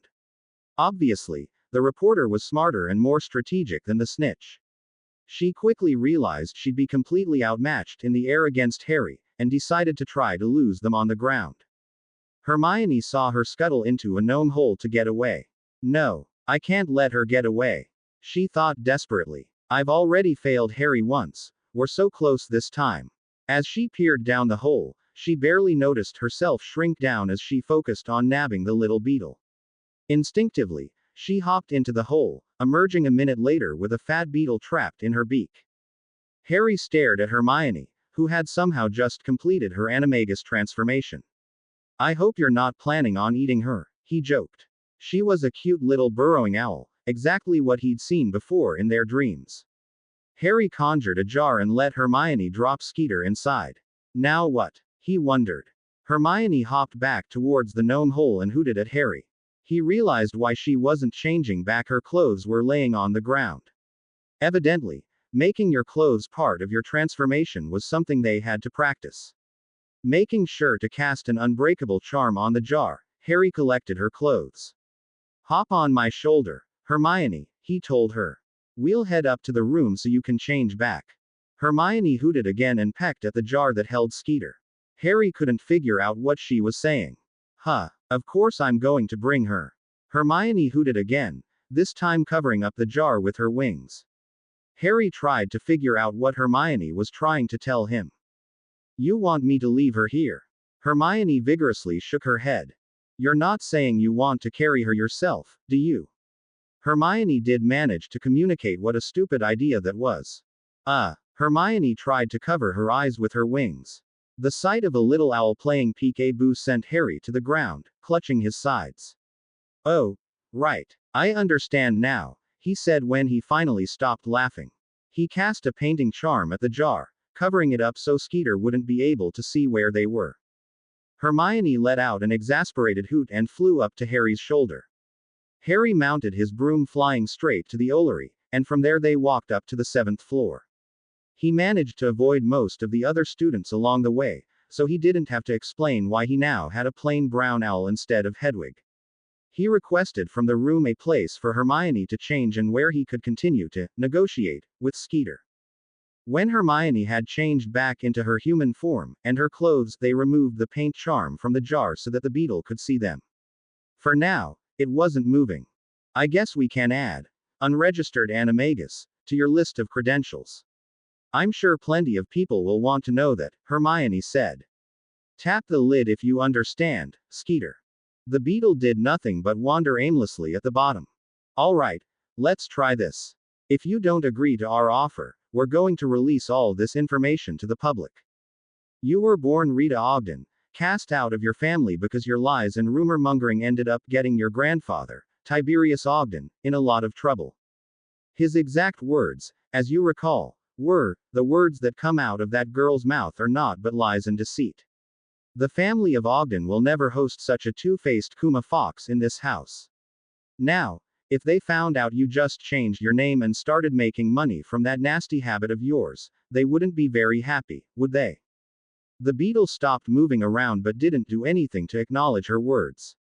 "On top of that, because they kicked you out right when you came of age, you didn't have the money to finish 7th year Hogwarts. You must have faked your credentials to get where you are," Hermione deduced. She had a few snippets of Skeeter's memories to work with, but she was making educated guesses to strike a little more fear into the insectoid reporter. "Oh, and you're an illegal animagus. Now tap the lid if you don't want us to publish all this information about you," Hermione snarled. Harry was surprised she could make such a nasty expression. The beetle flew up, hitting the lid of the jar once. "Good," Hermione said. "Now, you will stop writing articles about Harry and me. Forever. The only time you will mention, hint, imply, suggest or speak of either of us is with our express permission. Understand?" The beetle hit the lid once again. "And lastly, You will owe us an article as a favor, in the future, whenever we need it. You will write what we want you to write. The beetle froze this time. Skeeter was unsure of how bad this could be. She knew that indeterminate favors often ended up being huge debts. Is that a no? Or is this really just some dumb beetle and the last 2 times she flew up were just coincidences? Harry chimed in. Oh well, we can't let a perfectly good beetle go to waste. Let's feed it to the Saturnine flytraps. The beetle banged the lid rapidly. Harry and Hermione both smiled. After releasing Skeeter with a few discreetly cast tracking charms, they were greeted by Professor McGonagall inside the castle. Mr. Potter, she addressed Harry in a very stern voice. Is that your broom you're carrying? Harry looked at his firebolt. Yes. Was it in your room an hour ago? Yes. Harry didn't like where this was going. Then may I ask how it is now in your hands when you haven't stepped through the fat lady's portrait? I summoned it. Harry answered meekly. Straight through the window of your dormitory. His head of house crossed her arms. Detention. Immediately, Mr. Potter. You can help Mr. Filch repair the window. And I'm confiscating your broom for 1 week. What could have possibly possessed you to summon your broom instead of simply retrieving it from your room? She couldn't take away house points while Harry was a Triwizard competitor, but she could still assign him detentions as the head of his dormitory. Emergency, never mind. I'm sorry. McGonagall didn't need to know about their little escapade with a dishonest reporter. At least there weren't any Quidditch this year, so losing his broom for a week wasn't a big deal. He waved Hermione goodbye and ran up to his dorm. Hermione remained with the professor. Professor, can you help me register my animagus form? Hermione asked proudly. She knew that she had originally intended to keep the form a secret and they'd made Skeeter promise silence, but it was better to err on the side of caution. She couldn't trust Skeeter to keep her mouth shut, after all. At least Harry's form could still be hidden. Miss Granger, you're interested in becoming an animagus. You know you don't have to register until after you've completed your full transformation.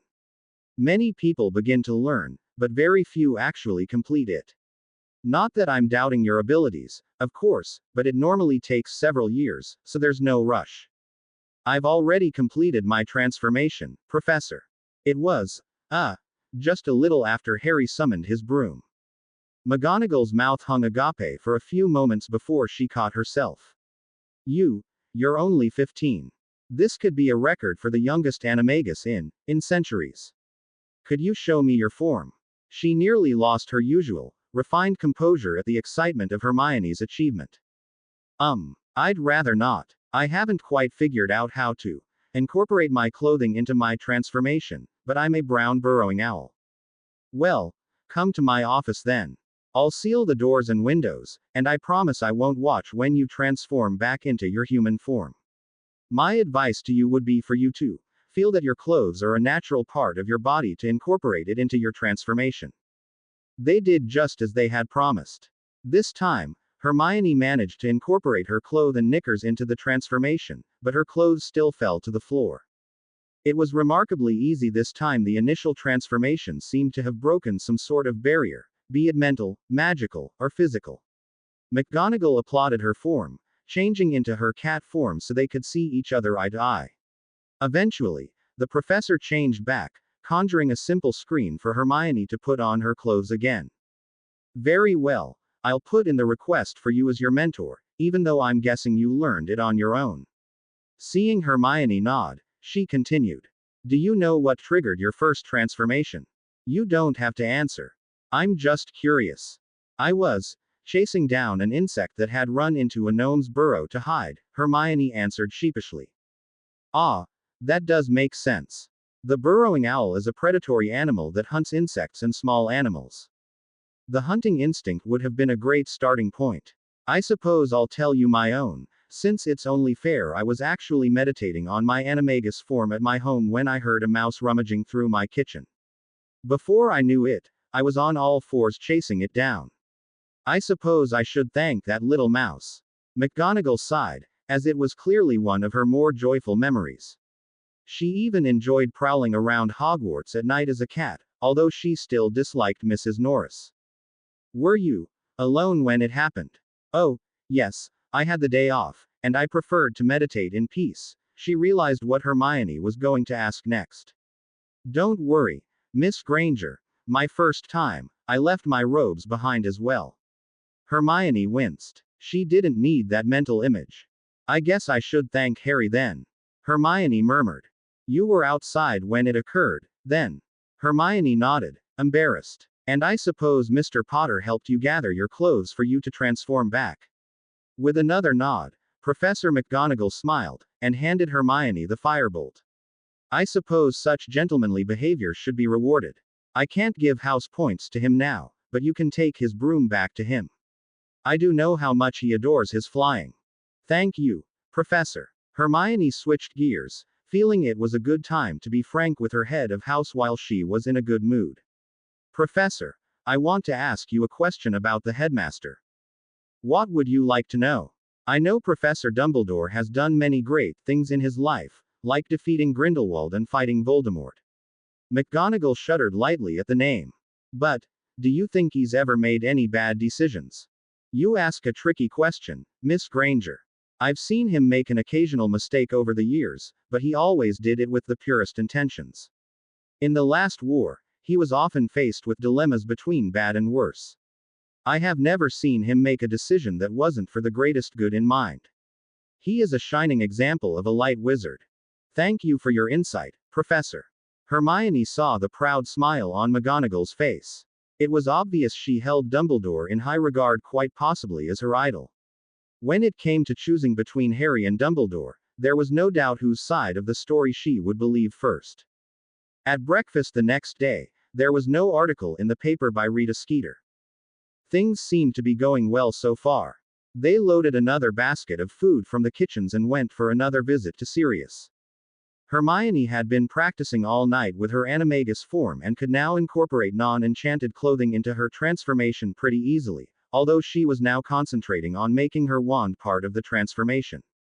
The result was a relatively sleepy Hermione as they prepared for the long, underground walk to the Shrieking Shack. Harry offered to let her take a nap inside the food basket in her owl form, which she gladly accepted. Sirius greeted Harry when he arrived. You know I was taking a nap. You woke me up. Oh, I guess you don't want this food, then? Harry asked, holding the basket up. And you should thank me for making sure those wards are still working on this house. Is that turkey I smell?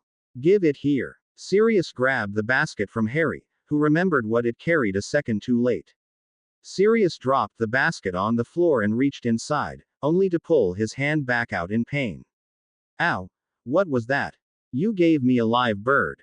Hermione was glaring angrily at both Harry and Sirius as she poked her head out of the basket. She hopped out and transformed back into her human form. Thanks for warning me, Harry, she snapped at him while rubbing her head. And couldn't you be a little more gentle? She muttered to Sirius. Even the sandwiches inside are a mess now. Harry mumbled an incoherent apology while Sirius was left dumbstruck. Hermione, you're an animagus. He finally managed to squawk out. Now you just need a really good prank and you can officially be a marauder. Oh, she did a really good one that really only came to fruition last week. Harry smirked, knowing it was probably better than any prank that the marauders actually managed.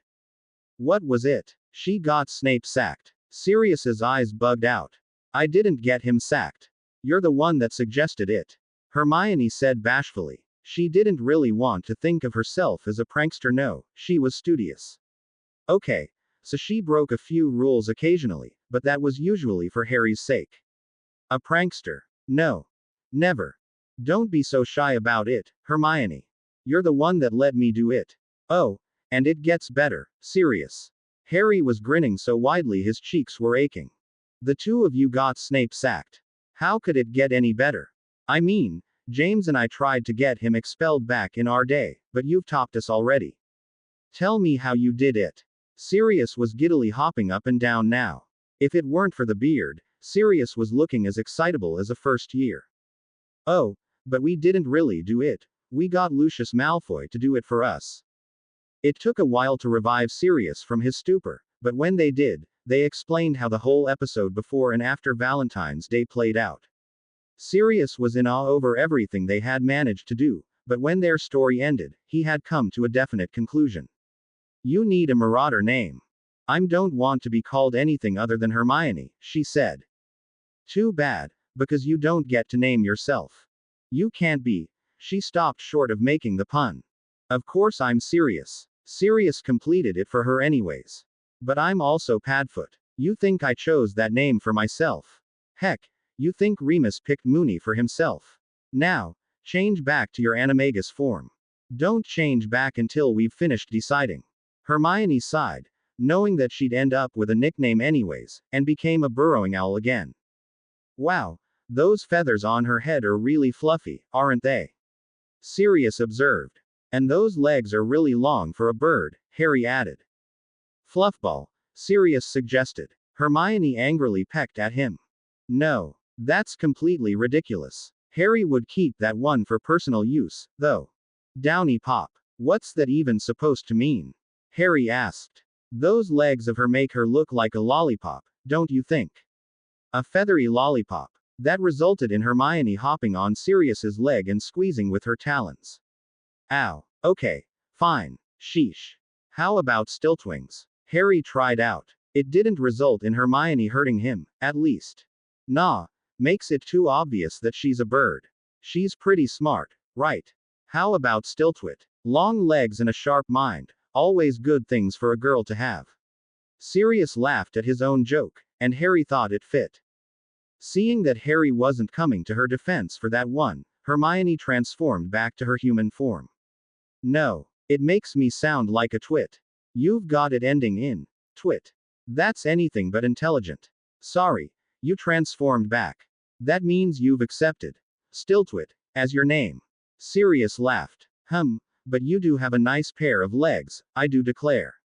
The stilt part of the name must stay.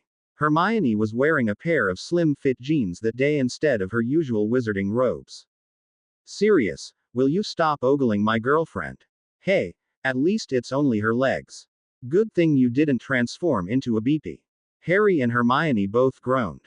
If I did, I'd be called Bluefoot or something, Hermione said dryly. I could go on all day about tits, too. Especially the great tit. Stop it, Sirius. I don't think I can take any more bad bird puns. Harry joined Hermione with disapproving stares at the man in front of them. Ah, that's all I got, anyways. I do have some news for you too, though. Sirius was rubbing his hands with glee. I won't have to live in this shack any longer. Dumbledore's helping me secure my old home in London with a few powerful wards, and then I'll be able to move into the Black family manor. Harry and Hermione both glanced at each other when Sirius spoke their headmaster's name, but congratulated Sirius on the new development. He continued, not noticing their looks of distress. When I get back there, I can probably pick up a wand. Possibly my father's spare wand, if it's still laying around the house. Won't be a perfect fit, but better than a random wand off the street.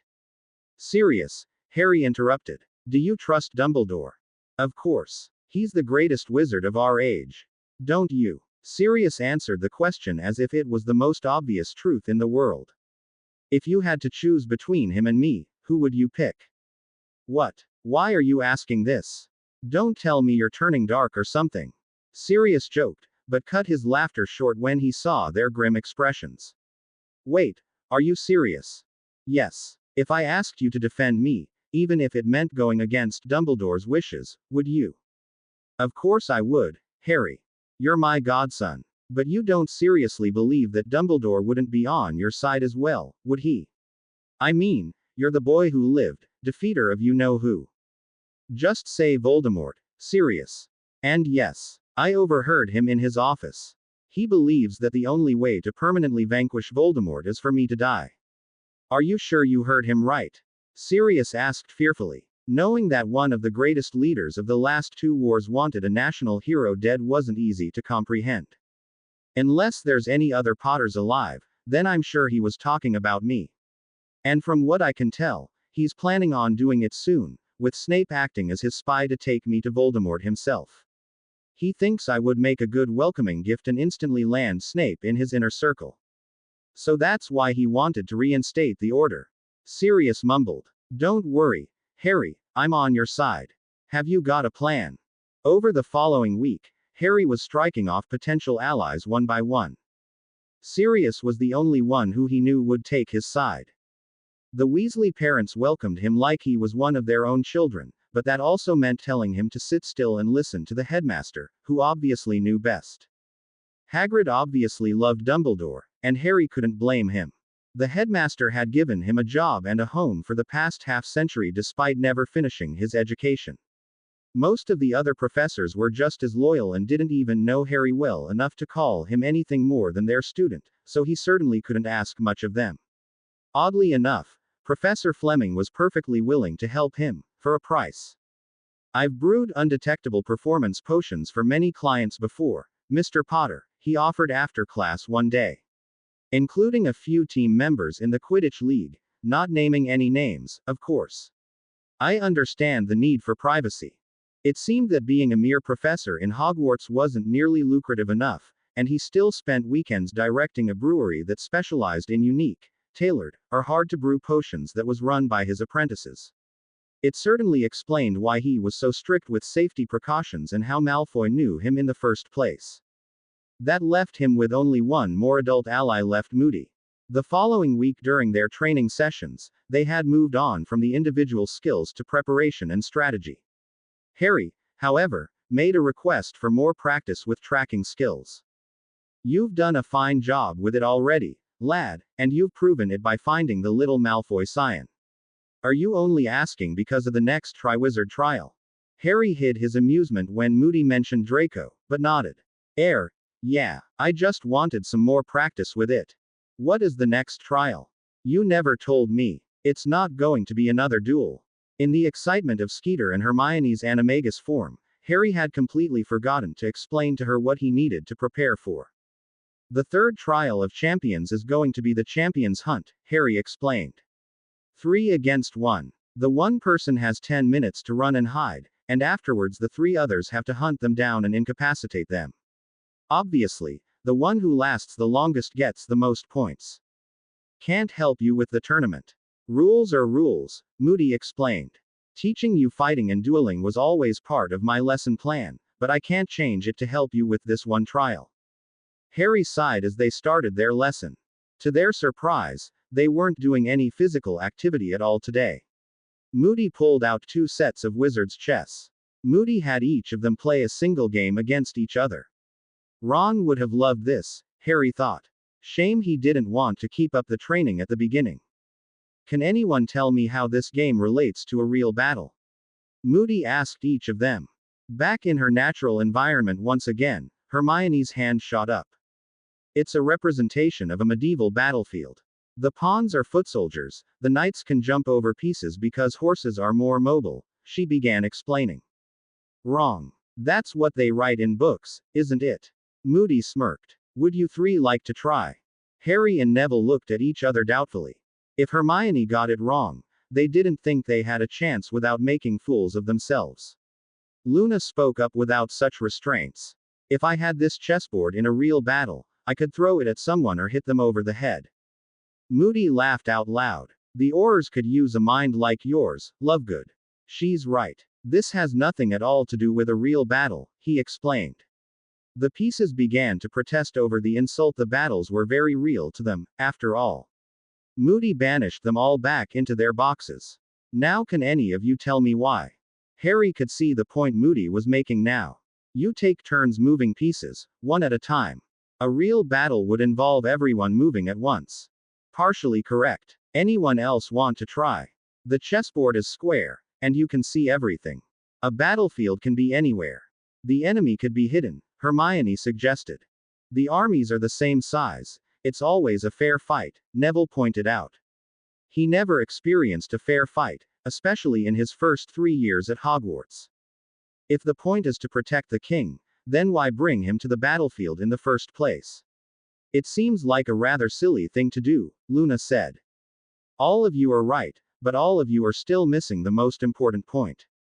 In fact, it can all be summed up into one problem that makes the game almost completely inapplicable to real battles. It was Luna who pointed out the obvious once again. The game has rules. Exactly right. A real battle has no rules. There might be laws you want to follow, but even the law won't stop you from doing something. It can only punish you for doing it after the fact, such as casting an unforgivable. And just because you hold yourself to some rules, don't you dare assume your opponent will follow the same rules. Now, that's not to say the game's completely useless, there are a few concepts that you can take away from it. You have limited manpower. Yes, you only have so many pieces at your disposal, so you need to make each one count. Specialization. Some pieces are better at one thing than another.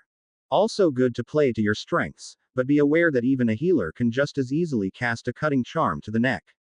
The way Moody said that made the four of them think he'd experienced it personally. Sacrificing pieces. Harry mumbled out, recalling his own game against Hermione. He certainly thought nothing of losing a few pawns to lure her queen into a bad position. Right. Sometimes you need to give up something to coax your enemy out of hiding or pull them into a trap. Sir, I don't mean to pry, but in the last war, did you ever? Harry stammered out the question, afraid of what Moody's reaction would be. Send a few oars to their deaths. Yes. Dangerous times involved dangerous missions. I know we lost 2 oars who were attempting to infiltrate the Death Eaters who were executed, but they all knew what they signed up for, Moody explained gruffly. I'd only let the willing put their lives on the line, though. One of my personal rules. Don't assume your enemies will show the same courtesy. Harry was left wondering, once again, whether or not Moody would help him or side with Dumbledore. But then again, Moody was the only one on staff who was old enough to have fought on Dumbledore's side against both Grindelwald and Voldemort. If anything, his trust in Dumbledore was even greater than the average staff members. If Dumbledore believed that Harry needed to die, Moody at best would probably stand aside. The rest of the lesson was spent in a daze as they toured the castle and talked about defending or laying siege to it. The following month went by far too quickly for Harry's liking. Sirius had finally moved into the Black family manor at 12 Grimmauld Place, but was now essentially stuck at that location. He did retrieve an old wand from the home and also an old trinket two-way mirrors. He managed to sneak them to Harry and Hermione 2 weeks later without Dumbledore noticing. The order's in recruitment mode right now.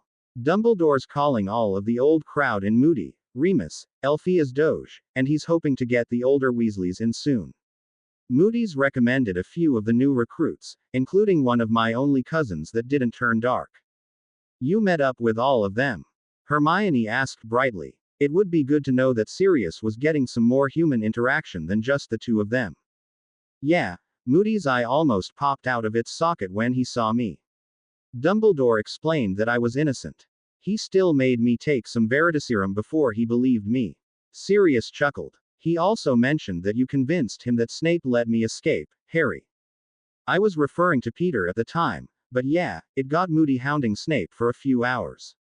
Has Dumbledore mentioned Snape at all? Harry asked. None. In fact, he did say that Snape might return to you-know-who, but he was very clear that all of us were to take him alive if we came across him because he could be redeemed. I don't think he's letting anyone know Snivellus is already a spy for him. So obviously he's not mentioning the plan for letting Snape kidnap me. Obviously. I think a few of us might object. The other meetings with the Order were mostly dead ends. There was no way for Sirius to squeeze information out of Dumbledore regarding how Snape intended to kidnap Harry without looking like he needed to be locked up in St. Mungo's mind-healing wing. He did manage to tell the story to Remus, who was now also going to help. Harry did realize, however, that Dumbledore had mentioned the 6th trial as the best time to do it.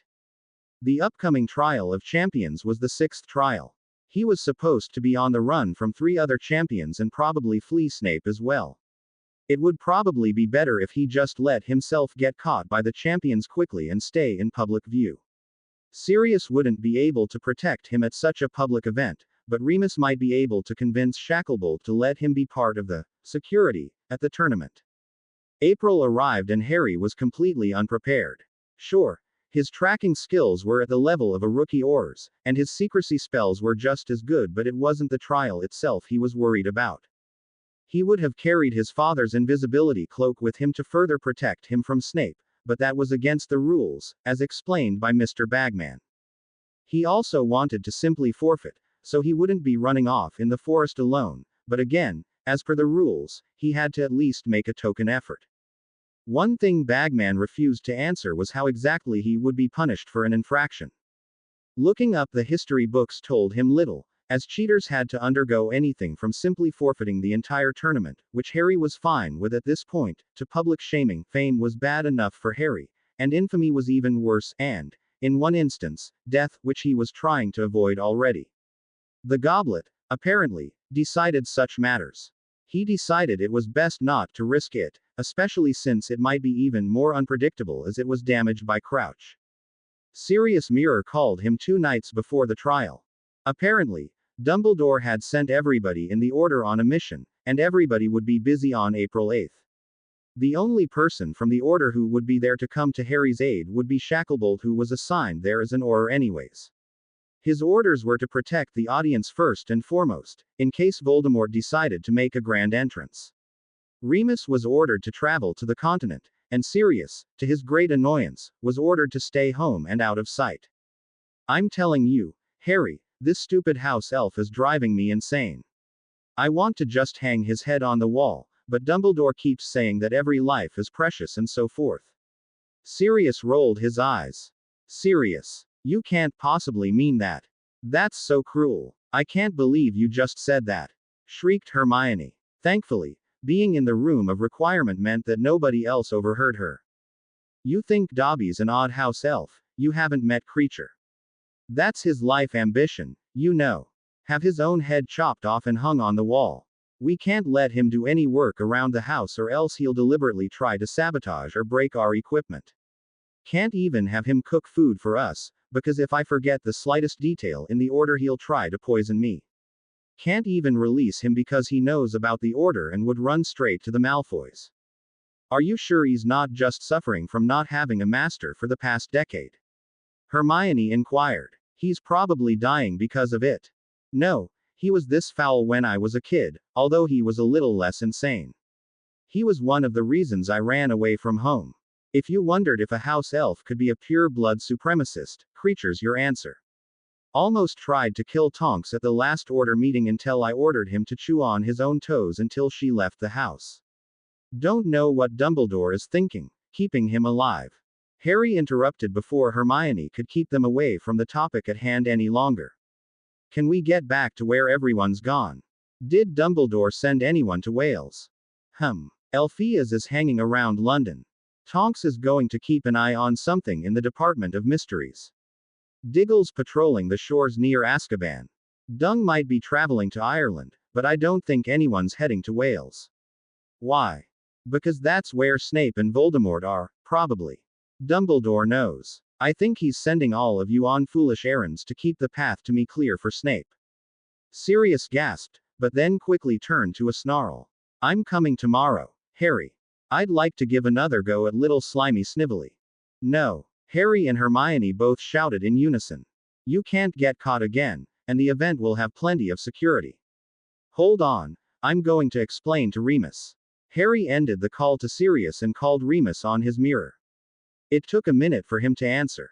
Hey, Harry, what's up? A very tired-looking Remus showed up, inside a very tight room. Hey, Remus, where are you right now? Harry asked. Hello, Professor Lupin, Hermione added. No need to call me Professor anymore, Hermione. I'm on the new train to France. The, lavatory of the train to be specific. You know, the one that goes right underwater.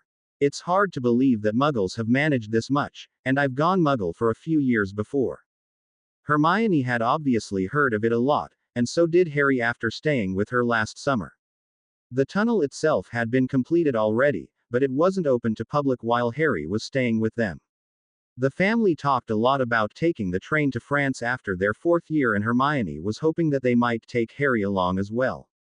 Yes, Professor Lupin. I can't believe you get to ride it before me, she said with a hint of jealousy.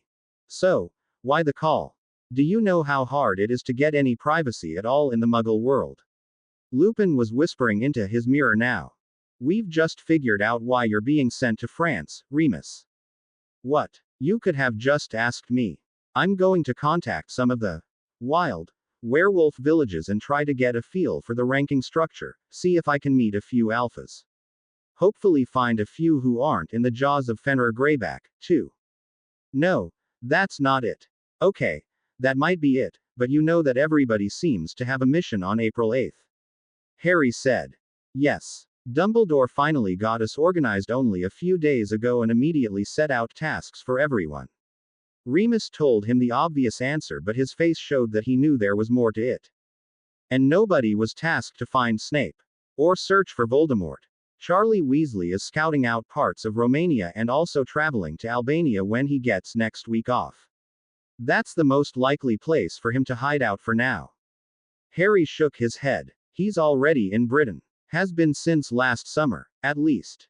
Dumbledore knows, Snape knows, and their best guess is Wales. Nobody was sent anywhere near there, right? Remus paused in thought, unable to say anything, so Harry continued. Can you be back in Scotland by tomorrow for the hunt? I think that's when Snape is going to try to kidnap me. I could use a little extra protection, and Sirius still can't be seen in public. Remus couldn't believe Dumbledore would condone the kidnapping of the boy who lived. He was the paragon of all wizards, the one that everyone followed for advice. He'd never steered magical Britain wrong, at least, except when it came to Harry. Remus still wondered why Dumbledore refused to let his owls and letters through while Harry was growing up, or why Harry was with Lily's awful sister in the first place. If he was going to help Harry, Dumbledore couldn't find out, or else he'd send Moody after him. All right, Harry, I'll be back by tomorrow. Keep your mirror with you during the event. Call me right away if you run into trouble. As long as Dumbledore doesn't see me there, I can just say my mission took a few days longer than I expected. Harry was the most anxious of the champions as they waited inside the tent, but he didn't let that show. Nobody was talking to each other this time, curiously enough, especially since this was the one event that required them to work as a team. They didn't want to give away their hunting strategies before the hunted champion had left the starting line. They simply waited for Bagman to arrive and give them the final details, which he did after the audience had begun to arrive. All of you have a time limit of 1 hour to search for the hunted. You must disarm and physically disable them either through stunning, body bind, or conjured shackles. When you've done that, send up green sparks and a referee will verify for you. Do you all know the spell for sparks? He looked at Harry in particular, who tried not to roll his eyes. Making sparks from his wand was a first-year charm, which Flitwick taught right after Lumos.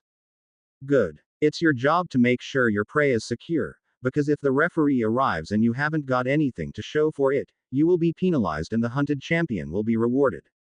Now, on the other hand, if the hunted champion manages to turn things around and become the hunter, he can throw up green sparks if he has disabled all 3 other champions. This will, of course, reflect very well on your score if you manage it. Victor's mouth grew to a wide smile that Harry hadn't seen since the wandless duels. To level the playing field, we are not allowing apparition in this event, especially since you may become more familiar with the various destinations as we will be reusing the playing field 4 times over. One of you is too young for an apparition license, anyways. Apparition. Harry suddenly realized there was a common skill he hadn't brought back with him from his previous time travel. He must have studied the core Hogwarts classes quite well, because even flipping through 5th-year charms, potions, and transfiguration textbooks felt like review for him now, along with a few of the basic runes. He had no idea how to apparate, unfortunately, and he was sure he would have learned such an important skill had he gained the opportunity. Didn't I ever get to the lessons in 6th year? That's when students first get apparition training, don't they? Harry wondered. He nearly missed the end of Bagman's speech because of those thoughts. Lastly, to reiterate an old rule that is especially important in this trial, there is to be no communication with anyone who is not a champion or a tournament official during the event. The audience will be able to watch exactly what the 3 hunters are doing on our projection orbs, so the hunted champion can't know where his opponents are. Harry still carried his 2-way mirror just in case he needed Remus's help. Technically, it wasn't cheating if he didn't use it and he hoped he didn't have to. Afterwards, they were all given a rough map of the area, showing them which areas were out of bounds. The entire area for the event was just under 4 square kilometers, with the audience and starting area in the center. There would be plenty of spaces to hide, but a straight chase would leave them trapped at the borders in a matter of minutes. Harry was unfamiliar with the landmarks. It didn't appear to be anywhere near Hogwarts. After a few minutes of study, they drew lots to determine the order. Victor was up first, and he was escorted outside to allow the other 3 to talk. "I think we should stick together," Harry said immediately. "Agreed," Fleur said. "I do not think any of us can take. I am alone. Moving as one group means we'll have a harder time finding him. I'm glad one of us is good at tracking, then," Cedric said, smirking at Harry. "Yes, Avenue, heard of your skill in tracking the little runaway. Damn, even the French have heard about Malfoy," thought Harry. "I've certainly got a reputation to live up to now." As they were brought out from the tent, Harry said reluctantly, "All right, just follow my lead then." All 3 of them waited at the starting line for their turn to begin the chase. Right when the signal flared, Harry cast a spell that lit up recent footsteps. It was a basic aura spell, with an equally basic method of countering it. Victor, however, didn't know. His trail appeared clear as day, although he did stray from the main path after a few minutes, weaving in and out of the thicker brush. They easily followed the footsteps, but it was apparent to them that they were moving slower than their target. Fleur, especially, wasn't used to tramping through the thick brush. "I thought you wanted to be a cursebreaker," Harry joked. "I will get used to the sweat," Fleur bristled. "I will also get used to the mess. But I will never get used to the insects," she cried out, swatting away a few bugs. "I've got a spell for that," Cedric chuckled, clearly enjoying Fleur's struggle. He cast some sort of mosquito-repelling spell, which was kept most other insects at bay as well. "Hey, Fleur, isn't it nice to have your knight protect you from all those pesky bugs?" Harry laughed. "Ty's toy. Just keep casting that spell," Fleur grumbled. Harry kept his eyes open for any signs of Victor, but was also on the lookout in case Snape showed up. He felt fairly safe with Cedric and Fleur at his side, even though the 2 of them weren't quite as on their guard as he was while just following the trail. About 3/4 of the way to the edge of the field, the footsteps took a sharp turn towards a hill. Casting the Sheenastep spell one more time, Harry saw that, further down, they led back behind a pile of fallen trees. Guys, I think he might be planning," Harry managed to say just as a spell shot out from the hill. All 3 of them dove out of the way as dirt and wood splinters went flying. "I thought he was going to try to turn things around. Can you see where he is?" Cedric shouted back from behind a tree. 3 more blasting curses flew from behind a fallen log higher on the hill, sending more dirt flying and blocking Harry's view before he could get a better look. "Somewhere by that log," Harry shouted. He blindly cast a few reductors in the general direction as Cedric ran forward, taking cover behind another tree closer to the hill. Fleur had already disappeared somewhere during the chaos. Harry's reductors managed to break apart the log into smaller chunks, which Cedric banished out of the way, only to find nobody behind them. A barrage of cutting and bludgeoning curses came flying from behind some bushes. Both Harry and Cedric threw a bunch of curses back, but Victor had already moved on. Harry ran up to where he'd last seen their target and cast the step lighting spell again, but it was clear that Victor had been moving around a lot in the past few minutes. They had no idea which set of steps was the latest one. Again, Harry and Cedric found themselves on the defensive as Victor launched yet another attack, this time banishing a large set of rocks from higher up on the hill towards them, followed up by another barrage of simple slicing and bludgeoning spells. The combination left them with very little shrubbery to hide behind, forcing them to dodge continuously. Harry managed to dodge all of it, but Cedric got hit with one of the bludgeoning spells on his leg. "Shield me while I heal this," Cedric shouted. Harry jumped over to Cedric, putting all his energy into holding a basic Protega while Cedric cast a first aid spell on his leg, which was probably broken, but not too severely. Through the translucent shield, Harry could finally see exactly where Victor was now firing from. He was straining under the barrage of Victor's spells, but fortunately or unfortunately, Depending on who you asked, he was also aware that Fleur wasn't with them, so he wasn't concentrating fully on taking out Harry. A sudden streak of the stunning spell's red light flew from 20 meters to Victor's left straight towards where he was standing. To Harry's dismay, Victor turned just in time to shield himself from the spell, and immediately launched himself towards where Fleur was hiding. I'm going to help out Fleur. Can you move yet? Harry asked Cedric. Go. Go. I'll only be a few seconds behind you, Cedric said, still working on completing the crutch spell. Harry ran towards the duel between Victor and Fleur. Fleur's grace on the dueling arena was clearly lost in the uneven ground of the forest, causing her to stumble dangerously several times while dodging her opponent's spells. Harry had just begun casting a chain of stunners, disarming charms, and itching hexes. He needed to find a better spell to chain, but the wand movements linked up well when Fleur was hit by a stunner from Victor, who immediately turned to face Harry. Victor had come to respect Harry more and more over the course of the tournament, and at this point, his respect meant that he wasn't holding back anything. Harry immediately found himself being hammered by spells that would overpower his shield quickly, forcing him to dodge. Knowing this, Crumb had decided to cast bombarding, blasting, and flame hexes, which had effects that were hard to avoid even if Harry managed to dodge the spells themselves. He was battered and bruised, falling unconscious after being thrown into a tree by a very close bombardment curse before he even managed to get close to Fleur. Enervate. Aguamenti. Harry found himself hit with both the revival spell and a splash of water, bringing him to full wakefulness immediately. Cedric was standing over him, and he was still in the woods. Fleur was a bit dazed and shaken, but awake as well. I've got him distracted with a few transfigured animals, but they won't last long. Let's move. We've only got 10 more minutes to catch him. A loud blast sounded nearby. And I think that was the last of them. Come on. Harry wasn't quite willing to go through yet another fight against Victor so soon, but as the other two were determined to complete their task at hand, he couldn't just sit back. They ran towards the last sound of battle, only to find that Victor had fled. Fighting continuously against 3 opponents had finally tired him out, unlike his performance in the duels. That wasn't to say he couldn't cast any spells anymore. He had transfigured several of the bushes in the path into very thorny briars, slowing them down.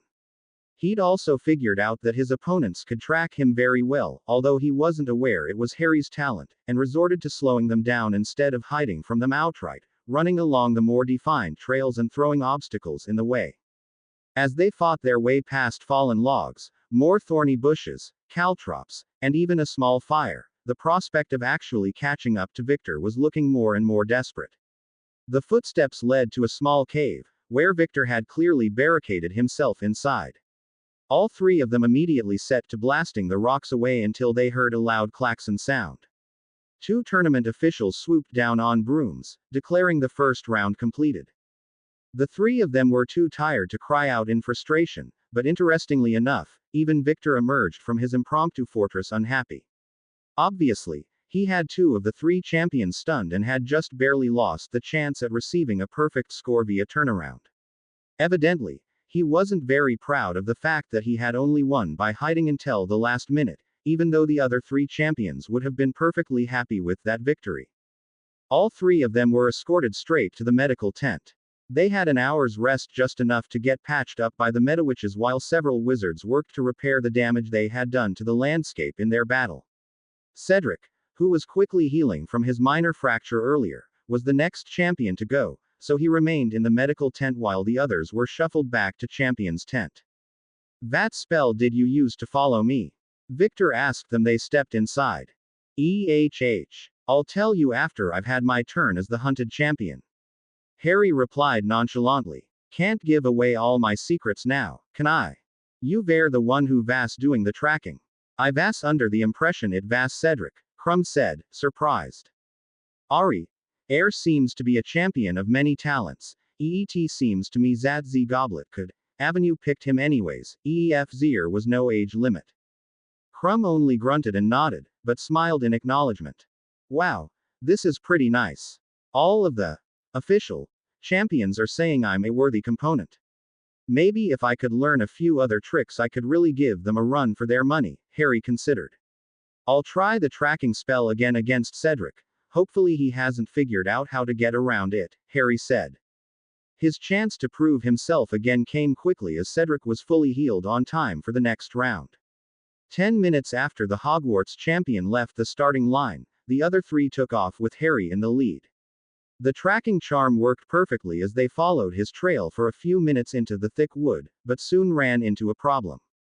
At one point, it seemed that Cedric had stopped and stomped around for a while, and there were about 4 different trails leading away. Which one do we follow? Victor asked, annoyed. Wait, let me recast the spell. Hopefully it'll be more sensitive, Harry said. He did so several times, trying to narrow down which was the latest set of tracks, but as far as the spell showed, all the tracks were made within a minute of each other. How was that possible? Harry wondered. Let's not waste any more time. We can just pick one and follow it, Harry said. Perhaps we should split up and each can travel down one path. Fleur suggested. Harry would have agreed, but given how he was still wary of being kidnapped. I'm not sure if I could take him alone if I do find him, Harry said.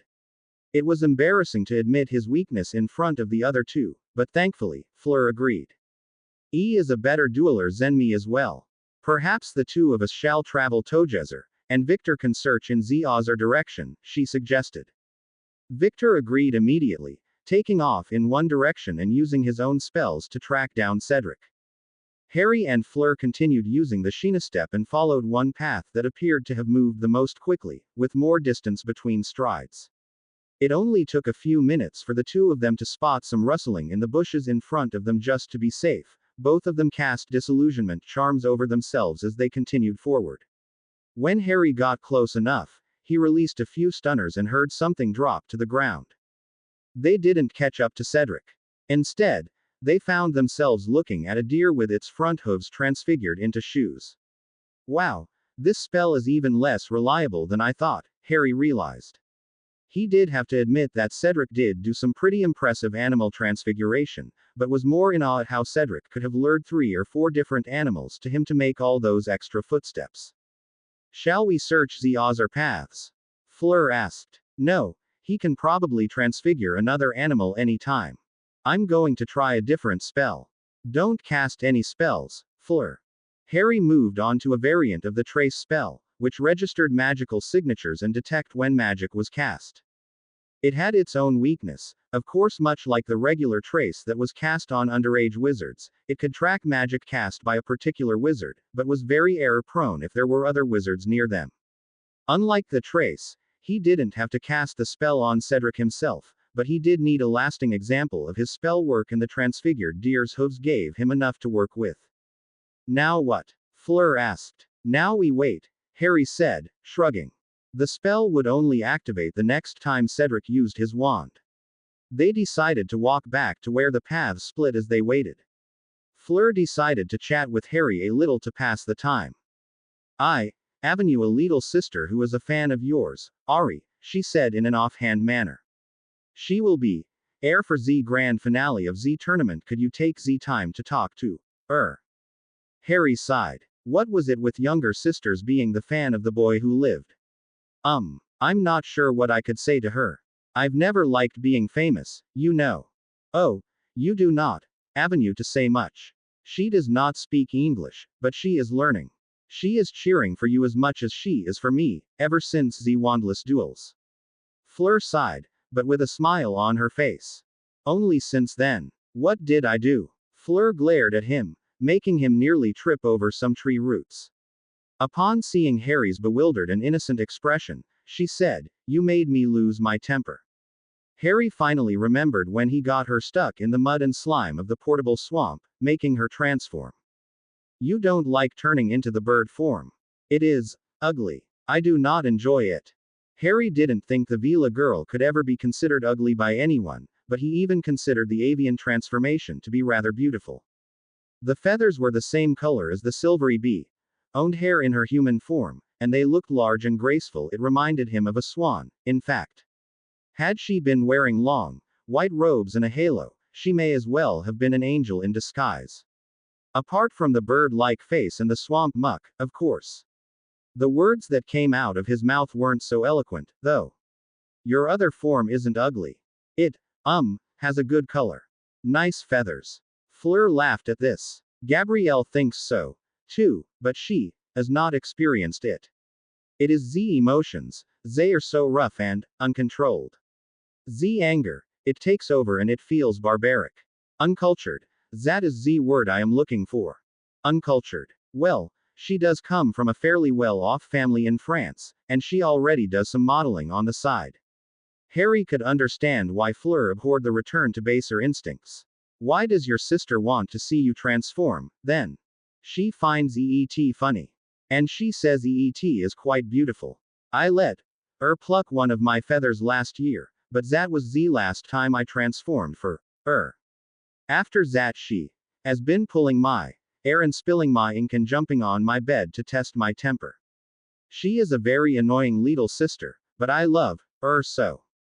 Harry wanted to ask her more about what it was like having siblings. Hermione didn't have any insight, while Ron's 6 siblings was rather unusual. Unfortunately, Harry's wand let out a small burst of light that shot out to their right. Looks like Cedric's finally done something. Let's go. As they ran, his wand gave off a few more bursts, although the lights weren't as bright, nor did they travel as fast. It looked like something was interfering with the tracing spell. Most likely, Krum had found him and they were dueling.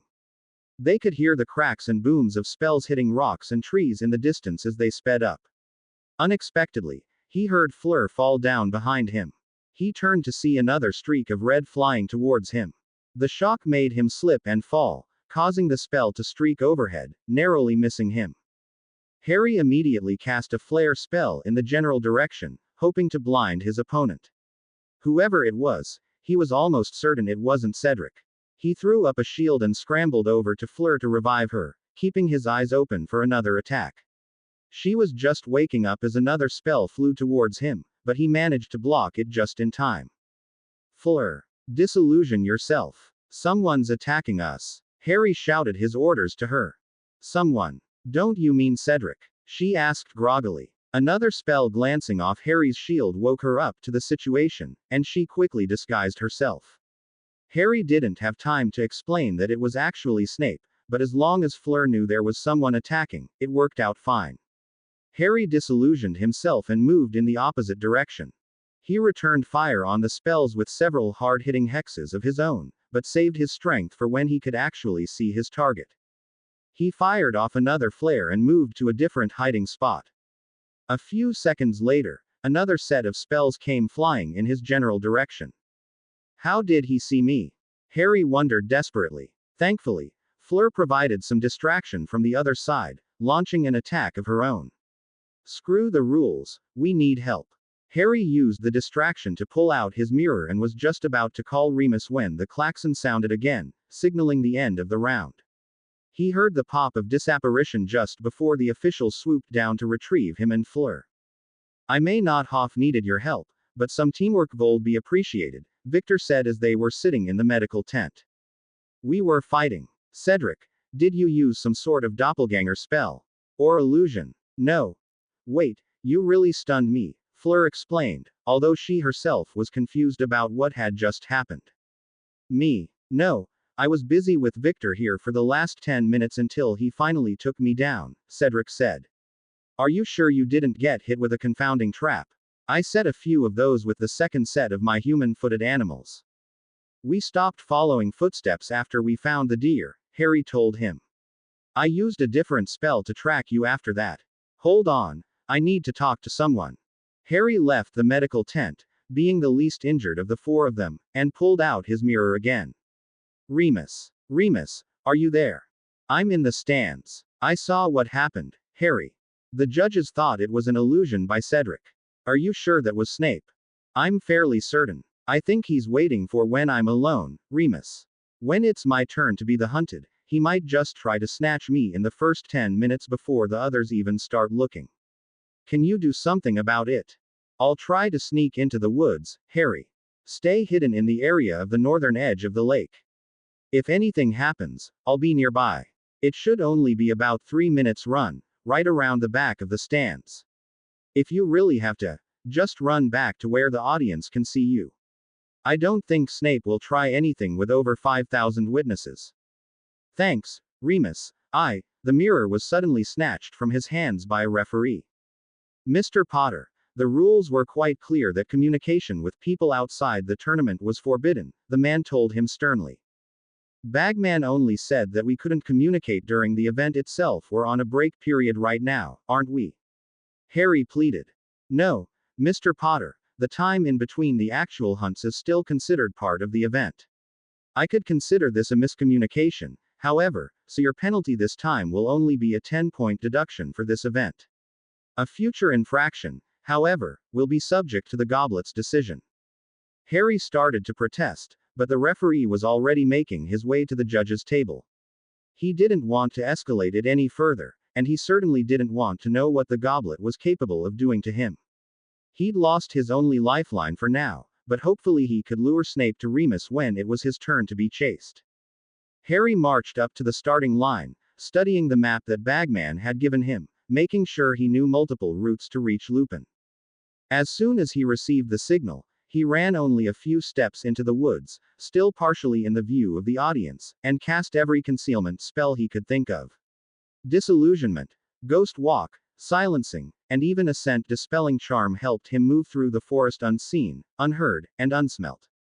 The only trace of movement from him was when he brushed against the foliage, and the ghost step spell ensured he left no footprints.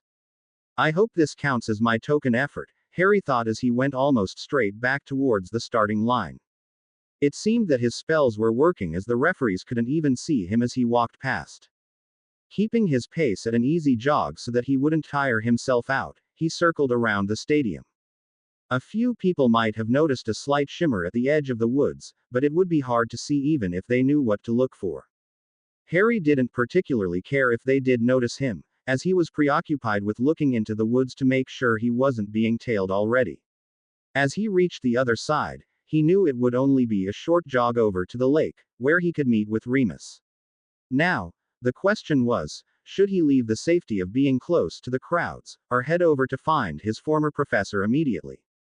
Harry decided to make his way over to the lake, but not make contact just yet.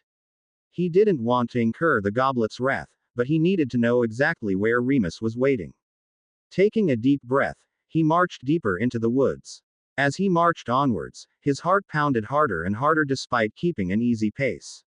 He kept pausing and pointing his wand at every little movement in the woods, fighting the urge to just turn back. Somehow, this was even scarier than going into the Forbidden Forest, even including that time in first year when he had to go in there at midnight for detention. Perhaps it was like the old saying, what you don't know can't hurt you. Harry never really understood that, because whenever he didn't know what Dudley's gang was going to do to him, it hurt a lot. On the other hand, what you didn't know couldn't scare you. At least, not really. He hadn't known what he was going to find in the forest back in first year, and his imagination wouldn't have made up some evil ghostly spirit drinking unicorn blood. This time, knowing that someone was hunting him, and not for a competition, was far more unnerving. The lake came into view within minutes, but it had felt so long that Harry was surprised it still wasn't time for the other champions to start searching him. It didn't take him much longer to see the shores of the lake. Harry ducked down by a fallen log, staying as still as possible as he scanned the area. Thankfully, he spotted Remus about 200 meters away, lurking around the trees. At least he knew where to run, now. With Remus in sight, he decided to simply stay where he already was, and erected a couple more defenses: a large Notice Me Not ward, Repulsion ward, and an Intrusion ward to warn him if anybody stepped nearby. He also recast his Disillusionment and Silencing charms before settling down and waiting. Another movement in the trees caught his eye. With a shield charm at his fingertips, he turned to see it was just a squirrel. Just a little animal, he thought with a sigh of relief. Wait. These wards don't affect animals, do they affect animagi? He was pretty sure that Snape wasn't an unregistered animagi, but would he have Pettigrew's help today? Or was he just paranoid? Sitting alone with nothing to do gave him a lot of time to think about the possibilities. Maybe Barty Crouch will be here too. How many other allies has Voldemort recruited by now? Would he really risk sending out his most loyal servants before he's returned to a fully human body? Is this why Hermione keeps using all her spare brainpower to worry so much? He took another look in Remus's general direction. The man was still there, waiting. Good. More movement from the woods, just a little coyote. A bird sailed over the lake, an osprey, Harry realized, just like what he would be if he ever figured out that damn transformation. For a tournament task, it was actually pretty relaxing, sitting out by a lake, under the protection of several wards and concealment charms. Maybe I can use this time to figure out my animagus form a little. How did Hermione do it again? He wondered. Another movement out of the corner of his eye made his heart skip a beat. He couldn't see what it was this time. Damn, what am I thinking? Constant vigilance, Harry. He heard another rustle and his intrusion ward was activated. Someone was definitely trying to get in, but Harry still couldn't see who it was. He saw another ripple of movement in the air like the shimmering waves off a road on a hot summer's day, except it was still April and he was in the middle of a forest. Keeping his eyes on the distortion, he could clearly see that the repulsion ward was working, but the notice me not ward wasn't. Whoever it was very determined to walk straight towards him, even if the repulsion ward made them change direction. There was always the possibility that it was just another competitor. Fleur or Cedric. Victor would have just launched a few powerful spells to flush him out of hiding. What were the chances that it was actually Snape? Very high, Harry told himself. He had to run to Remus for help. He recast his sneaking charms again, and when the intruder tried to penetrate his wards again, he launched a flare spell to blind them. Harry darted out of the woods and ran down the shore as fast as his legs would take him to where he'd last seen Remus. As the flare spell ended, Harry ducked behind a tree and quickly recast a repelling ward. He was halfway to where Remus was waiting, and turned to make sure his pursuer hadn't seen him. The flare spell appeared to be more effective than Harry had anticipated. It seemed to have overloaded the invisibility cloak, which could barely be counted as an invisibility cloak anymore. It simply changed colors, in patches of green and brown, looking similar to Muggle camouflage, but far easier for Harry to keep track of.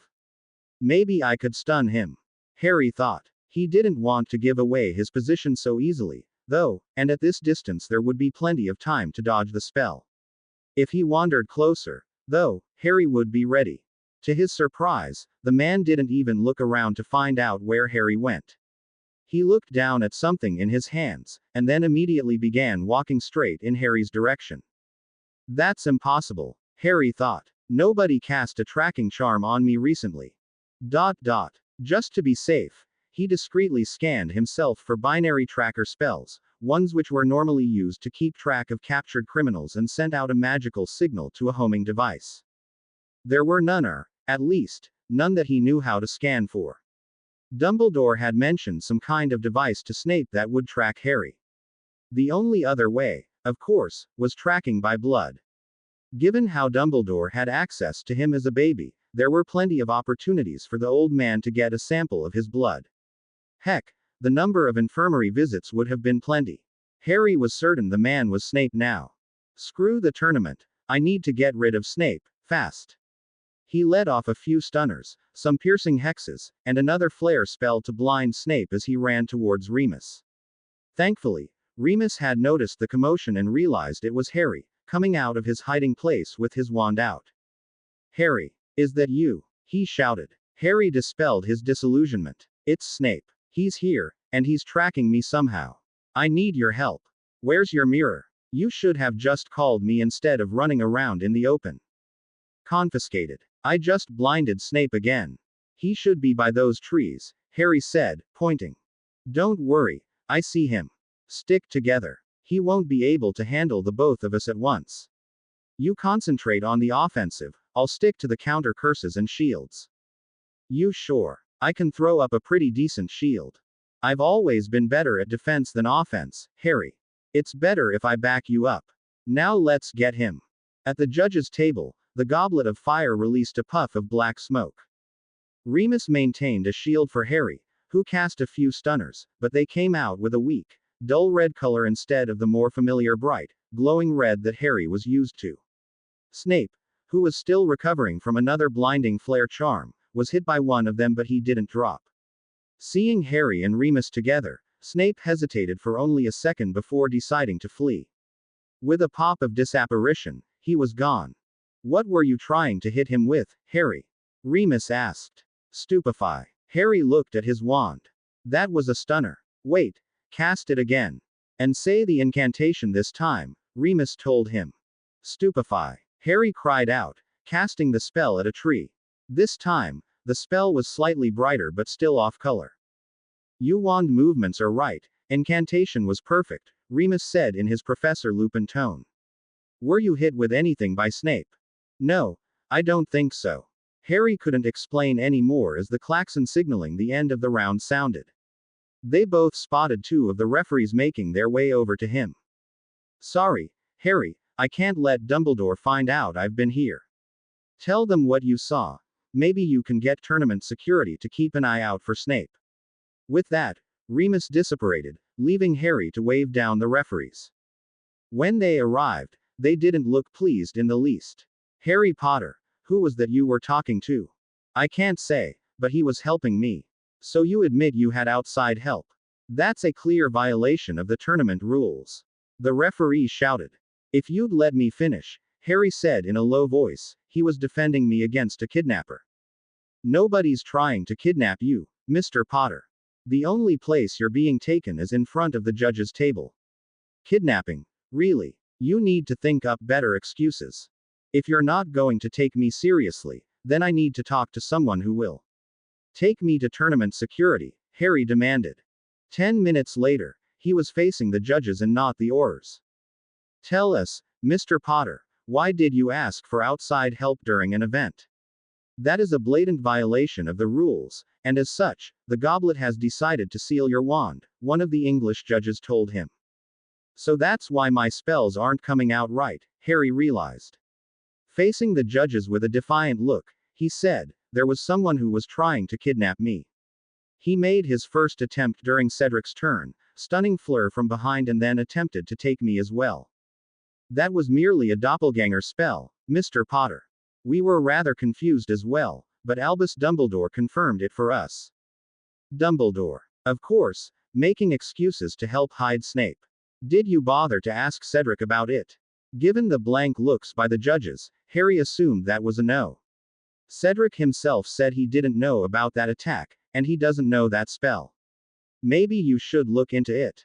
Yes, well, Mr. Potter, there is still the issue of your own infractions. I called the other man here because he would be willing to help me fight against Snape, not the other champions. Snape. As in your former Professor Snape. Yes. And I want to talk to security, Harry demanded again. Another 10 minutes later, he finally had two Aurors at his side, Shacklebolt and Bigsby, both of whom were regularly stationed at Hogwarts. Shacklebolt was an Order member, Harry knew, but the man didn't know Snape was working under Dumbledore's orders. It could still work, he hoped. Snape's trying to kidnap me, Harry said bluntly.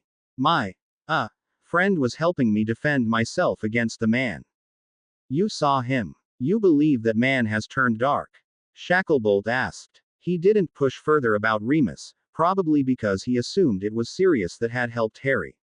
Turned dark. He's always been dark. Moody was right. Once a Death Eater, always a Death Eater. And what would his motive be? Bigsby asked. Harry began to say, volume, but was quickly cut off by Shacklebolt.